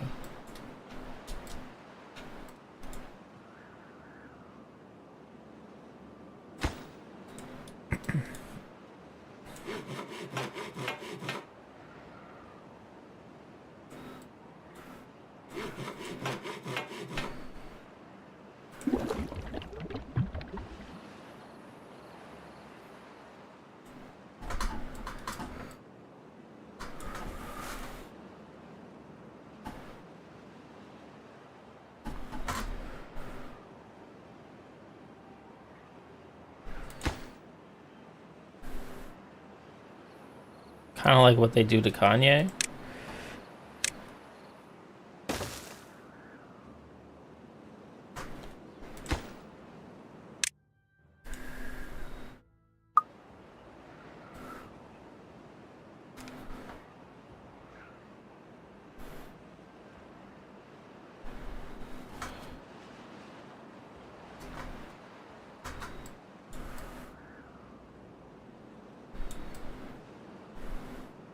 Oh, base.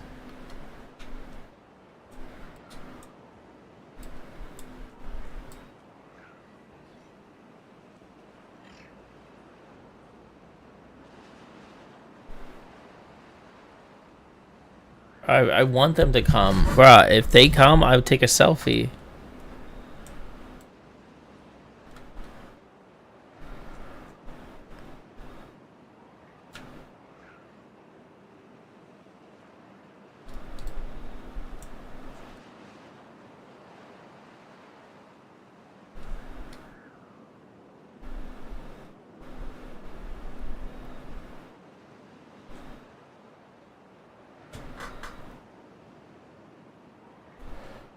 I don't know how it's working, but this island is all of my food.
Watching football, I have never heard this in my life. Anthony Richardson, just lie next time, big dog.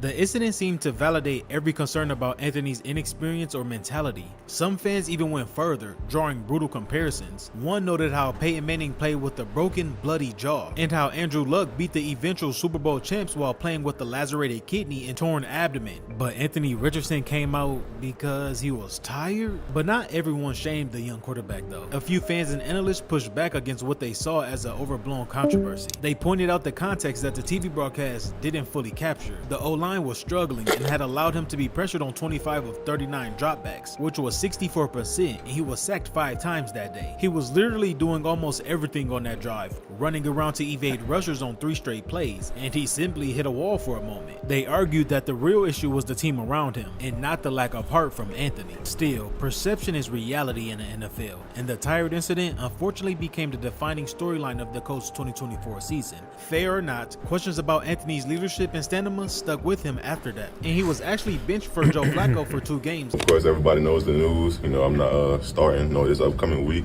Of course it hurts, but it's all good. I'm using this moment as an opportunity to grow and just learn from my mistakes. He wouldn't make a return until week 11, and he ended the season with a disappointing stat line. Just 8 passing touchdowns against 12 interceptions in the games he played, and a completion rate under 50%. The Colts finished with a losing record. By the final week, 39-year-old Flacco started the last 2 games of the season, while yet again, AR was out due to another injury. To be honest, it was just a sad year. The narrative around Anthony had flipped. Instead of the next superstar in Indy, some were wondering if he would follow the path of the previous failed experiments. The Colts remained publicly committed to him, but everyone knew year 3 would be pivotal. Anthony's talent was undeniable, but was he truly the leader and long-term answer the team needed? The 2024 season left Colts fans with equal parts of hope and doubt, and a very familiar uneasy feeling. Oh boy, here we go again. As the calendar turned to 2025, the Colts faced a crossroads with their young quarterback. In theory, this was supposed to be the year Anthony blossomed, fully healthy and wiser from his rocky sophomore year. But the Colts' actions in the offseason told a more complicated story. In early March, Colts fans' phones buzzed with a shocking headline. Indianapolis had signed quarterback Daniel Jones to a free agent deal. Yes, that Daniel Jones, the former New York Giants starter whom many had written off. The news broke seemingly out of nowhere. Initial reports said it was a 1-year, $14 million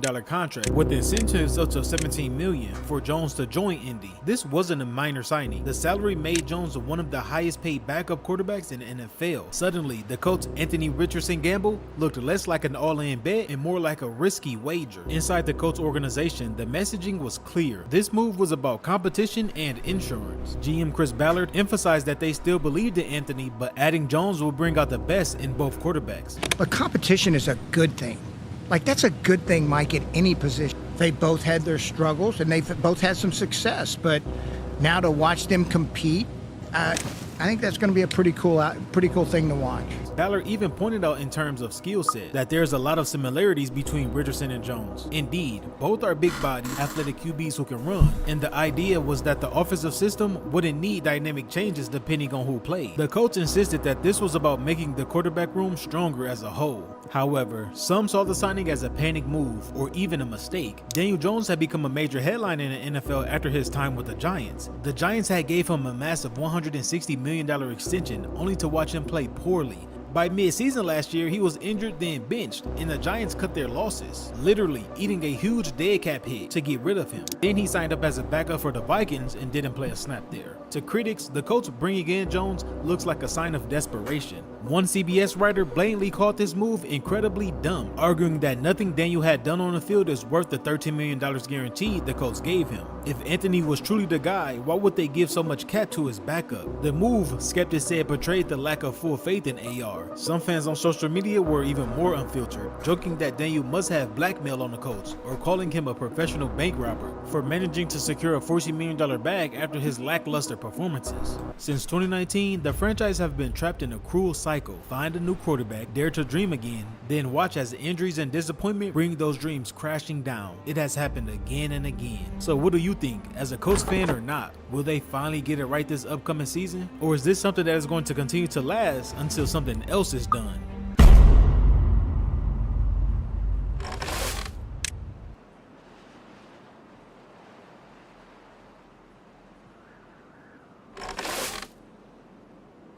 Oh, what?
Yeah. Dora the Explorer. Know that one?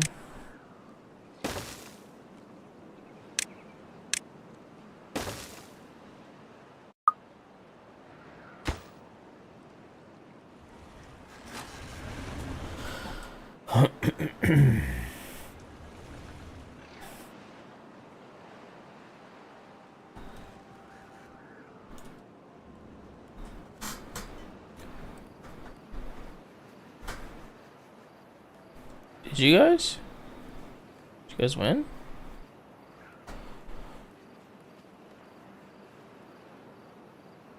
We won like all our games. What are you talking about? No, I'm pretty sure we won. You were on your why were you on a Smurf? What a clown. Oh, yeah, I didn't realize that's why you were there.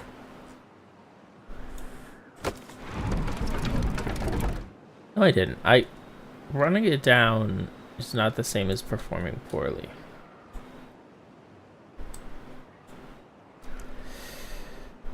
The end result's the same.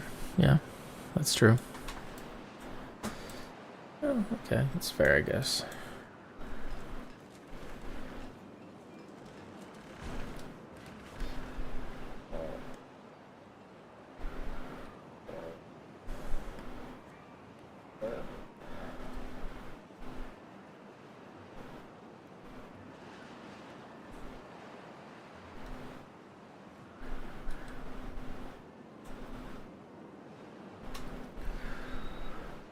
Jared's just talking about how boosted he is.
We're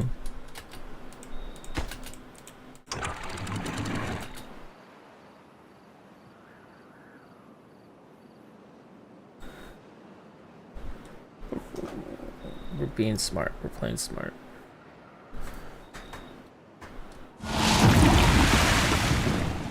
What do you mean? We're fine.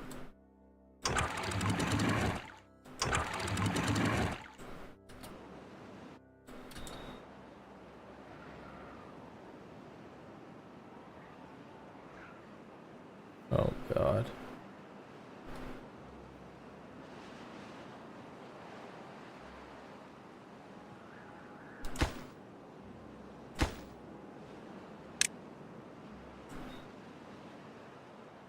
Yeah, no, it's leaving off the sides. It's just not... They changed it, I guess, so it doesn't come back over the top. Well, that's just what I'm seeing.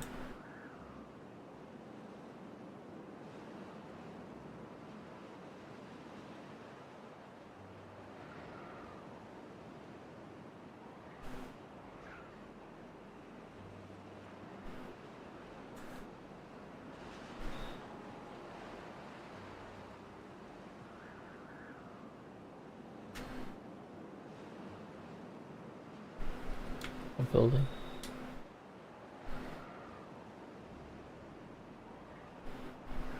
Oh, no, because I put a wall here. After that, I made sure that would never happen again.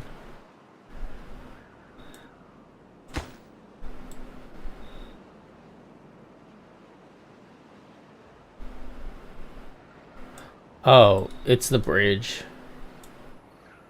It's a bridge. Yeah, I can't go over these floodgates. It can only go over, like, sluices. Yeah.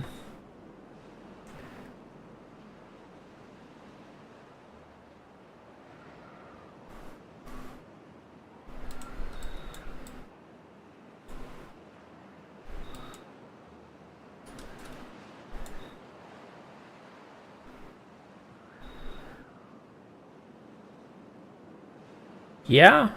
Yeah. I mean, once this is done, it's going to help a lot. Because then we'll have more blue, and because it's kind of all we have right now.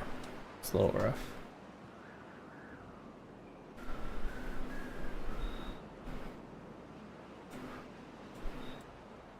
Yeah, a little bit.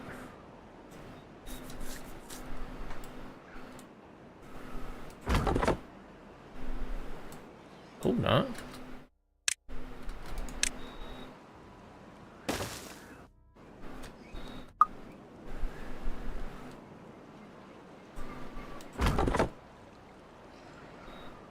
Yes, it's a tunnel. I built it.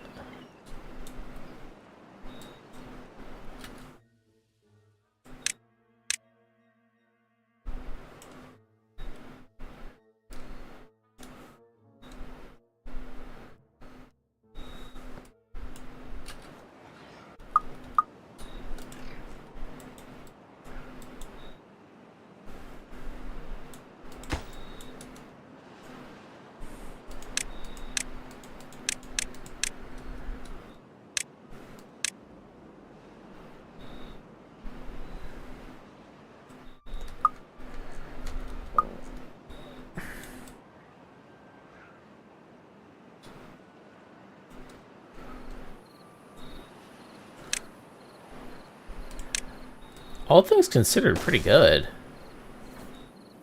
I mean, this is a very tough map. But I think once we can divert this water, I think we'll like be set. Because right now, like, the bad tides are just fucking me, and then even the droughts, I don't have enough water. But I think once we can control it better, I think we'll be good.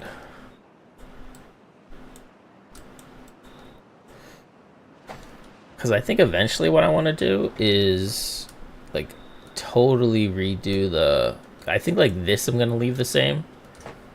But I think down here, like, I'm just going to, like, actually, like, get rid of the river entirely. And I think just have, like, channels. Like underground, and then literally just hydrate the entire map.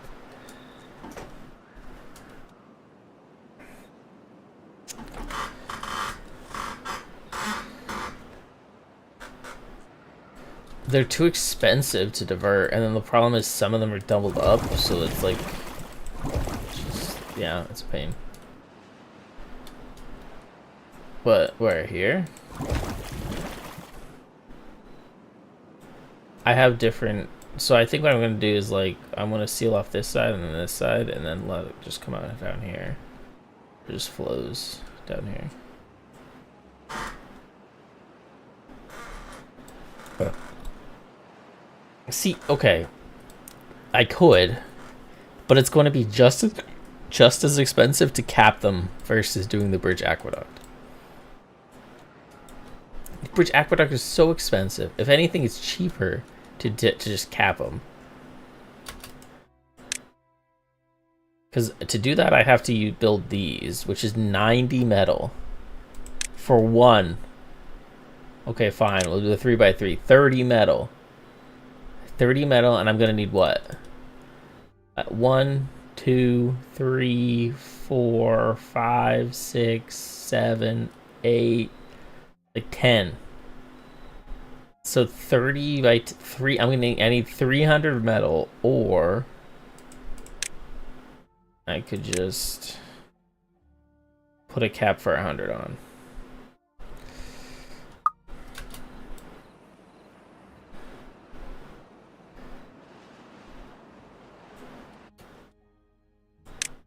Like the long one? Which one? This one? No, because the water just falls off the side. Oh, you mean build levees up the sides and then just have this in the middle? Oh, okay.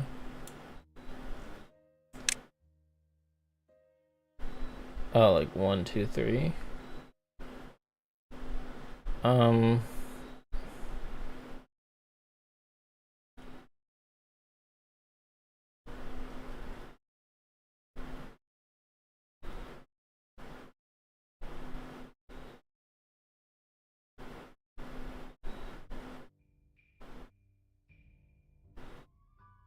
I mean, like,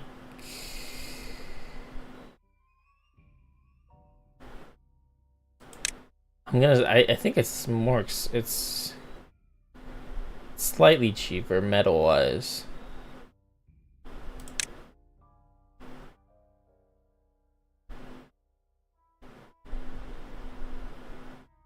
Versus 30, the other one's 30.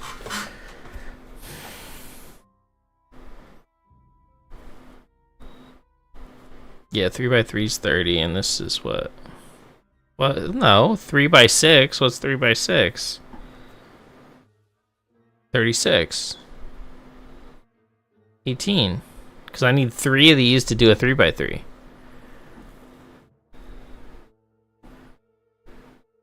It's 16 per, or 6 per metal. Planks. It's 15 planks, 15 logs. It would be cheaper.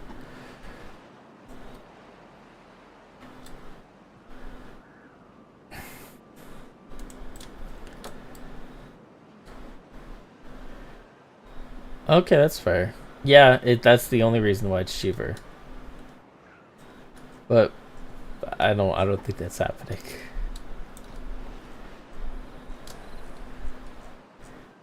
Design, bro, you can design them. Design it then. Oh my gosh. I'll build it here with this one. How about that? Is that fair? We'll do it with one of the other ones just to say we did it. This one. This guy who'll come all the way out here then.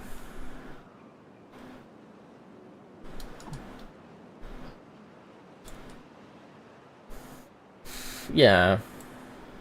Yeah.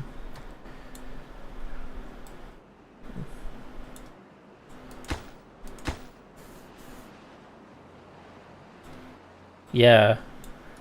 I could. Yeah. Yeah, well, it'd be cheaper than capping it. Yeah, for sure. But it also doesn't really hurt anything the way it is too much. So I don't... Yeah, I mean, so basically the point is... Because I already did the thing. So to convert all this area to, like, thing... There's 3 sources here. And there were only 2 here. So all I have to do if I cap this... If I cap this and then finish this up here... this entire area will become usable. And yeah, that's the plan. Yeah, so this entire area up to here will be used. Actually, up to here, but it's all pretty much the entire side of the map is going to be usable once I finish capping this one, which I didn't start yet. And I also don't even have any more metal because I don't want to take any more metal from this one because of the aesthetic. So I have to wait till I build over here till I can get more metal. But the skyscraper, I like leaving the skyscraper standing. I think they look cool.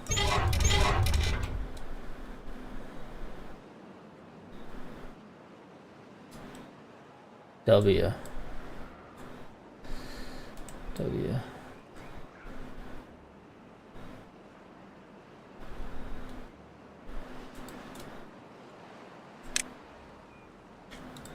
I'm working up to this mine up here, but it's super expensive to build. I'm not even prepared to build it.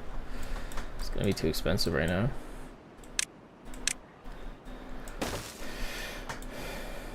Yeah, they are, but they're expensive to build, and they're super expensive to build, and they're expensive to run as well.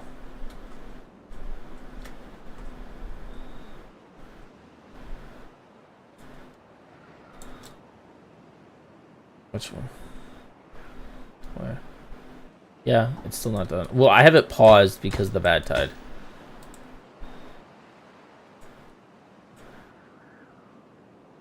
Yeah, they're building this one. Well, because eventually I do want this one as well.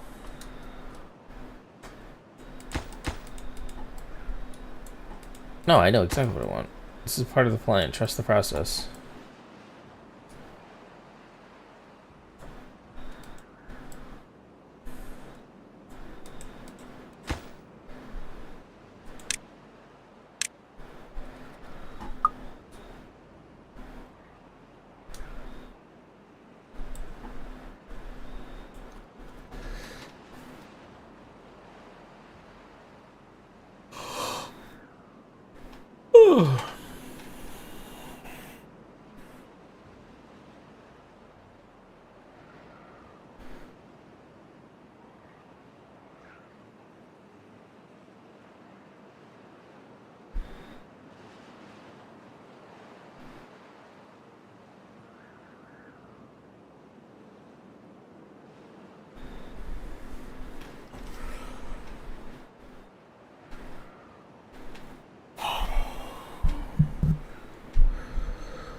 No, you don't.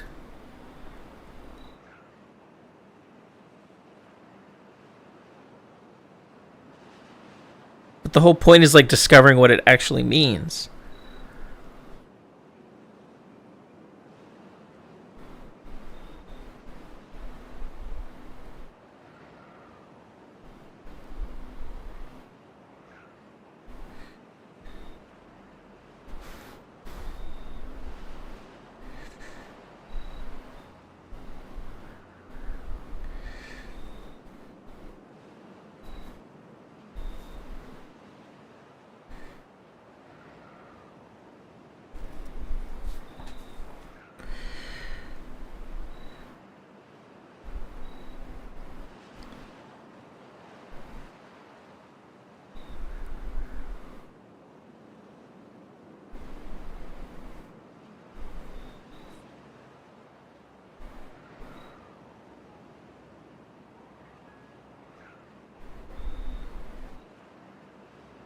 Half-Blood Prince was pretty late, yeah.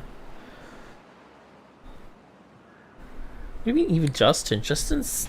Don't say it like that, it's disrespectful. It's like, what quiz? Oh, well that was a bullshit quiz.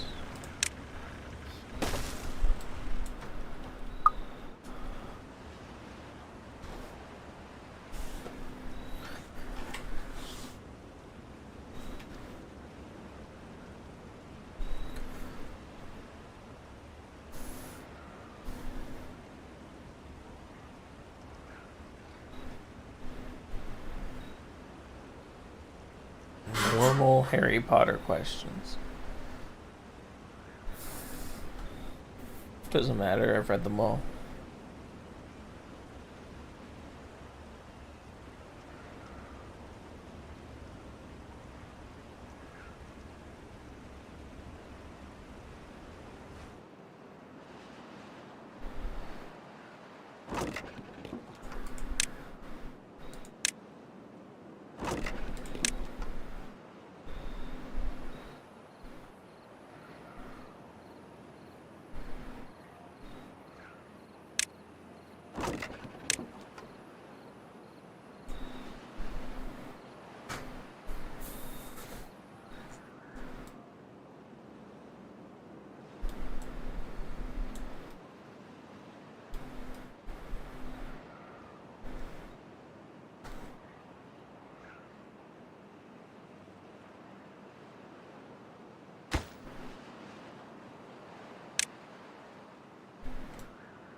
Could handle it.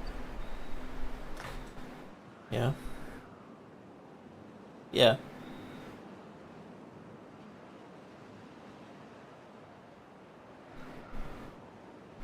Justin's first. So I'm better at it.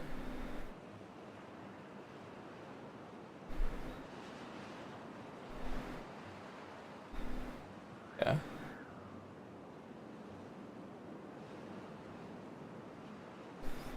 Okay, easy.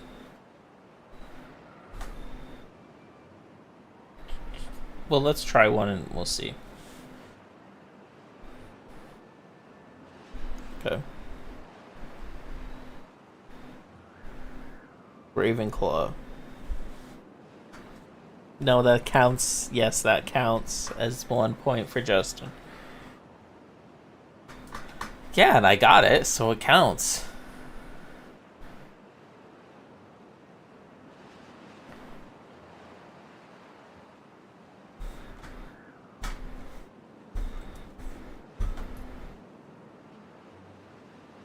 Okay.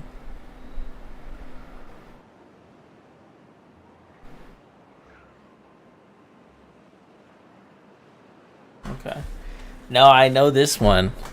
Chaser, Seeker, Beater.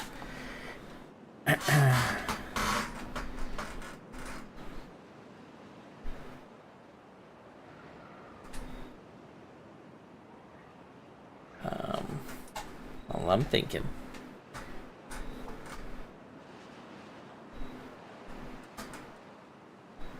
It's not like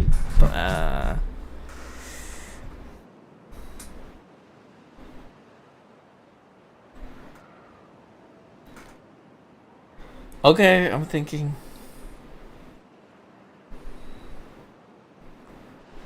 Peter. I want to say like bludgeon, but wait, what were the options? What was it?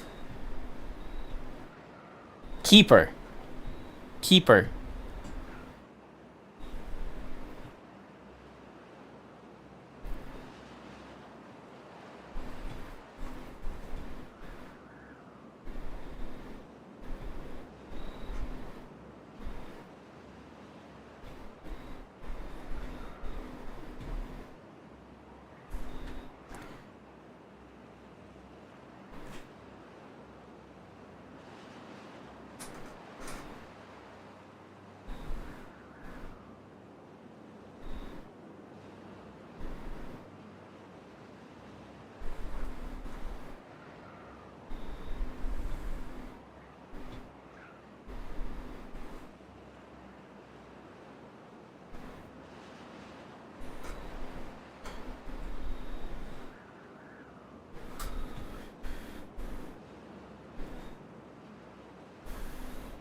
Okay.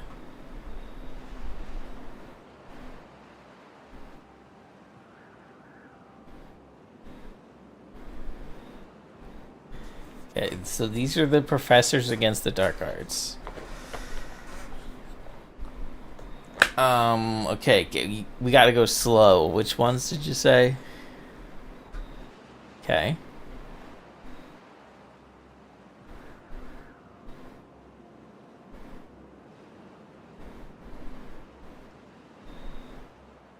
Oh, wait, no, never mind. Isn't it the guy from the first one?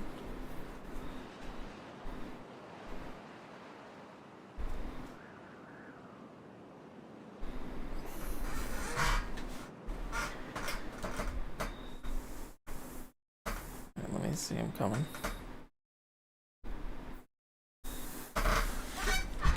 Okay.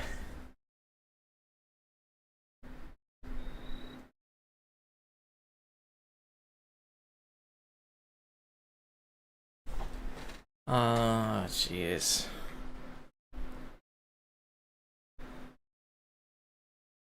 This is cool.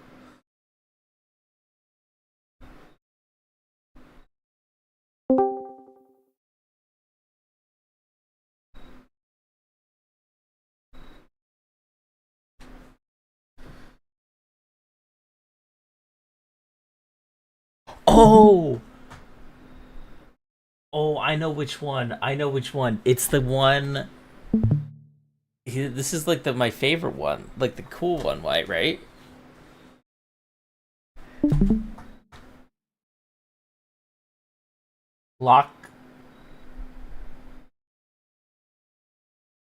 Lockhart.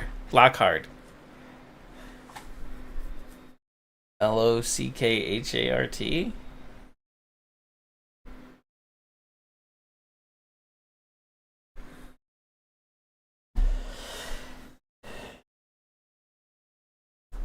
Okay.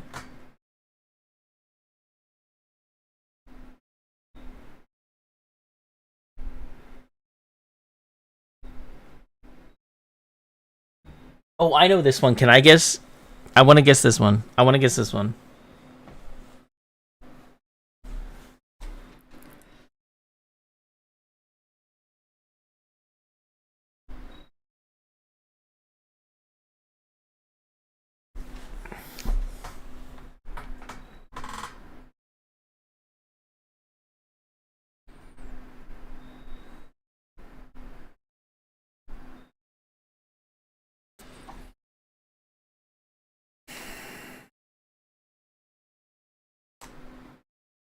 I know. No, I know what it is. I know.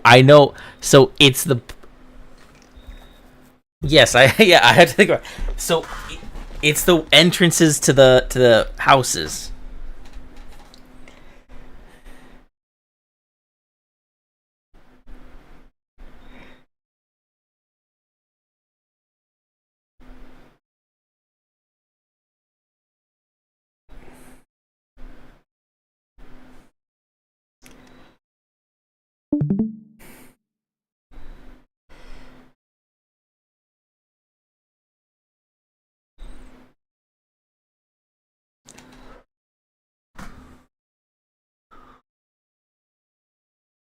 Oh.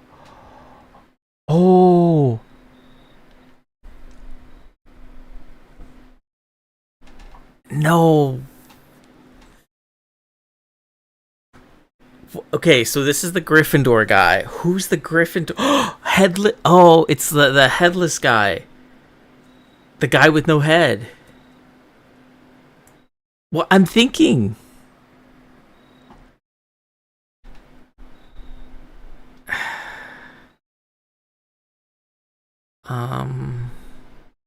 Fuck. Oh my god. I don't remember. I'm trying to think.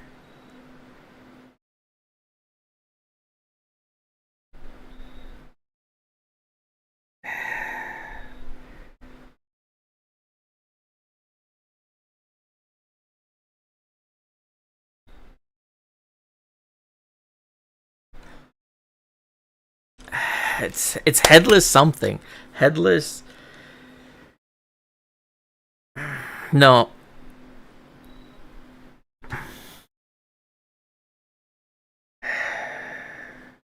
Nick. Headless Nick.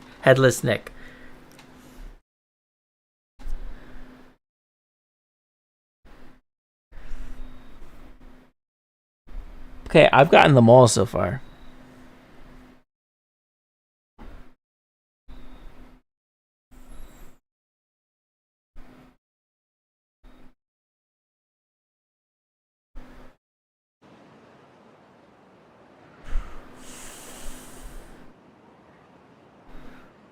What the fuck? Why does he get the easy ones?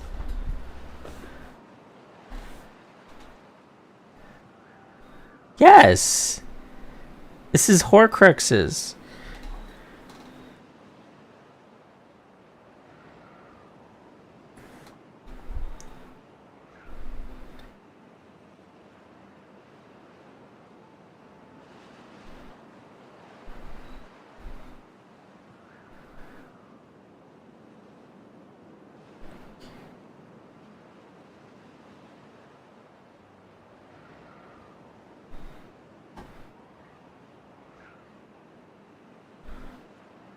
Yeah, that does not. No, it doesn't count.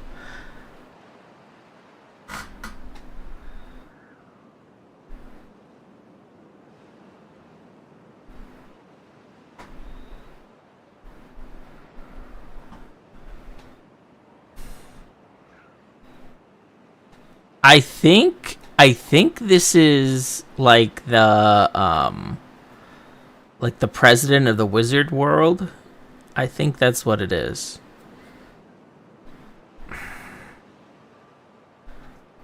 But I don't think I know the guy's name.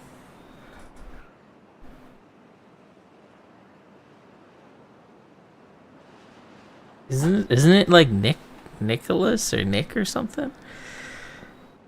No.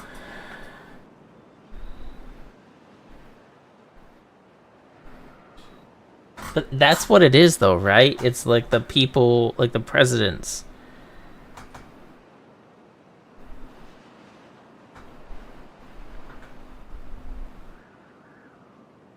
Well, that's what I said, because it's the correct position. Yeah, Nicholas. Type Nicholas.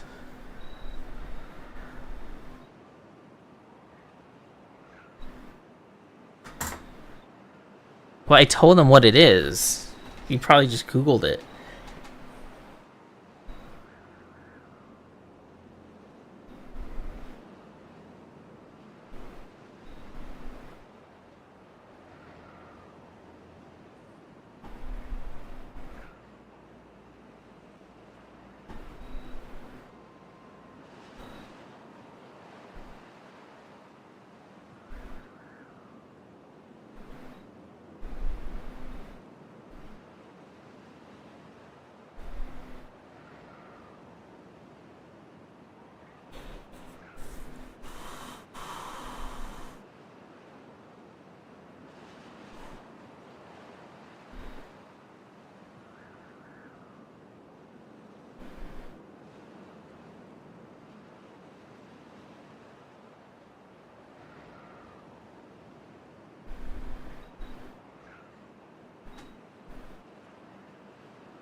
Yeah.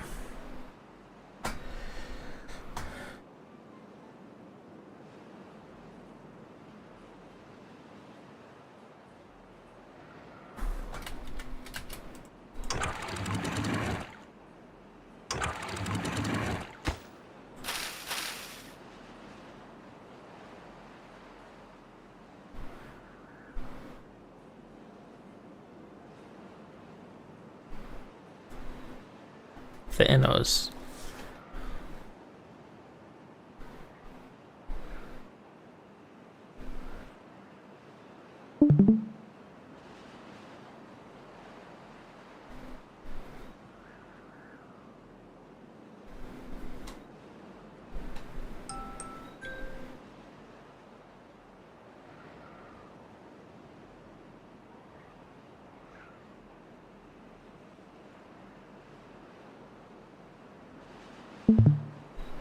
I don't know. I don't know. No.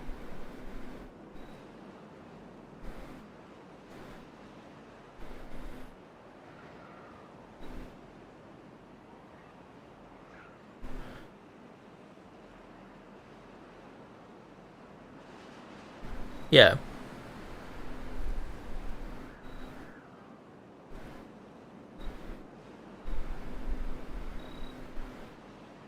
What?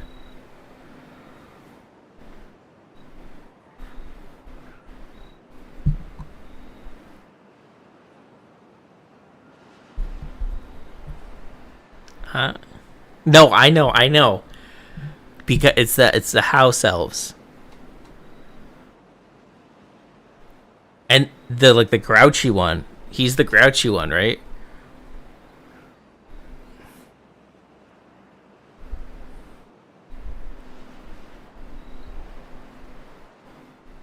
There's only two I know. No, there's only two I know. I know Dobby. I don't know the other two, but I know Dobby and Creature. So it's Creature. I don't fucking know. I read the books 20 years ago.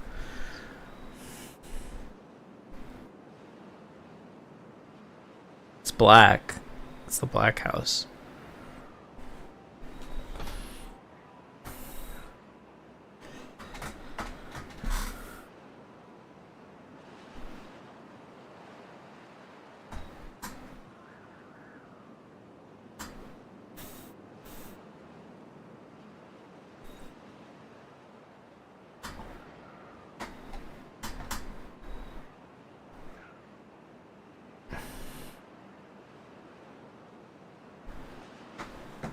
Okay.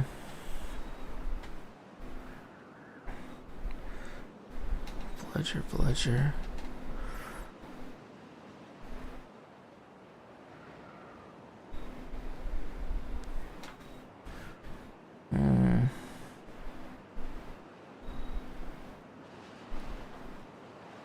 Well,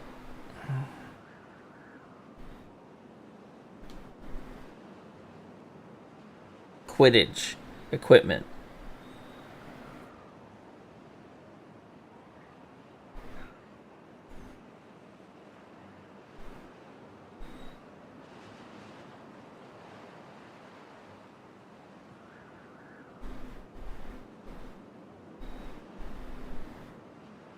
Do you think it's broom?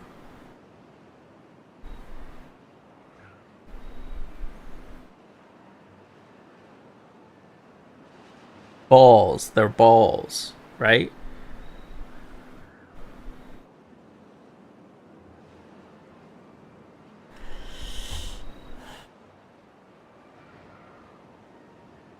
Okay, so the snitch is the golden snitch that you seek.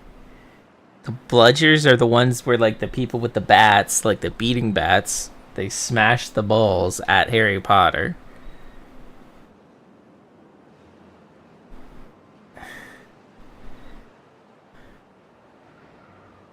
Oh, Quaffle.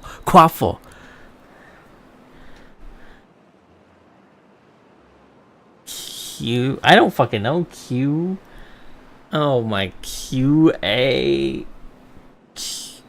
QUAFFLE.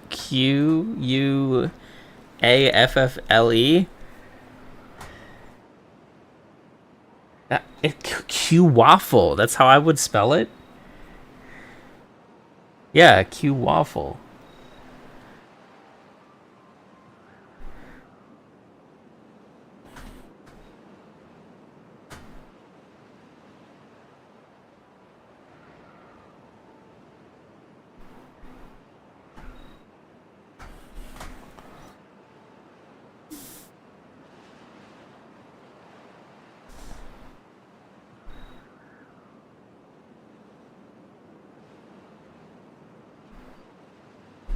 Wait, what's the thing? Yeah, what's the category?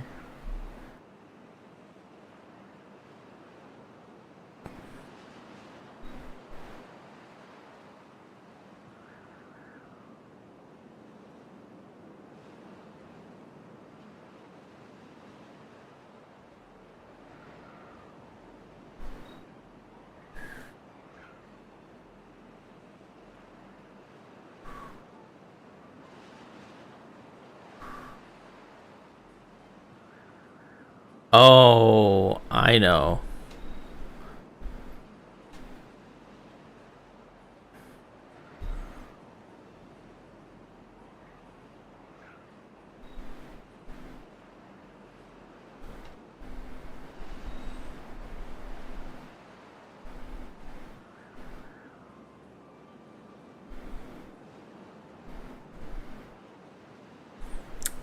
Can I steal it?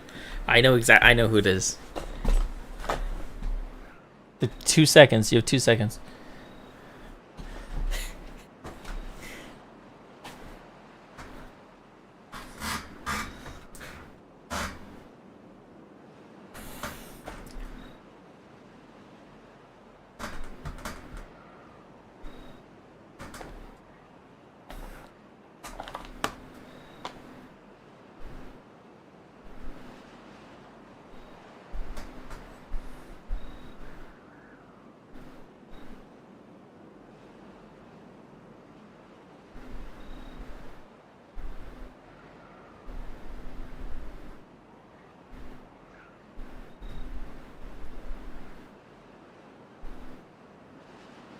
Can I steal?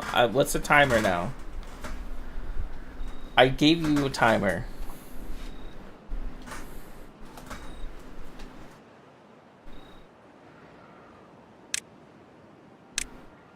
He's Googling it right now.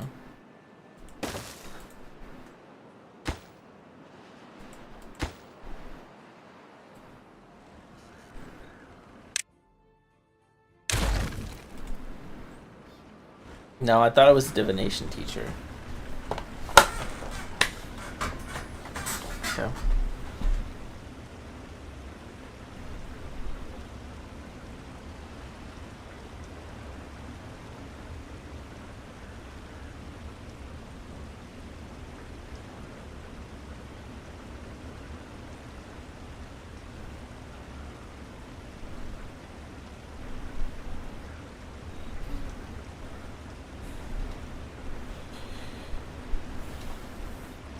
Isn't it Harry Potter?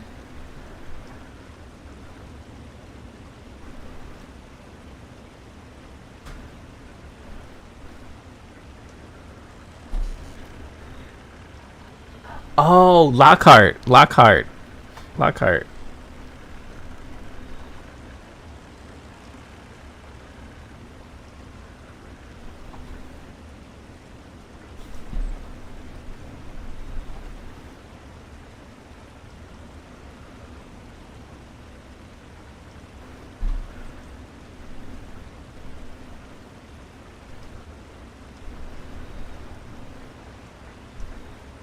They all were in the Order of the Phoenix.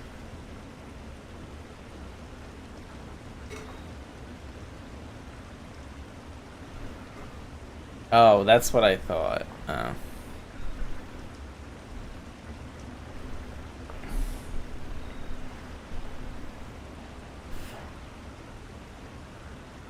Oh, it's Lockhart's girlfriend.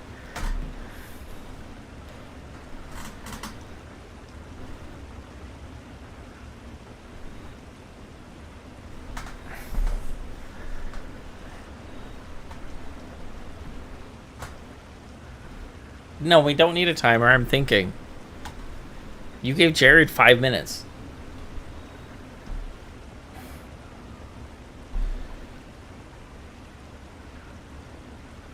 Hagrid.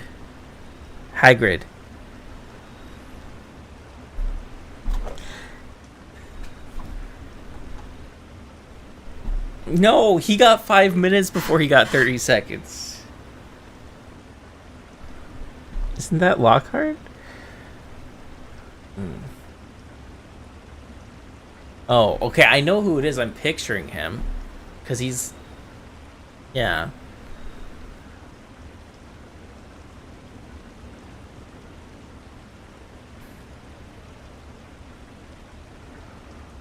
Fuck.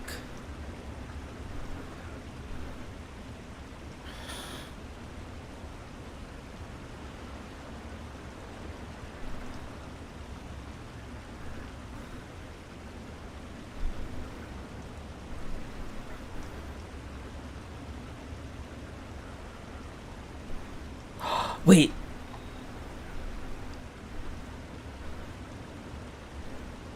Lupin.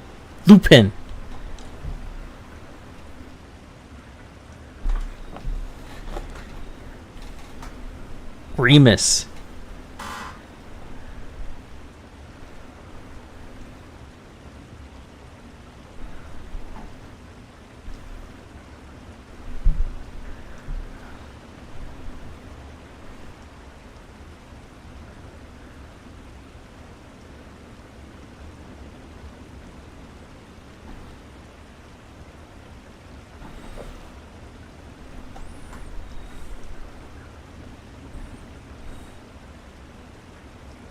I don't know. I thought it was that Remus.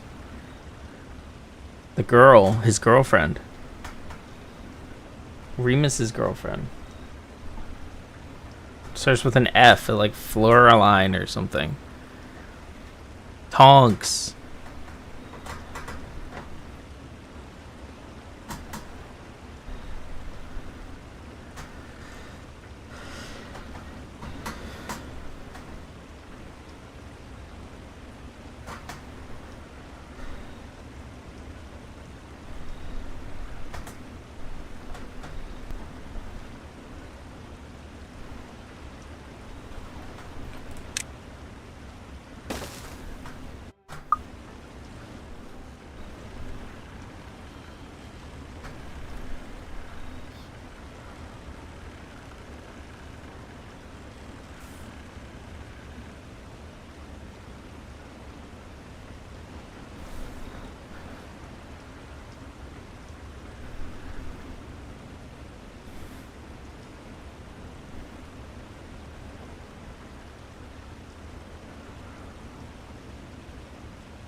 Okay. Okay. Oh wait, Elder Wand and Invisibility Cloak. Well, okay, so it's the three things.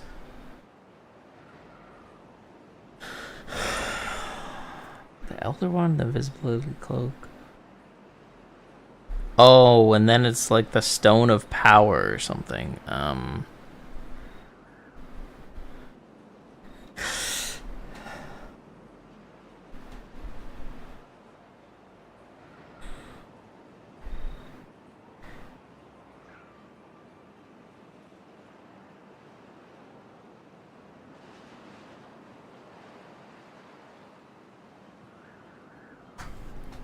I think you should say it.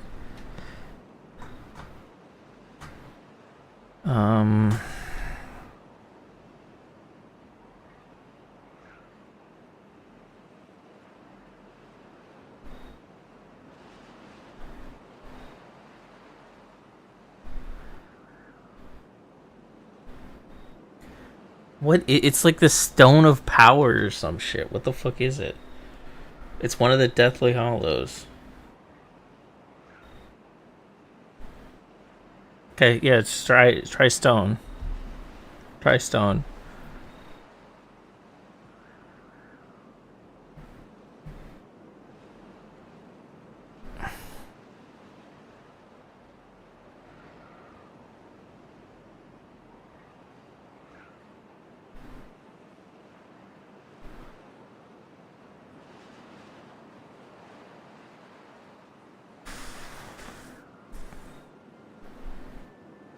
The Philosopher's Stone.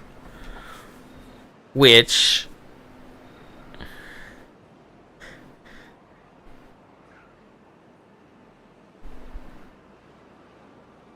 It's the... No, it's not. That's not what I'm saying. Because it's the stone that brings people back to life.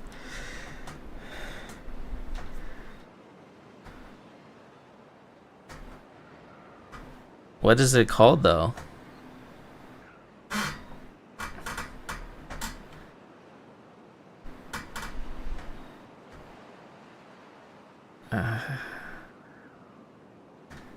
It's not Life Stone, right?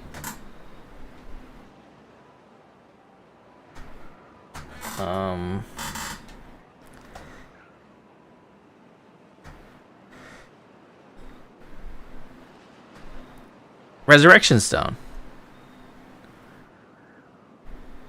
Okay.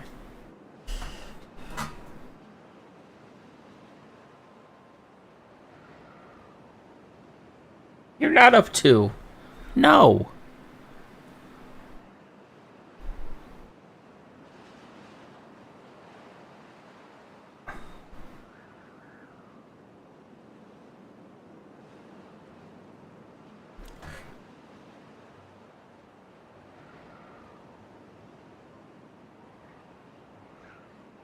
So we're tied.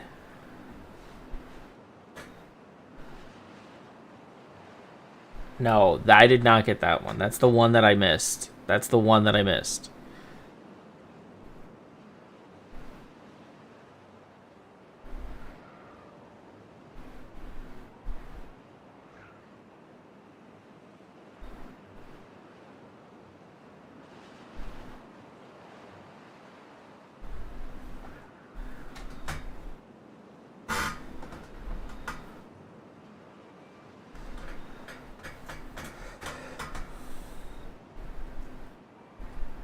Why does he get the easy ones? Yes.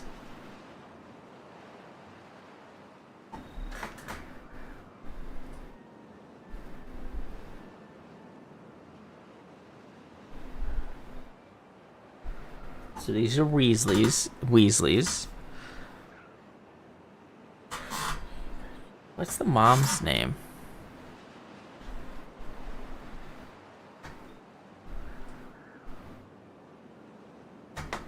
What's her name? So what's her name then? Okay.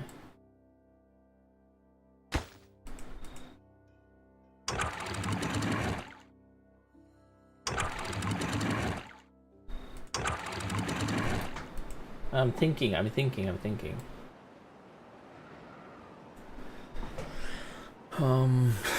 Shit. I have enough water. I should be fine. Ron, Bill, Percy, Jenny, Fred, and George. It's the Weasley children. Well, who are we missing? Fred and George.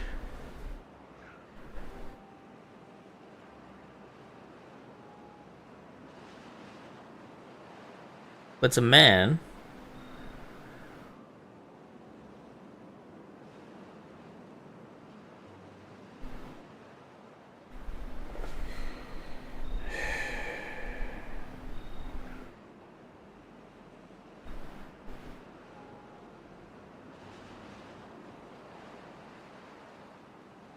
Isn't this the one that dies? This is the one that dies.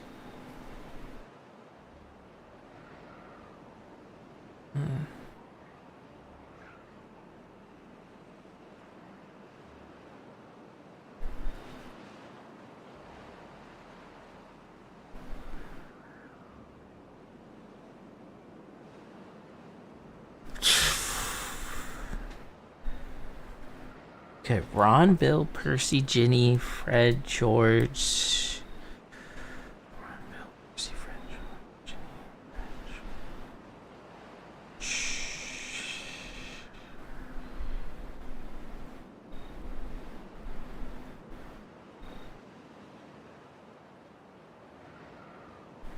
Ron, Bill, Percy, Ginny, Fred, George, Bill.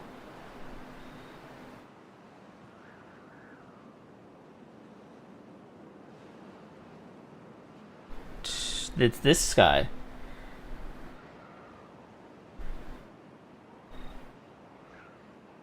It's a man. Ron, Bill, Percy, Ginny, Charlie.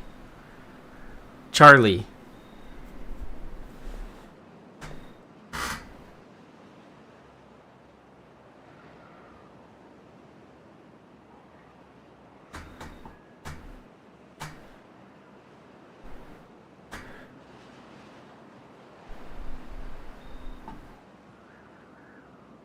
Potions? Oh, okay, I know. Can I steal? I want to steal.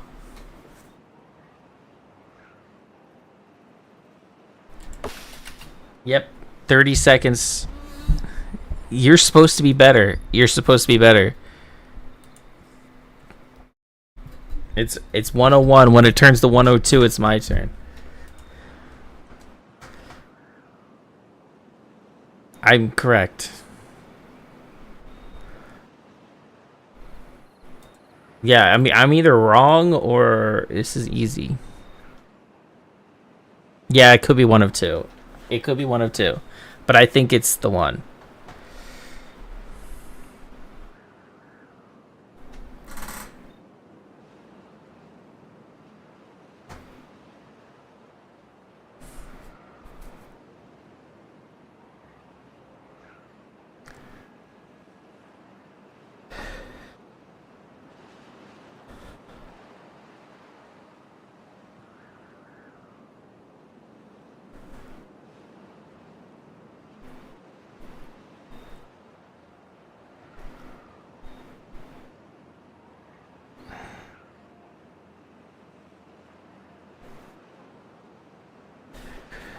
I was gonna say divination.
So who won? I won?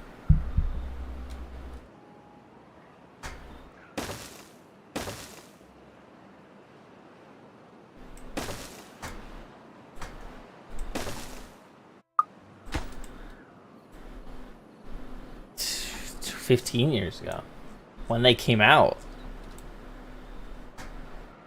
I had to look up a couple.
No, not all of them.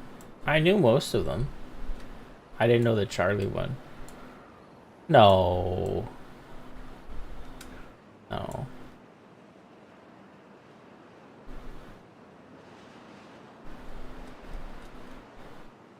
No, I know the Seeker one. Keeper.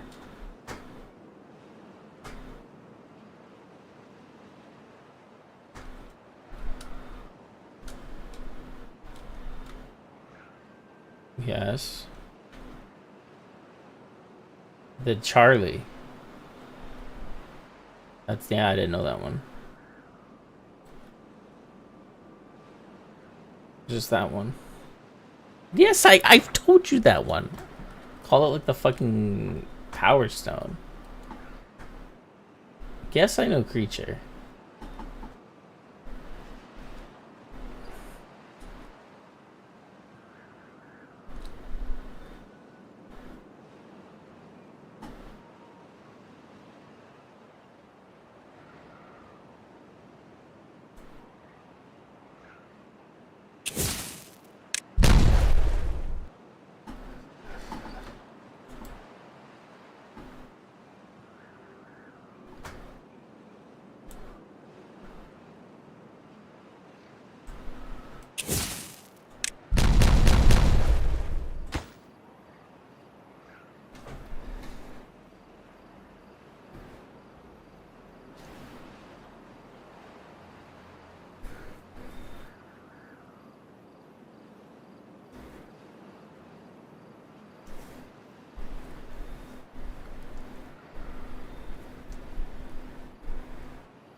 Hokey pokey.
Thank you.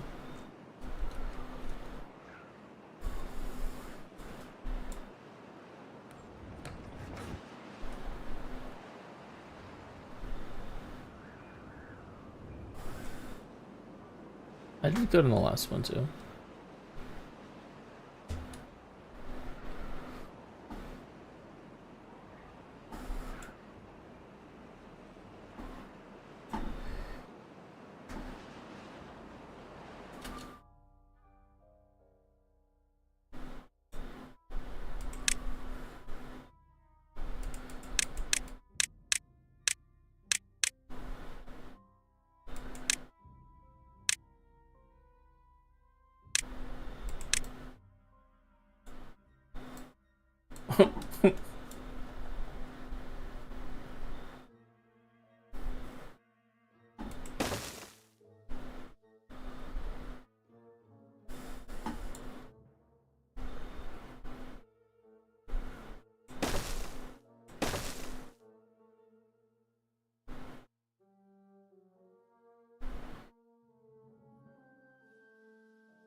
Thank you.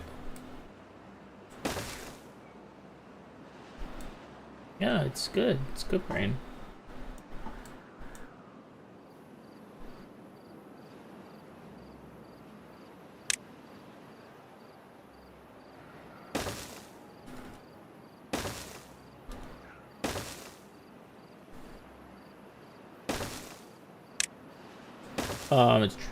We're in drought right now.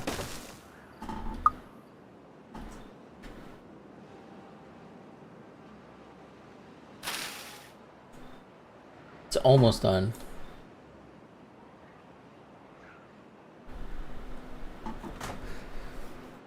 I think it's fine because worst case scenario, it's just gonna flood down this side. So we should be good over here for now for the rest of the game. I think.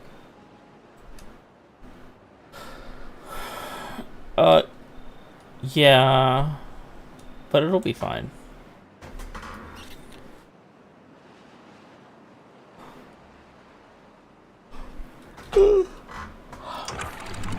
I think I might have to actually. I'm not sure. Let's see.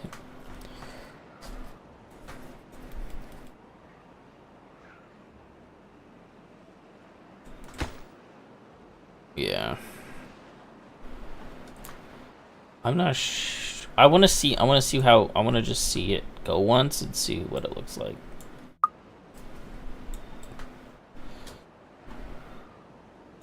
Yeah, before because I don't know exactly how much more I'm gonna have to do. I want to just do a test run and see how much it takes off. We need our water though, because we are dying down here.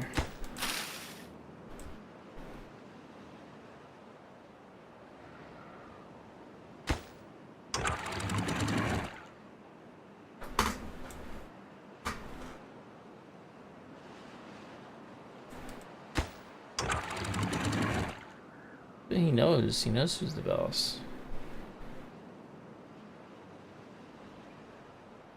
No, I said he knows I'm the boss.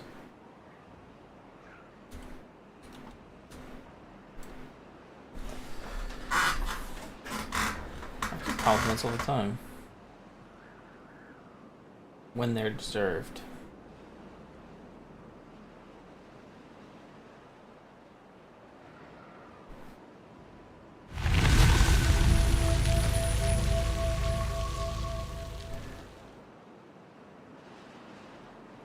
The best part, watching the water come down.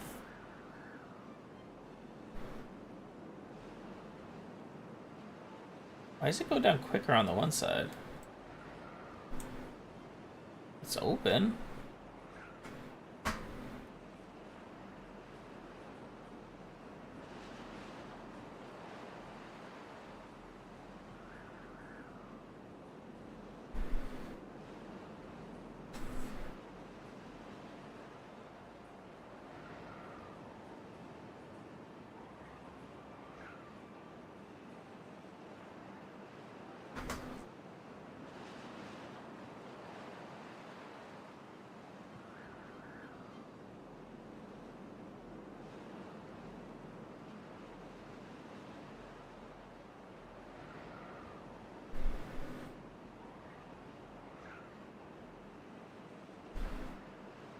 Yeah.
What are they changing it to?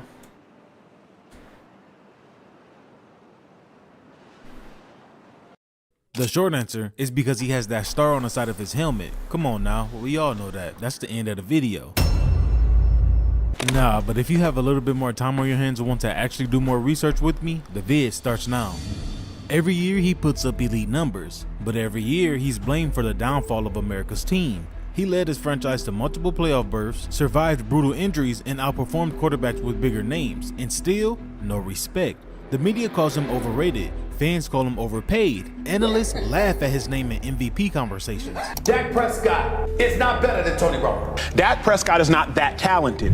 Prescott, you're not a Pro Bowl super winning quarterback.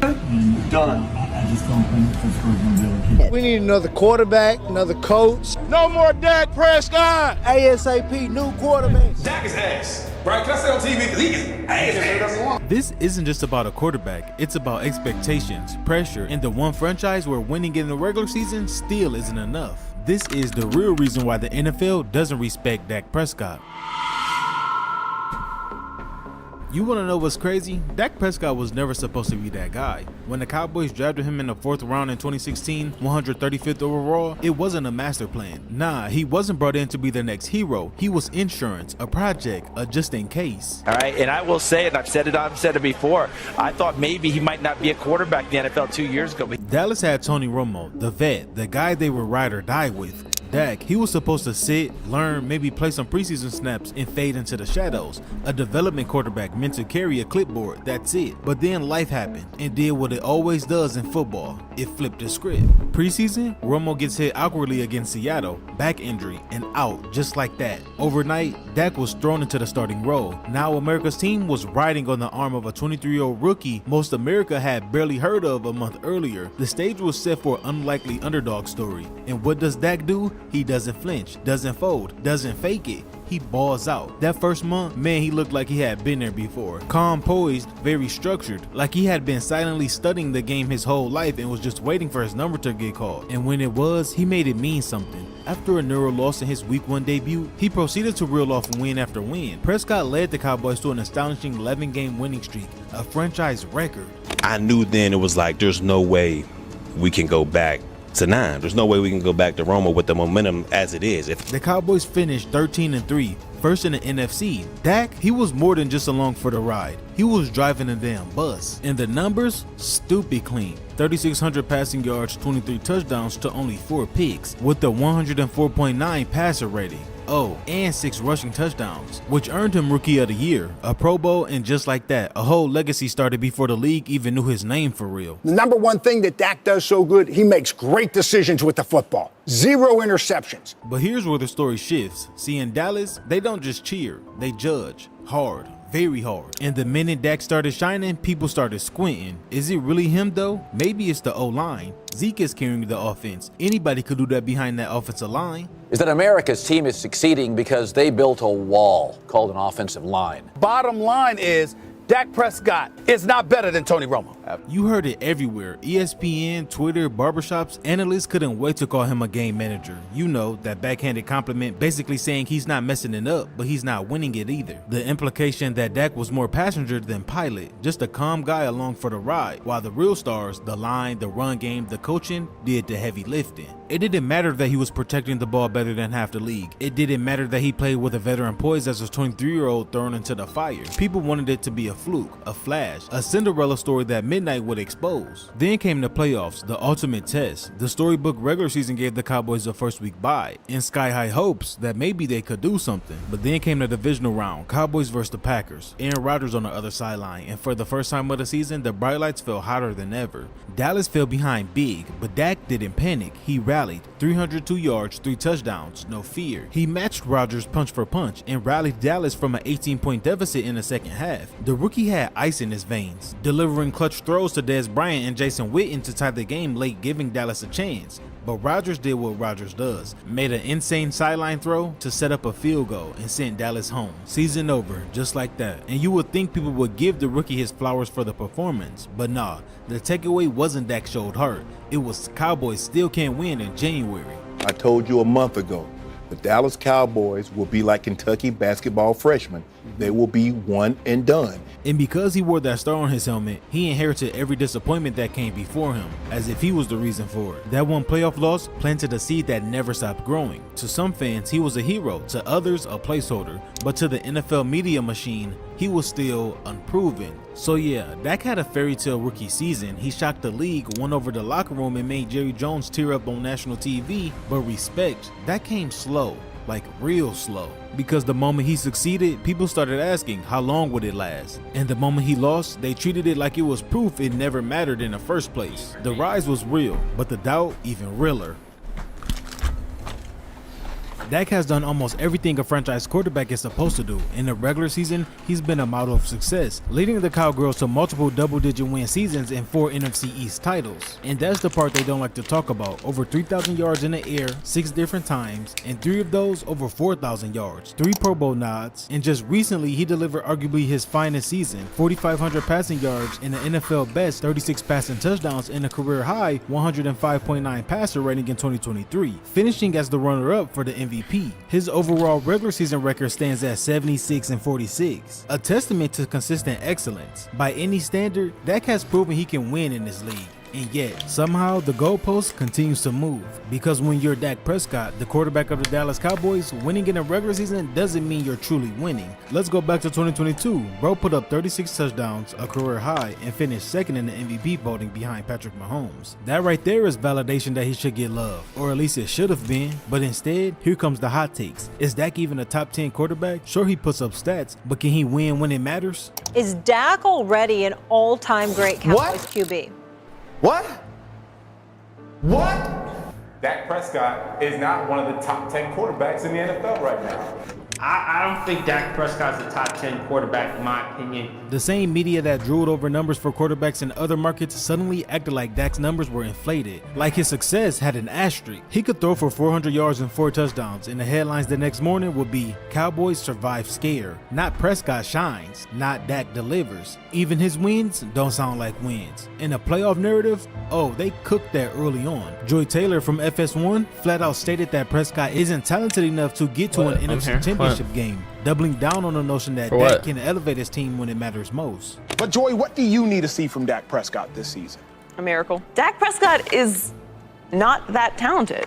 When you say that talented, what are you saying? To get to an NFC championship game. You'd think dude went out there and dropped the ball every postseason, even when that wasn't the case, especially when he balled out in losses. But see, in this media cycle, context doesn't sell, just clips, sound bites, and blame. Always blame. And make no mistake, when the Cowboys lose, especially in the playoffs, it's always Dak's fault. Doesn't matter if the defense give up 30, doesn't matter if the receivers drop passes, Dak is always going to get cooked. Even his own teammate, Micah Parsons, had to step in and say it out loud. After a brutal playoff loss, Parsons looked into the camera and basically said, we, the defense, let him down, but he's the one that's taking all the heat. But the way they scrutinized Dak and said, oh, well, he didn't win this game, he didn't do that, well, his defense let him down. We gave up 30 points. We did what we couldn't stop the run. So, and that's real. That's locker room truth. That's pain behind the shoulder pads. Dak wasn't just catching blame. He's catching all of it. And why? Because the standard for Dak Prescott has never been football. It's been perception. Critics have been moving the finish line on this man for 8 straight years. First it was, he isn't consistent. Then it was, he can't do it in the playoffs. Then it turned into, he's not the guy that can elevate a franchise. Each year the goal gets pushed a little further, and each win just delays the verdict. It doesn't rewrite it. You start to feel it. This unspoken message from the league, from the media, from the culture, Dak, you're good, but never good enough. And that's the part that breaks you down if you're not built for it. Because in Dallas, regular season success doesn't mean a thing without confetti in February. You can go 12-5, nobody cares. You can win the division, so what? You can make the playoffs, cool, but if you lose, you're a fraud, you're overpaid, you're the reason. And let's be real, being the quarterback of the Cowboys comes with baggage. The ghost of Romo, the legend of Aikman, the shadow of the Super Bowls from the 90s. You're judged not just on the wins, but on myths. You're expected to be part quarterback, part politician, and part miracle worker. So yeah, Dak Prescott been winning a lot, but in this league, in that jersey, even winning isn't enough.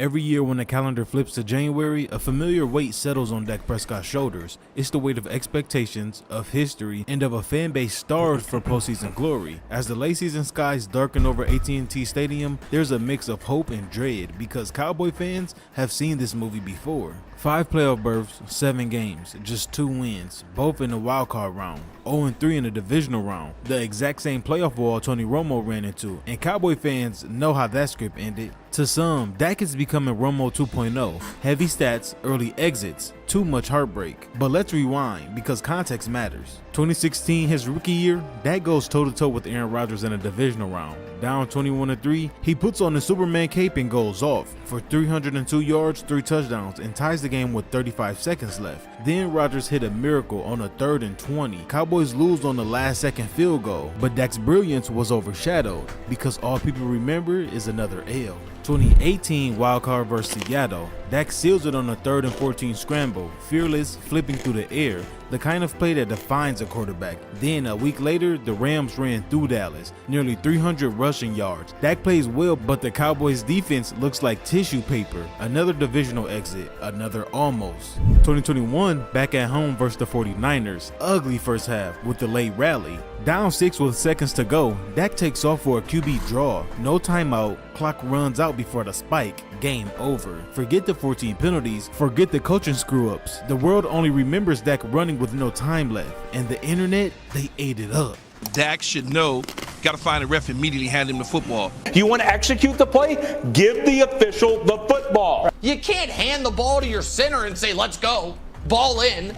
He has to know I got to get down and I have to find the ref. He didn't know that. Romo knew it.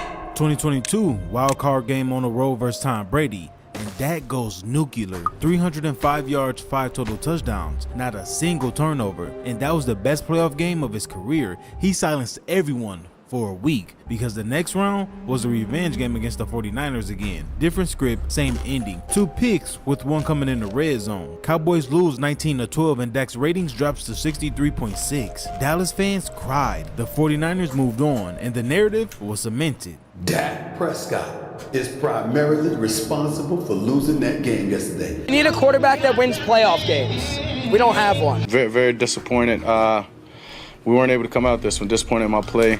Disappointed for the guys in the locker room. 2023 was the low point. MVP level regular season. Cowboys go 12-5 and get a home playoff game versus Jordan Love and the Packers. Everyone expects Dallas to continue their dominance. Instead, they get embarrassed. Down 27-0 early, Dak throws 2 picks, including a heartbreaking pick 6. Packers drop 48 points at AT&T Stadium. Dak puts up some late garbage time stats, but it's a little too late. And this was the most lopsided home playoff loss in Cowboys history. After the game, Dak says it plain and simple: I sucked.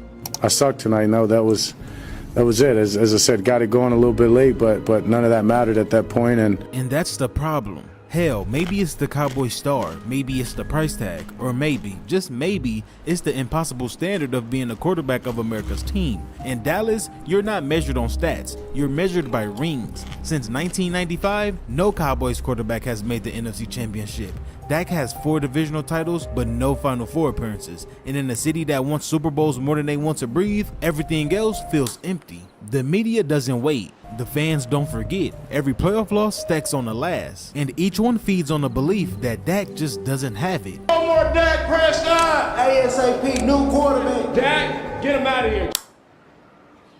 There's a certain point in every NFL career where it's not just about talent anymore. It's about value, about business. And for Dak, that came with fireworks, franchise tags, and one of the ugliest injuries you will ever see. Let's back it up a bit to 2020. Dak was playing out a 1-year deal and his 2nd straight franchise tag. 2 years in a row, the Cowboys told him, "We like you, but not that much." They wouldn't commit long term, so Dak bet on himself. And then he snaps his ankle in week 5. Ugly, graphic on national TV, and the man didn't even have a long-term deal to fall back on. That should have been the end of the story. For a lot of quarterbacks, it would have been, but not for Dak. March 2021, the bet pays off, and Jerry Jones finally caves, and the vault opens. 4 years, $160 million, $66 million signing bonus, $126 million guaranteed. At the time, he was the highest paid player in NFL history, the biggest contract Dallas had ever written. And just like that, the conversation changes. He's no longer young Dak from Mississippi State. Now he's $40 million a year Dak. And with that label comes a new level of heat. The critics came flying out of the woodworks. The ink was barely dry on Dak's deal when the skeptics started chirping. Sports radios and TV analysts questioned whether he truly earned that payday without a deep playoff run or Super Bowl appearance. Analyst Chris Sims went as far as asking, is he even a top 10 quarterback? If you look at Dak Prescott and what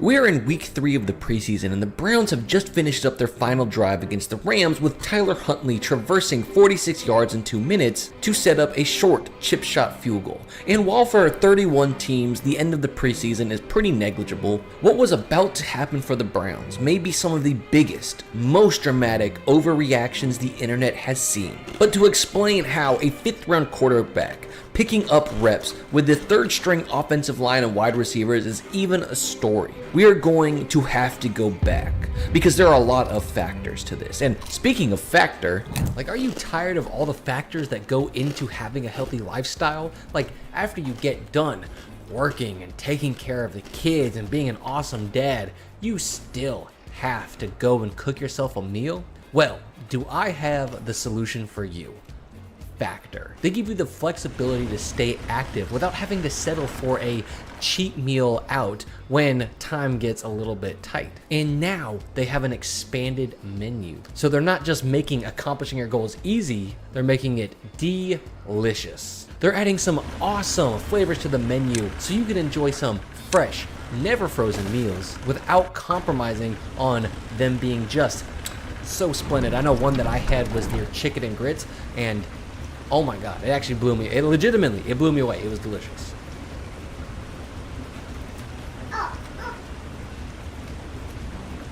They also have a lineup of smoothies that are going to completely knock you out of your socks. And I know recently they just expanded to Asian and Mediterranean meals. And if you want to enjoy some of these awesome meals, well, I got something for you too. If you go to factor75.com and use code PUNTSFB50, you're going to get, wait for it, 50% off your first order and free breakfast for not 6 months, not 12 months, but 1 whole year. Wait. You're going to get free breakfast for an entire year. You heard that right. Go to factor75.com right here. Use code PUNTSFB50 to get 50% off and free breakfast for a whole year. Just do it. Trust me, it's going to make your life so much easier, and you're going to thank me later. So to get the full context, let's take you to the end of the 2024 season. The Colorado Buffalo had seemingly completed their transformation under Coach Prime, and if you take away what the media was hyping them up to being, taking this Buffalo squad and giving them a full makeover to go from a bottom of the barrel team to being one lucky break away from actually being in the conference championship while still being able to go bowling, while technically a step down from the apparent playoff run they are supposed to go on, is still a pretty impressive feat nonetheless. But leading this team and making the headlines was none other than standout athlete Travis Hunter. But who was throwing to him, you may ask? It's of course the man of this video, Shedeur Sanders. Now, Shedeur at this point was already sort of a controversial figure. He hadn't really done anything wrong, but his detractors would claim he wasn't that good and carried himself with too much confidence for what his apparent draft position really was. And the reality is, those guys didn't watch the tape or his interviews. No, his supporters saw him under a completely different light. He was an underappreciated gem. He had the poise to turn around an inferior team while throwing to nobodies. Just a Heisman winner and a couple of draft pick wide receivers, that's all. Jokes aside, Colorado struggled to establish a ground game. They didn't have a great blocking situation, resulting in Shedeur actually having to carry his offense for the most part in the plays that he wasn't carrying a completely free defensive end on his back. And he did so by extending plays and throwing incredibly accurately, which was shown by his high completion percentage, right? That's all that it can mean, is that he was just an accurate passer.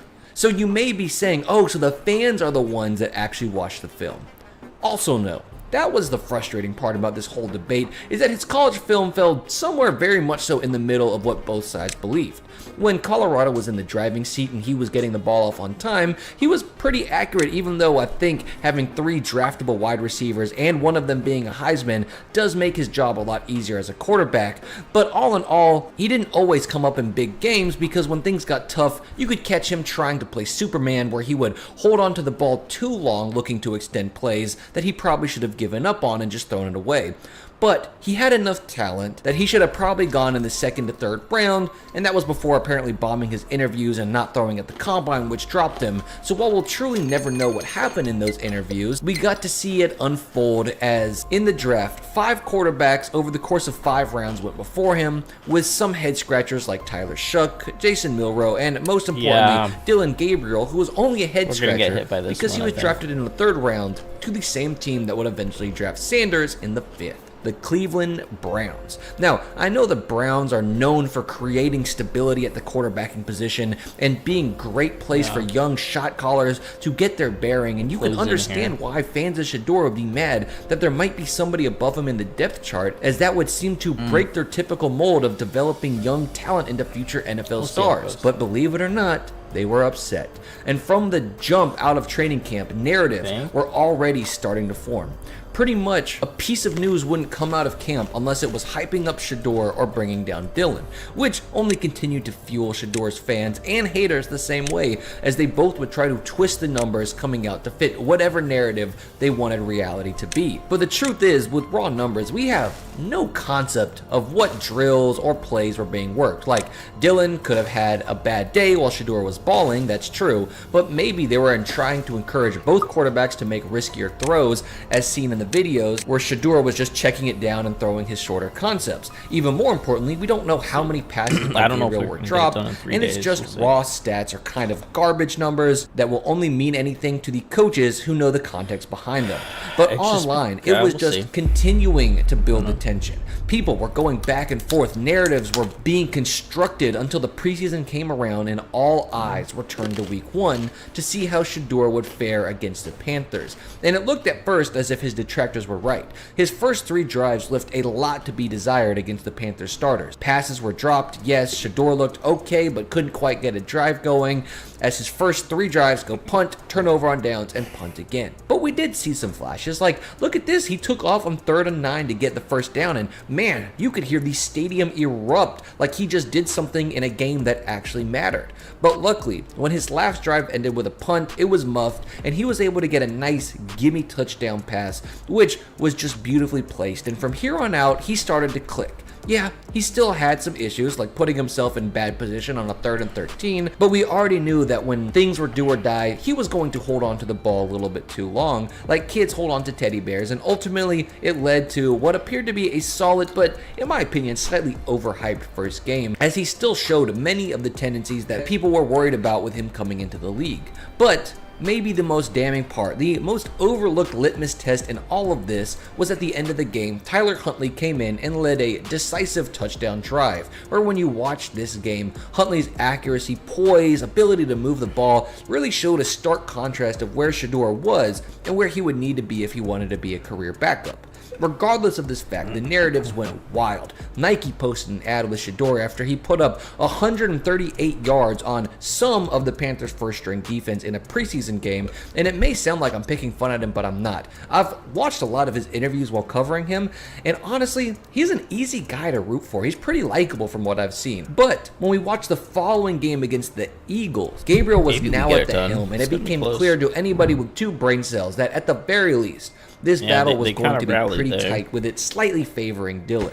He came out faster, he put together a better first drive, and while yes, he threw a pick 6, it was a well-placed pass to a rookie tight end who took his hands back thinking Dylan was trying to throw it past him, as on his 18 passing attempts, he came up with more completions and yards than Shedeur did. Now coming into week 3, both quarterbacks had shown some promise, but a depth chart had to be made, and lo and behold, Gabriel was above Sanders once again. And when the game kicked off, I don't think people were ready for the shitstorm that was about to happen when it finished. And that was Flacco getting the start, Gabriel getting the 2nd string reps, Shedeur getting the 3rd string reps, and Huntley getting a 4th quarter drive. Now you may ask, Where is the controversy? What's the problem? And there really shouldn't have been any, except for the fact that Shedeur, in fact, did not have his best game. He got the first 5 drives of the second half, and to be frank, did not look good at all. He was indecisive with the ball. He held it for too long, and it cost him drive after drive, and his haters will try to use it to destroy him. Never mind the fact that there were still a lot of positives, like he continued to not give up turnovers, and he was able to keep the ball safe, and I think over the course of his preseason, he looked a lot more agile in the backfield than I think a lot of people assumed he was going to. But the ghosts of his past were still clearly going to be a problem, which, if the Browns drafted him, was something that they expected to have to deal with, and were trying to fix. So in my opinion, it's really just a non-story. But on the other side, his supporters were having maybe the cope fest of the century. He's not getting a true shot, they would say, despite the fact that he literally got the better part of an entire game to open up the preseason. Half of his offensive linemen got cut the next day. We are working overtime to get this job done. That even when he had good protection, he would still hold the ball too long and cause problems for them. No one would have done good with the talent on the field, they would say, as Huntley objectively did fine with the talent on the field in the final drive. And it just seemed like no one except a quiet few had any moderate takes, so here it is. Shedeur is a fine quarterback when he's on time and gets the ball out early and not needlessly extending plays. The Browns realized this, so they didn't use a premium pick to bring him in and get him repped as a developing quarterback on the third string with the third stringers. And the Rams game, in my opinion, was a clear case of developmental relapse. Now, the truth is, we all knew Shedeur's worst tendencies got even worse when you feel like he's trying to make a play happen. But because this is week 3 of the preseason and he's probably feeling a lot of pressure to make some magic, we got to see the worst of his tendencies arise, resulting in him going 3 of 6 for 14 yards and taking 5 sacks for 41 yards. But the sheer overreaction by every media outlet, with half the people wanting this 5th rounder cut and the other ones wanting the 5th rounder to get all the reps with the first strings, might be one of the single biggest close. I don't think overreactions they're not from a going to get preseason it. game in the history of football. If you've made it this far, thank you so much for watching. This isn't an advertisement, so just watch a couple seconds more. At Montgomery Central High School, we just got our first varsity win. This is my first win as a coordinator. So I think they should have it. Hopefully, huge strip fumble. Okay, on this kickoff, we got the ball back. Big shout out to Iman making big plays all night. Okay, no. The second string's coming. Second string's coming. These guys got it. Guys played shit! This one's night. Just want to give some love to him. Thanks for watching.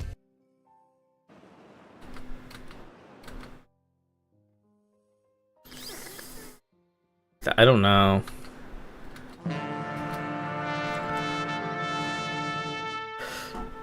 Yeah. Definitely. They're definitely going to get a little contaminated here. Well, let's seal these. Myles Garrett was talking to people about what their life is like with their teams. You guys are trying to win up there, you think? Yeah, I think so. You're trying to make it work. One more. Yeah. Just finish this one. Just build. Get me the hell out of here! I don't feel like our future is aligned with winning, and that's what I'm looking forward to do at this state of my career. For over a month, we got it. We've been working on this video with the assumption that Myles Garrett was leaving Cleveland. It's always for me been about winning Lombardis, and we haven't had the opportunity to do that, and that's all I'm asking. Okay, that's not horrible. There's a little bit of water in there, the plot but twist in the storyline, it's fine. The contents of this video are still valid. In the 8 seasons Myles has been in Cleveland, we've seen just about everything that makes up one of the most chaotic tenures ever. As a Browns fan, it wasn't that bad. Think to yourself, it could have been a lot this worse. Can't possibly get any worse. Yet, the Browns have this uncanny knack for finding new depths of misery. Oh, well, they're just going down there no matter what. Garbage. Play caller. They're loyal. Garbage. Odell, I'm taking you out my lineup, bro. As the great John Boyce once said, the Browns live in hell. A franchise so incompetent, you sometimes wonder if they simply exist to be the NFL's punching bag. You are a factory of sadness. They're not Over a prioritized. year That's ago, just what they I want to took build. a deep dive into the Hugh Jackson era and just how miserable it was. This video is sort of a continuation of that storyline, with a bit of an overlap and a change in focus away from Hugh Jackson and more onto the team as a whole, with some emphasis on Myles Garrett's perspective. We will look into the franchise's shocking rise and fall from 2017 to now. This is it's how the working Cleveland well. Browns It seems have to be failed working well. their greatest talent of my lifetime. We won't. I don't think we'll be able to tell for sure until we seal this up. I think once we seal this up, we'll know. What motivates me? Myles Garrett, defensive end, Texas A&M. I know that I want to be the best because that's all I know. The way he is the corner. If you don't have Yeah, but it's four. Well, it's what? 1, 2, 3, 4, 5, 6, 7, 8. It's 8 by 2, which is 16. Shouldn't go unnoticed. That it can go Of the through. year, Myles Garrett. Deshaun Watson is expected to be a Cleveland Brown. Pressure on the downs. Watson, but flings it back. It looks like the team's completely fractured. Like the body language everywhere sucks. Watson just stumbled, and now Watson is hurt. Oh boy. Man,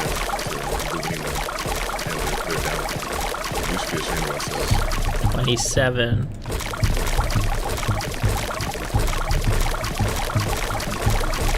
I'm 37. Let's give a bit of background to set the stage. 35, okay. In 2015, the Browns went 3-13, fired head coach Mike Pettin, and hired Hugh Jackson to come try and save the franchise. In 2016, the Browns finished with the fewest wins in the NFL.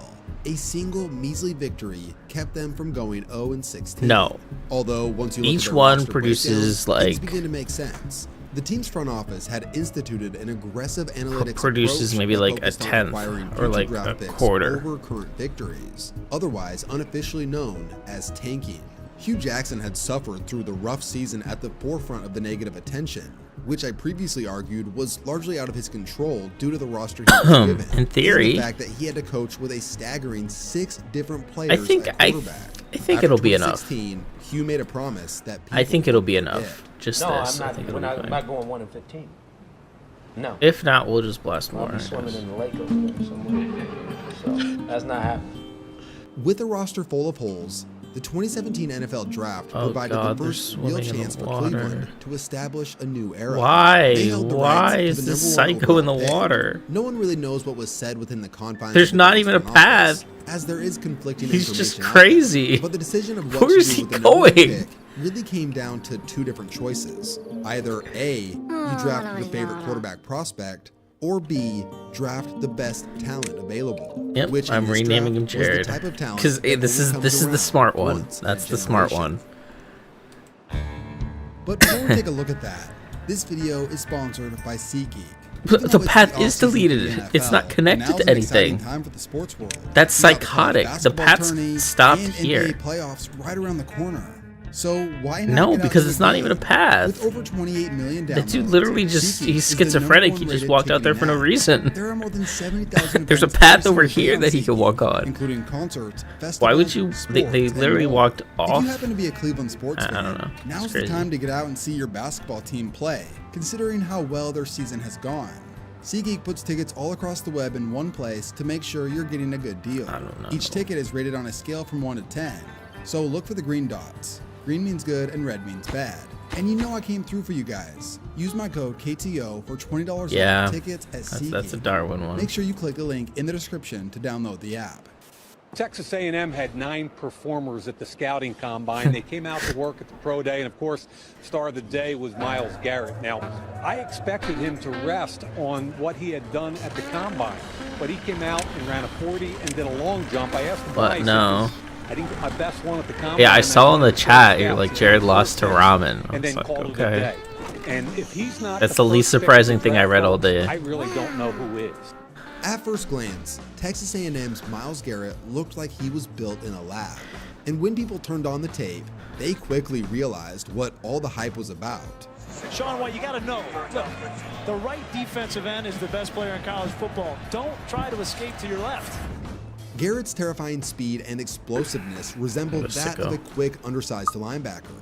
The obvious difference was that this dude was 6'4" and 270 pounds. Myles Garrett tested through the roof, but I'm still a little hesitant. Even if he's a Hall of Famer, how much better is he going to make the Browns compared to a quarterback? Number 2, I talked to some defensive backs on Sunday. I'll tell you, opponents love Deshaun Watson. They see the way he plays. They see his competitiveness. They see his leadership.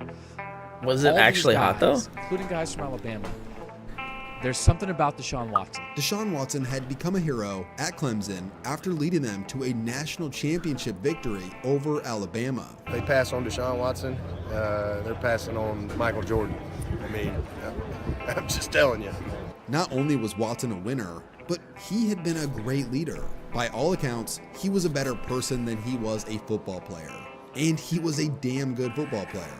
It's hard to pass up on a quarterback talent like this. Why don't you just make regular ramen and put hot sauce on it? Watson himself, Hugh Jackson had texted him on draft night to be ready. Also, it is worth mentioning that the Browns were considering Mitch Trubisky as well, but ultimately, the Browns went with Myles Garrett.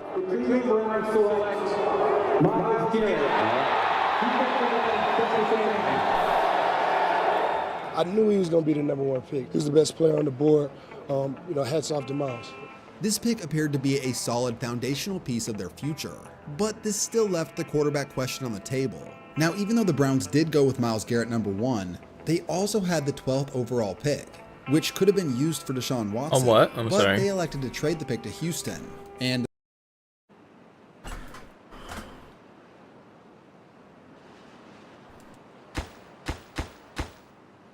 You've thrown him twice this week?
Diseased.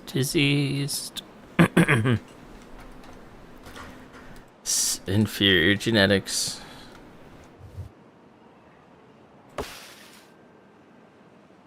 Yeah, actually, yeah, I don't know.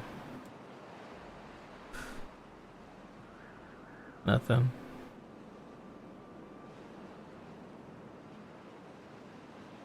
He's always sick. Okay, I'm not that sick. I'm just a little sick.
Oh shit, I probably shouldn't still have them on 24 hours.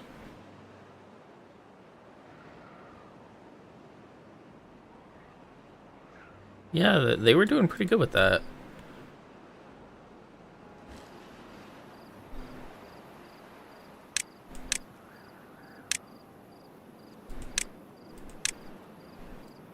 I think maybe like 30? Some? I'm not sure. I actually don't know exactly how long they live.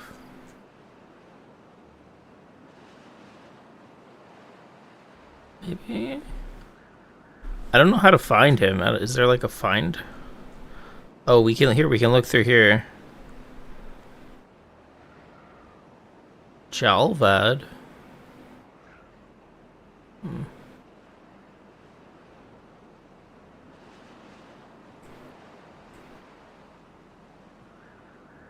Oh yeah, there's a thing for that.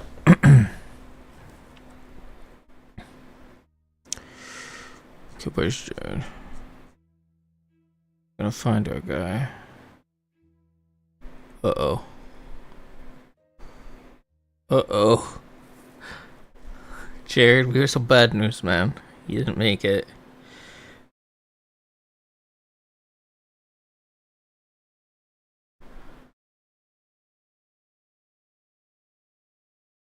It looks alphabetical. It's definitely alphabetical. Yeah.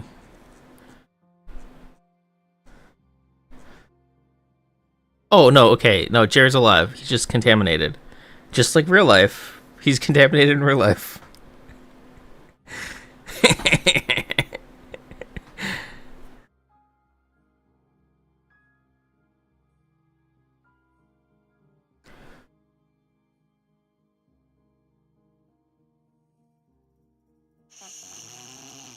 Oh, this is Jared's house. Okay, very nice.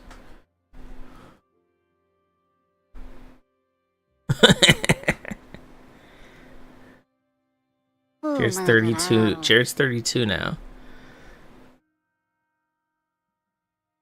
Ooh, but he's very contaminated.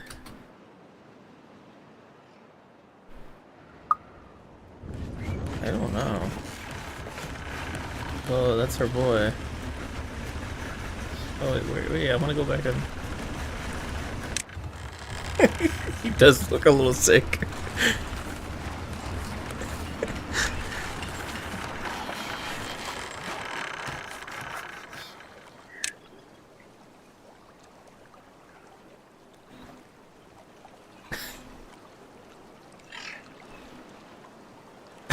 That's Jared.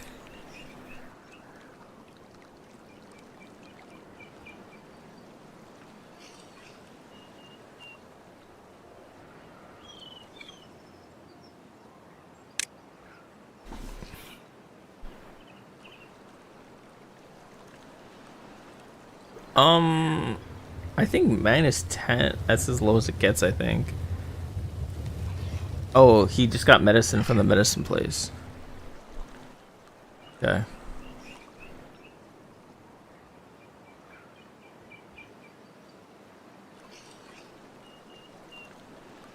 Oh. Yeah, there's like a herbalist.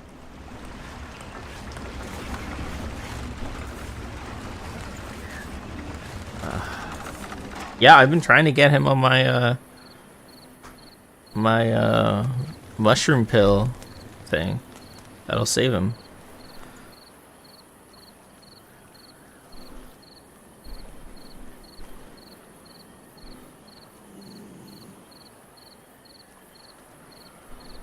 I mean, I think we kind of just said that he wouldn't agree. Might have.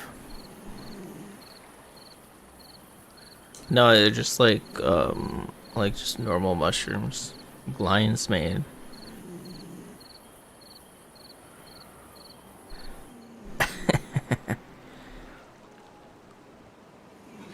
Oh, uh-oh.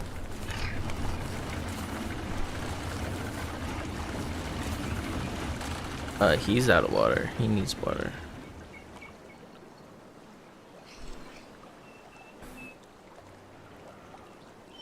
No.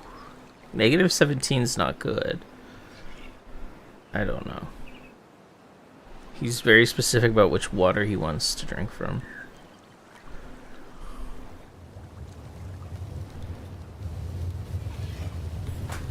Oh, okay. Back at the medicine hut. Drink water.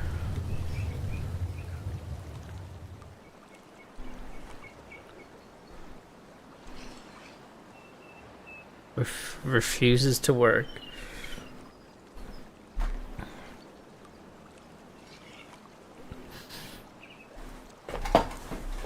Taking medicine and drinking water, that's all he does.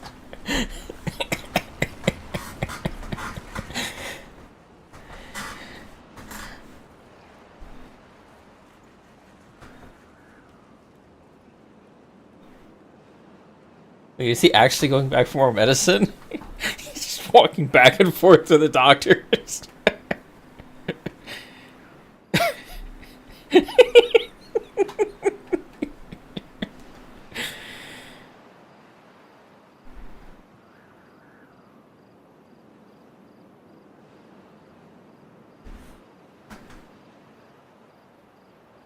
I don't control what he does.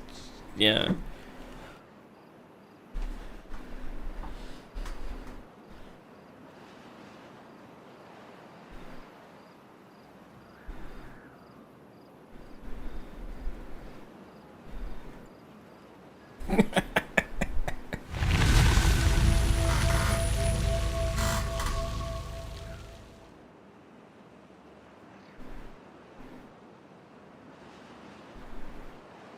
Yep, sleeping.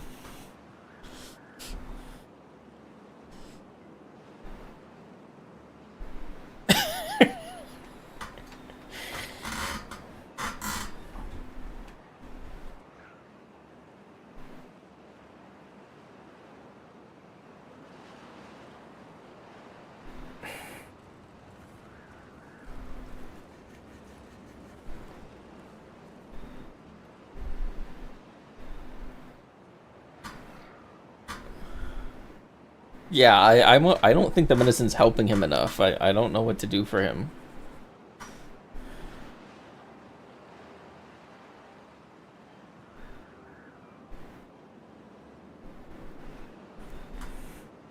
Oh, uh-oh. Oh, everything's going wrong. Oh, that made him fast, though. Holy shit. Oh, he's no longer contaminated. He's healthy. He's just starving.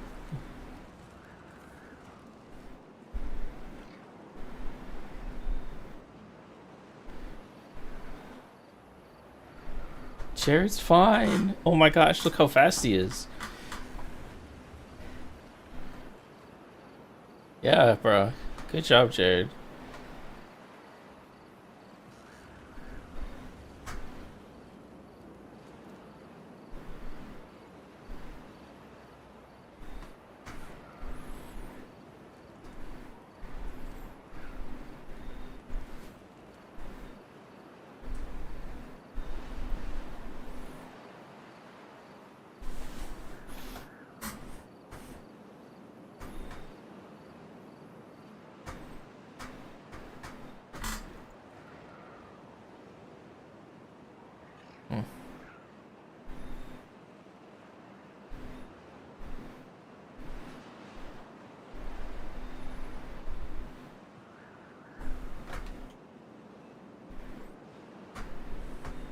Oh, we got him a job.